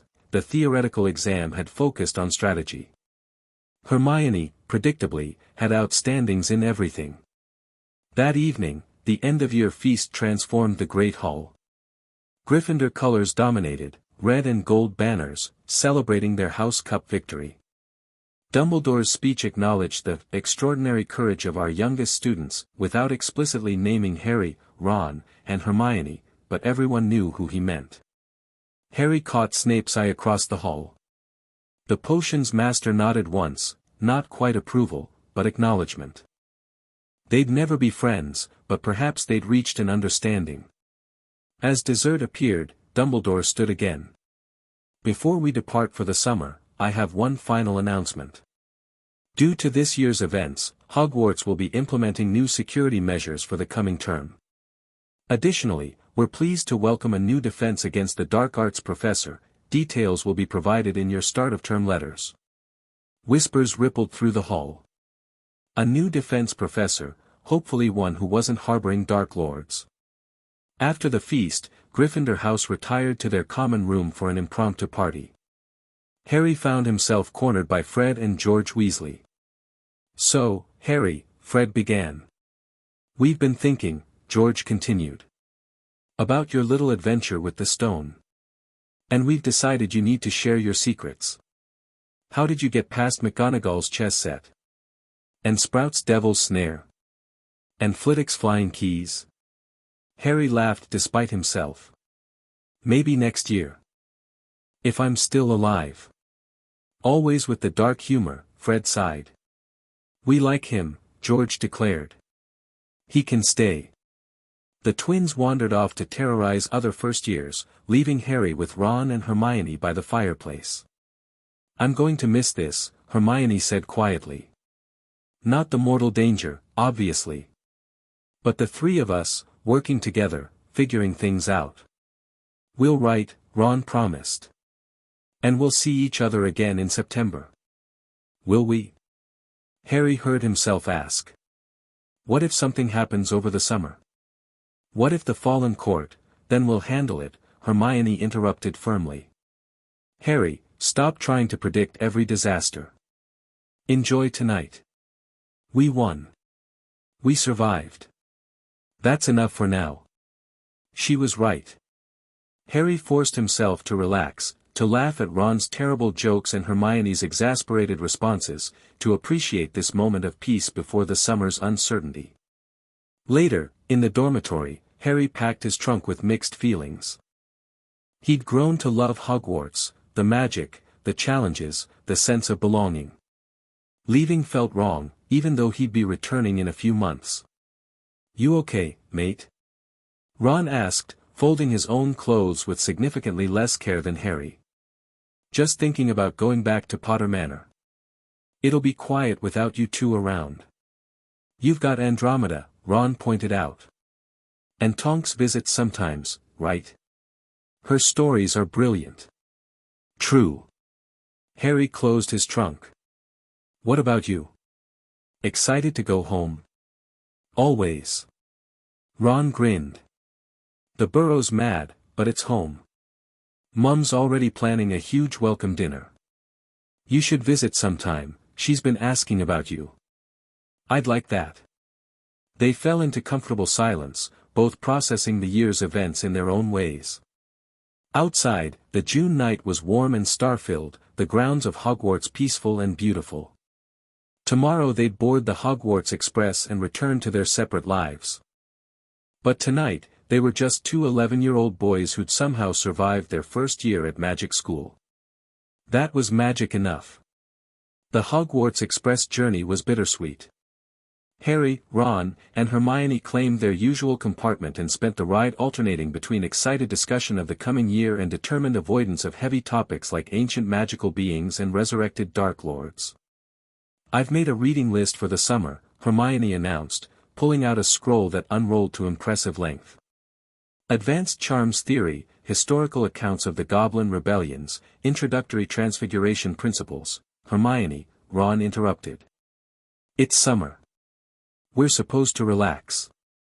Knowledge is relaxing, Hermione countered. Besides, if we're facing increased threats next year, we should be prepared. She has a point, Harry admitted. Can I get a copy of that list? Hermione beamed and produced 2 more scrolls, clearly she'd anticipated this. Ron groaned but accepted his copy with good grace. At least put Quidditch Through the Ages on here somewhere. If I'm doing homework, I want it to include something interesting. They were debating the relative merits of various Quidditch teams when the compartment door opened. A girl with long blonde hair and dreamy eyes stood there, looking slightly lost. "Excuse me," she said in a vague voice. "Has anyone seen my copy of the Quibbler? I could have sworn I had it, but it seems to have wandered off." "Sorry, haven't seen it," Harry said. "I'm Harry, this is Ron and Hermione. Luna Lovegood." She smiled serenely.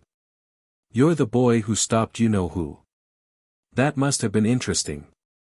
Did you see any Raxburts while you were in the 3rd-floor corridor?"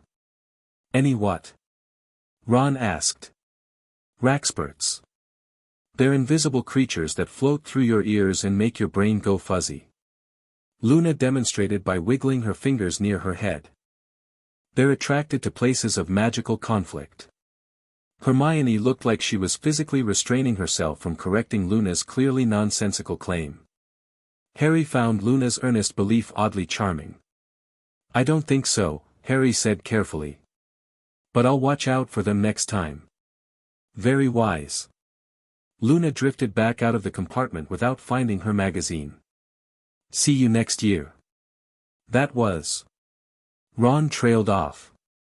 "Interesting," Hermione finished diplomatically. They reached King's Cross in late afternoon. Platform 9 3/4 was crowded with families reuniting, trunks being loaded onto carts, owls hooting indignantly about the journey. Harry spotted Andromeda immediately, her dark hair streaked with silver, her posture regal despite her casual robes. Next to her stood a young woman with bright pink hair and a mischievous grin. "Harry." Tonks waved enthusiastically. "Heard you had quite the year." Harry hugged Andromeda, then greeted Tonks. "That's one way to put it."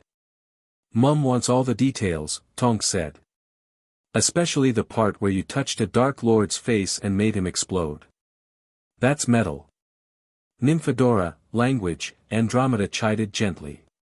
She turned to Harry. "Are these your friends?" Harry introduced Ron and Hermione, watching with amusement as Hermione immediately launched into questions about Tonks's metamorphmagus abilities and Ron's ears turned red at Tonks's friendly attention. "We should get together this summer," Hermione said. "If that's allowed with the increased security." "I'll make it happen," Harry promised. "Even if I have to ask Director Bones personally." They said their goodbyes, Ron extracted by his numerous siblings, Hermione collected by her parents, and Harry followed Andromeda and Tonks through the barrier to the Muggle side of the station. The apparition to Potter Manor was as disorienting as always. Harry stumbled on arrival, caught by Tonks's quick reflexes. "Getting better at it," Tonks said encouragingly. "Soon you'll barely throw up." "I've never thrown up," Harry protested. "Yet," Tonks said darkly. The key word is yet. Potter Manor looked exactly as Harry had left it, beautiful, ancient, and somehow more welcoming than it had been at the start of summer. Bitsy appeared with a crack, tears already streaming down her face. "Master Harry is home," she wailed joyfully. "Bitsy has been so worried." Bitsy heard about the Dark Lord and the stone and the terrible danger. "I'm fine, Bitsy," Harry said, allowing the house elf to check him over thoroughly. "See? All limbs attached, no extra holes." "Master Harry should not joke about such things," Bitsy sniffed. "Come, Bitsy has prepared Master Harry's favorite dinner. Master Harry needs feeding after such a traumatic year." Dinner was indeed Harry's favorites: roast chicken, mashed potatoes with gravy, fresh vegetables, and treacle tart for dessert. They ate in the informal dining room while Harry recounted the year's events, edited slightly to minimize the mortal danger aspects, though Andromeda's expression suggested she wasn't fooled. "You fought bravely," Andromeda said when he finished. "Lily would be proud. But Harry, you need to understand that this coming year will be different. The Fallen Court's interest changes everything." "Director Bones mentioned training," Harry said. "Yes. I've been coordinating with her. You'll spend part of the summer with a specialist in ancient magic and combat.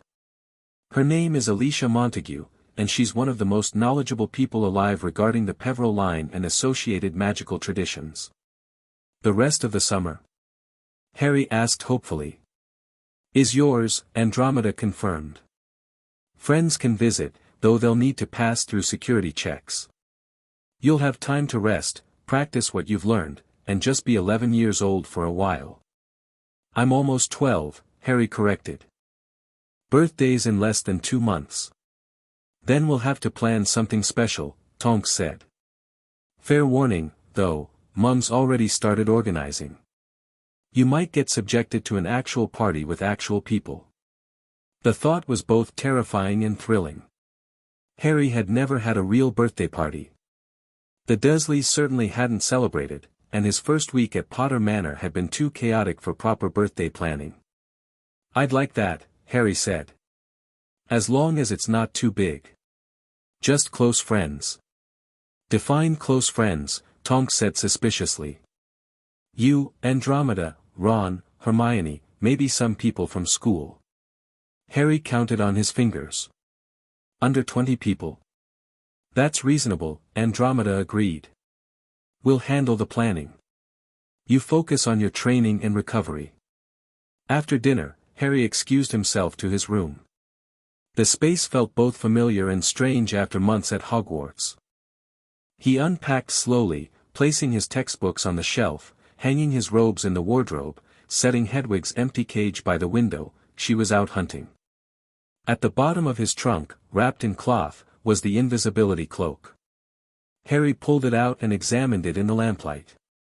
The fabric seemed to shimmer with its own inner light, impossibly soft and weightless. One of the Deathly Hallows. A legendary artifact that ancient beings were willing to kill for. And it was his. Not because he'd earned it or proven himself worthy, but because he'd been born into the right family. The responsibility felt enormous. Harry folded the cloak carefully and placed it in his wardrobe's hidden compartment, a security feature Andromeda had installed. Then he pulled out parchment and began writing letters. "Dear Ron, made it home safely. Manor's quiet after Hogwarts, but Bitsy's happy to have me back," she cried for 10 minutes straight. "Andromeda says you can visit this summer if your parents approve. We could practice magic, play chess, explore the grounds. There's a huge forest behind the manor that supposedly has some interesting magical creatures. How's the burrow? Say hi to your family for me. Harry, dear Hermione, summer training starts in a few weeks. Apparently I need to learn about ancient magic and combat.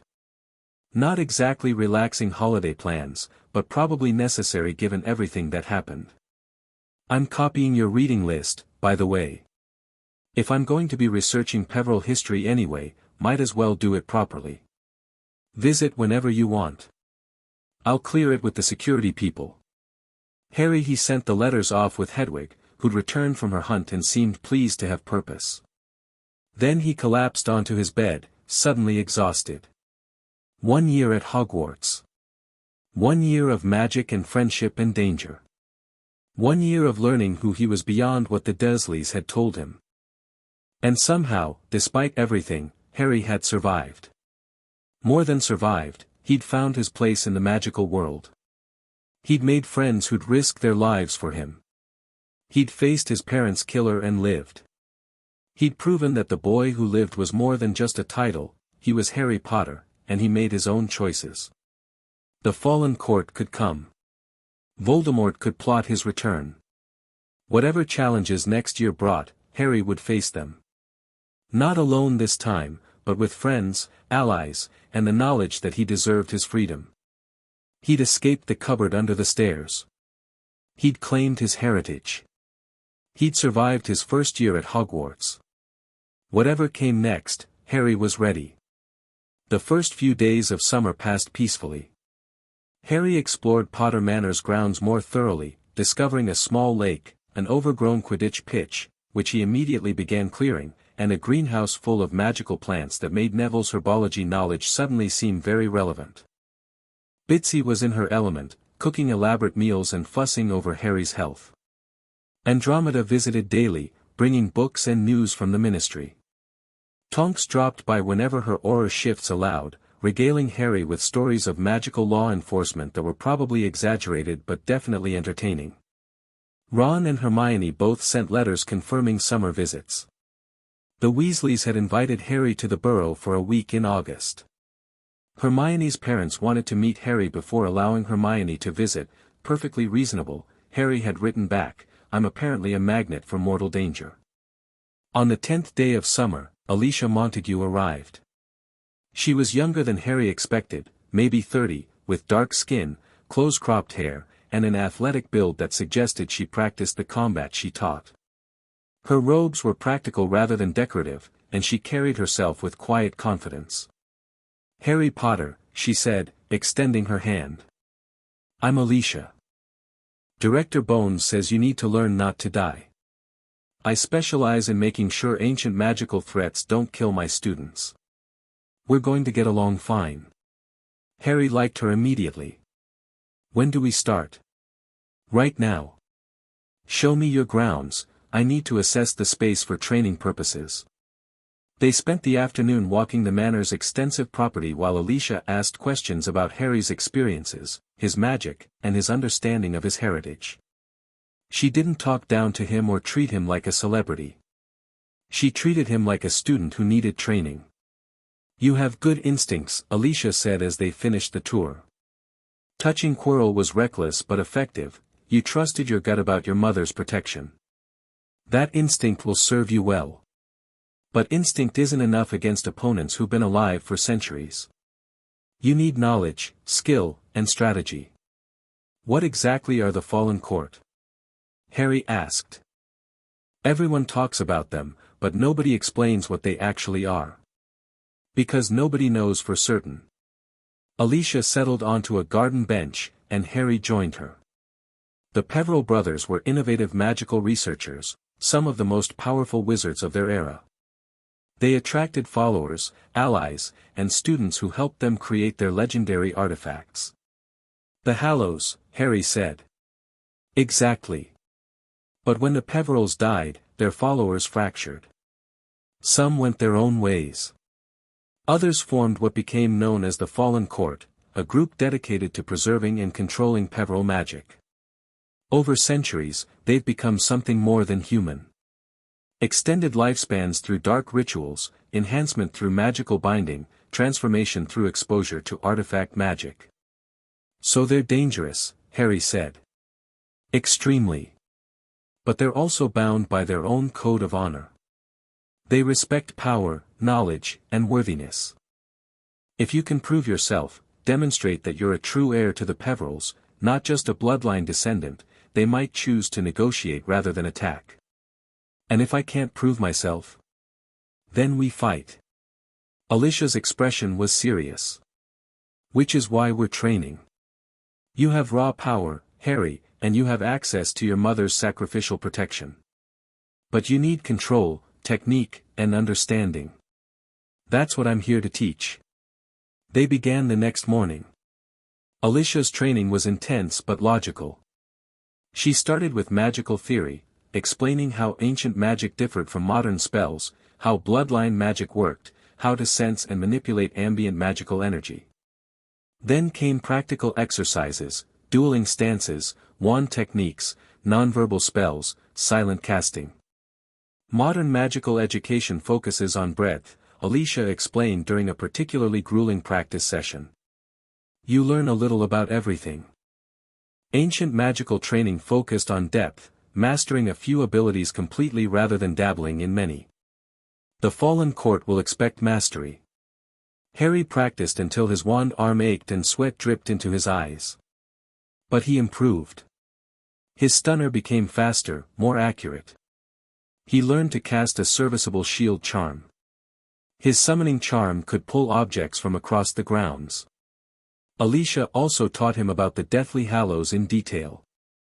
The invisibility cloak is unique, she explained one afternoon in the Manor's library. Most invisibility cloaks fade with time or fail against detection spells.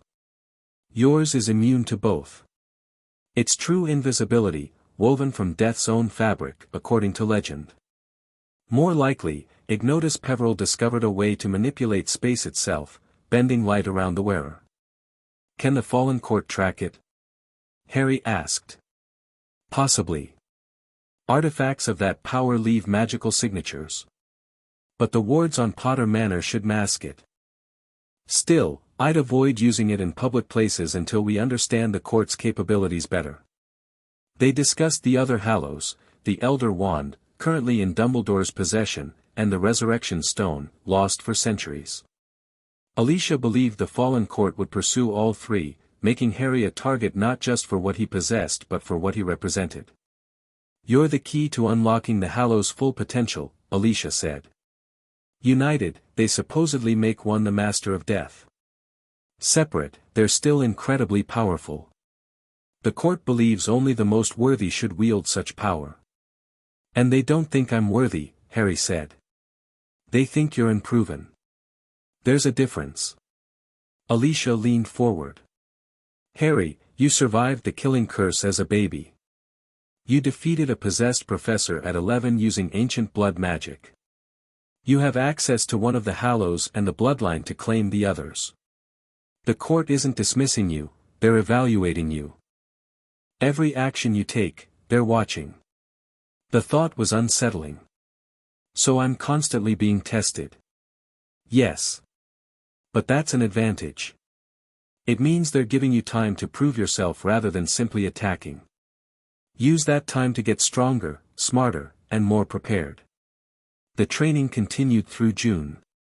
Harry practiced combat magic, learned about magical history, and studied everything Alicia could teach him about the Peverells and their legacy. He also maintained his friendships, writing to Ron and Hermione regularly, planning their summer visits, sharing his progress. His 12th birthday arrived on July 31st. Andromeda and Tonks had indeed planned a party, held in Potter Manor's gardens, with roughly 15 guests. Ron and his family came. Harry met the famous Molly Weasley, who immediately tried to feed him. Hermione and her parents attended. Her father was fascinated by the magical household, and several Hogwarts friends made appearances, including Neville, Dean, and Seamus. Even Professor McGonagall sent a gift, a book on advanced transfiguration with a note reading, "For continued excellence in my subject.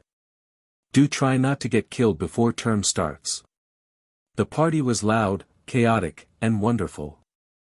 They played Quidditch, Harry teaching the Muggle-born students the basics, ate an enormous cake Bitsy had prepared, and laughed until their sides hurt. For one afternoon, Harry was just a normal 12-year-old having a birthday party. As evening fell and guests departed, Harry found himself sitting by the lake with Ron and Hermione, watching the sunset paint the water gold. This was nice, Hermione said. Normal. We should do normal things more often. Agreed, Ron said. Though knowing us, we'll probably stumble into another conspiracy by October.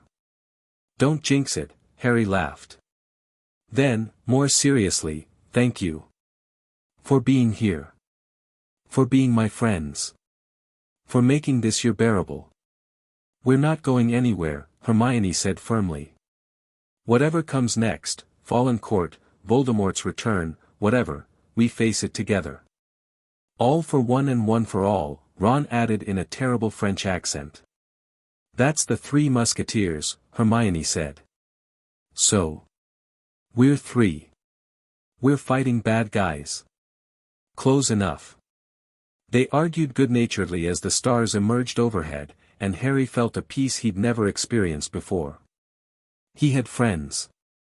He had family, not by blood, but by choice.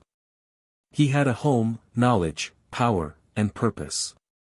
The Dursleys had tried to crush him into nothing. Instead, he'd grown into someone worth knowing. Whatever the fallen court wanted, whatever Voldemort planned, Harry would face it. Not because he was the boy who lived, but because he was Harry Potter, and he'd learned that freedom meant fighting for what mattered. His first year at Hogwarts had taught him that. His second year would test whether he'd learned the lesson well enough to survive. August passed quickly. Ron's visit to Potter Manor was everything Harry hoped. They explored the grounds, practiced Quidditch, and stayed up late talking about everything and nothing. Hermione's visit was equally valuable. They worked through her reading list together, discussing magical theory and planning their approach to next year's studies. Alicia's training continued throughout, and by the end of summer, Harry could hold his own in a practice duel against her for nearly 5 minutes, an improvement from the 30 seconds he'd managed in June. "You're ready," Alicia said on their final training day.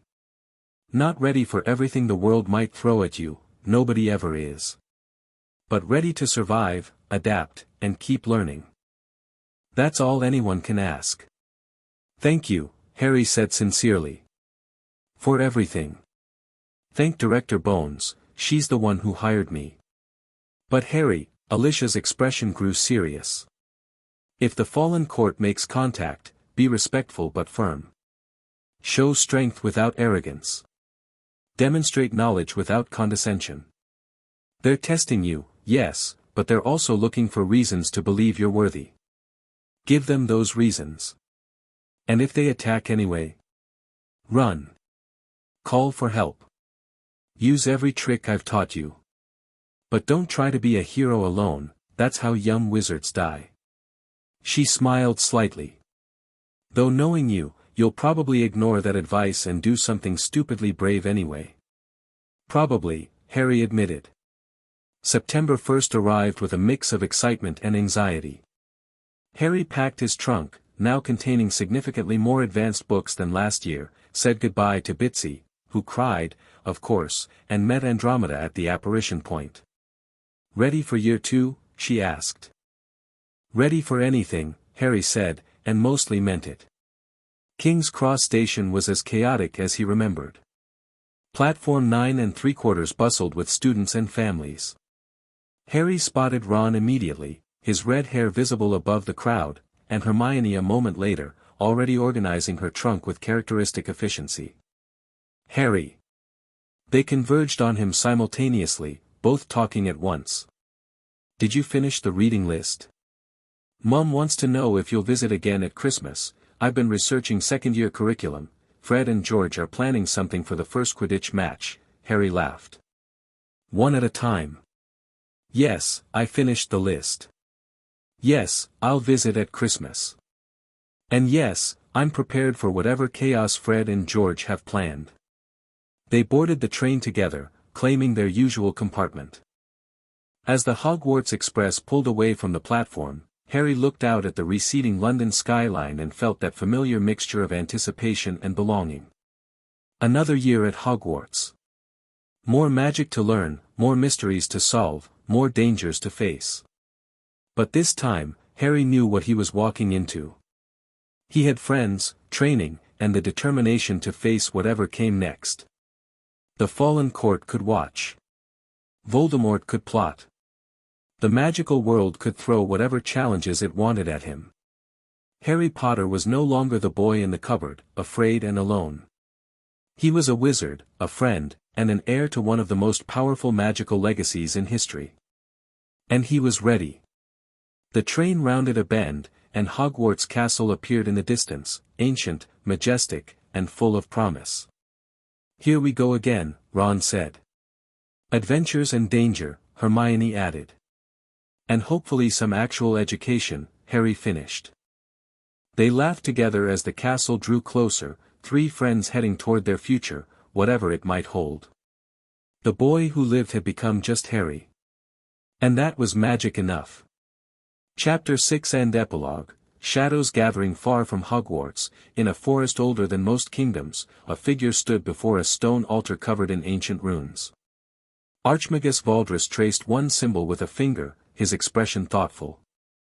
The Potter boy survived Quirrell, a voice said from the shadows, feminine, musical, but cold as winter ice. Lady Sylvanus emerged, her form shifting between woman and living tree. He destroyed the possessed professor using his mother's protection. Impressive for a child. More than impressive, Valdris corrected. It suggests the bloodline breeds true. The boy has power and the instinct to use it effectively. He turned from the altar, his silver eyes gleaming. Mordecai. A third figure stepped forward, an older man in traveling robes, his face weathered from years of seeking lost artifacts. The invisibility cloak remains at Potter Manor, warded beyond my current ability to breach. The boy carries it occasionally, but we cannot take it without direct confrontation. And the Elder Wand? Dumbledore's possession, as suspected. He doesn't use it often, prefers his own wand for daily magic, but he keeps it close. Stealing it would mean challenging the most powerful wizard alive. Valdris smiled. Then we don't steal it. We wait. Dumbledore is old, even by wizard standards.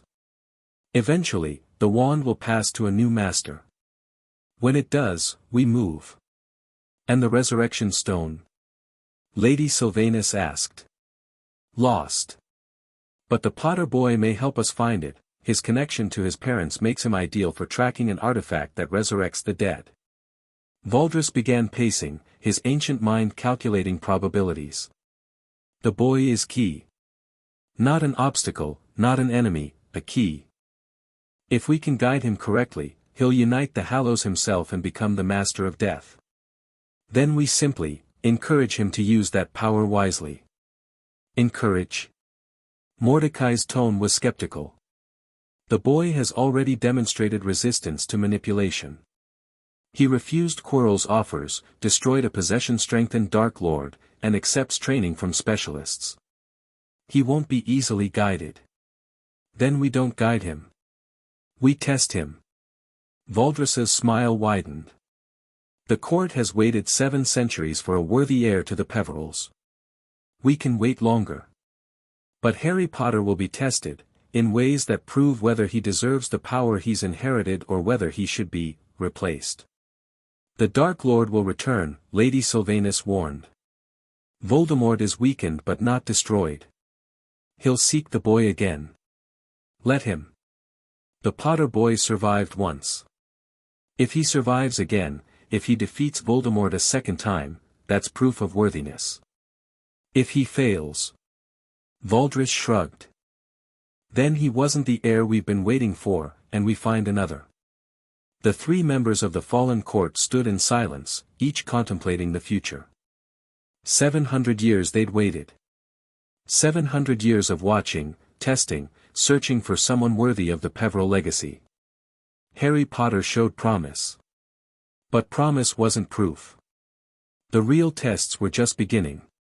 To the boy's 2nd year, Valdris said, raising an imaginary glass. May it prove enlightening for all of us. And may he survive it, Mordecai added dryly. Or may his death teach us what we need to know, Lady Sylvanus finished. They dispersed into shadow and smoke, leaving the ancient altar humming with latent power. In Hogwarts Castle, Harry Potter slept peacefully in Gryffindor Tower, unaware that ancient eyes watched his every move. The game had begun. And nobody knew yet who would win. The END author's final note: Harry's first year at Hogwarts has ended, but his journey is just beginning. He's learned magic, made friends, and discovered that freedom comes with responsibility.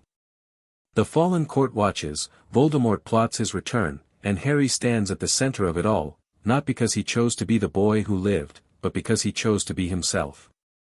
The cupboard under the stairs feels very far away now. But the shadows gathering suggest that Harry's greatest challenges still lie ahead. This story began with a boy finding a portkey to freedom. It ends with that same boy ready to fight for what matters, not because destiny demands it, but because he chooses it. That's the real magic.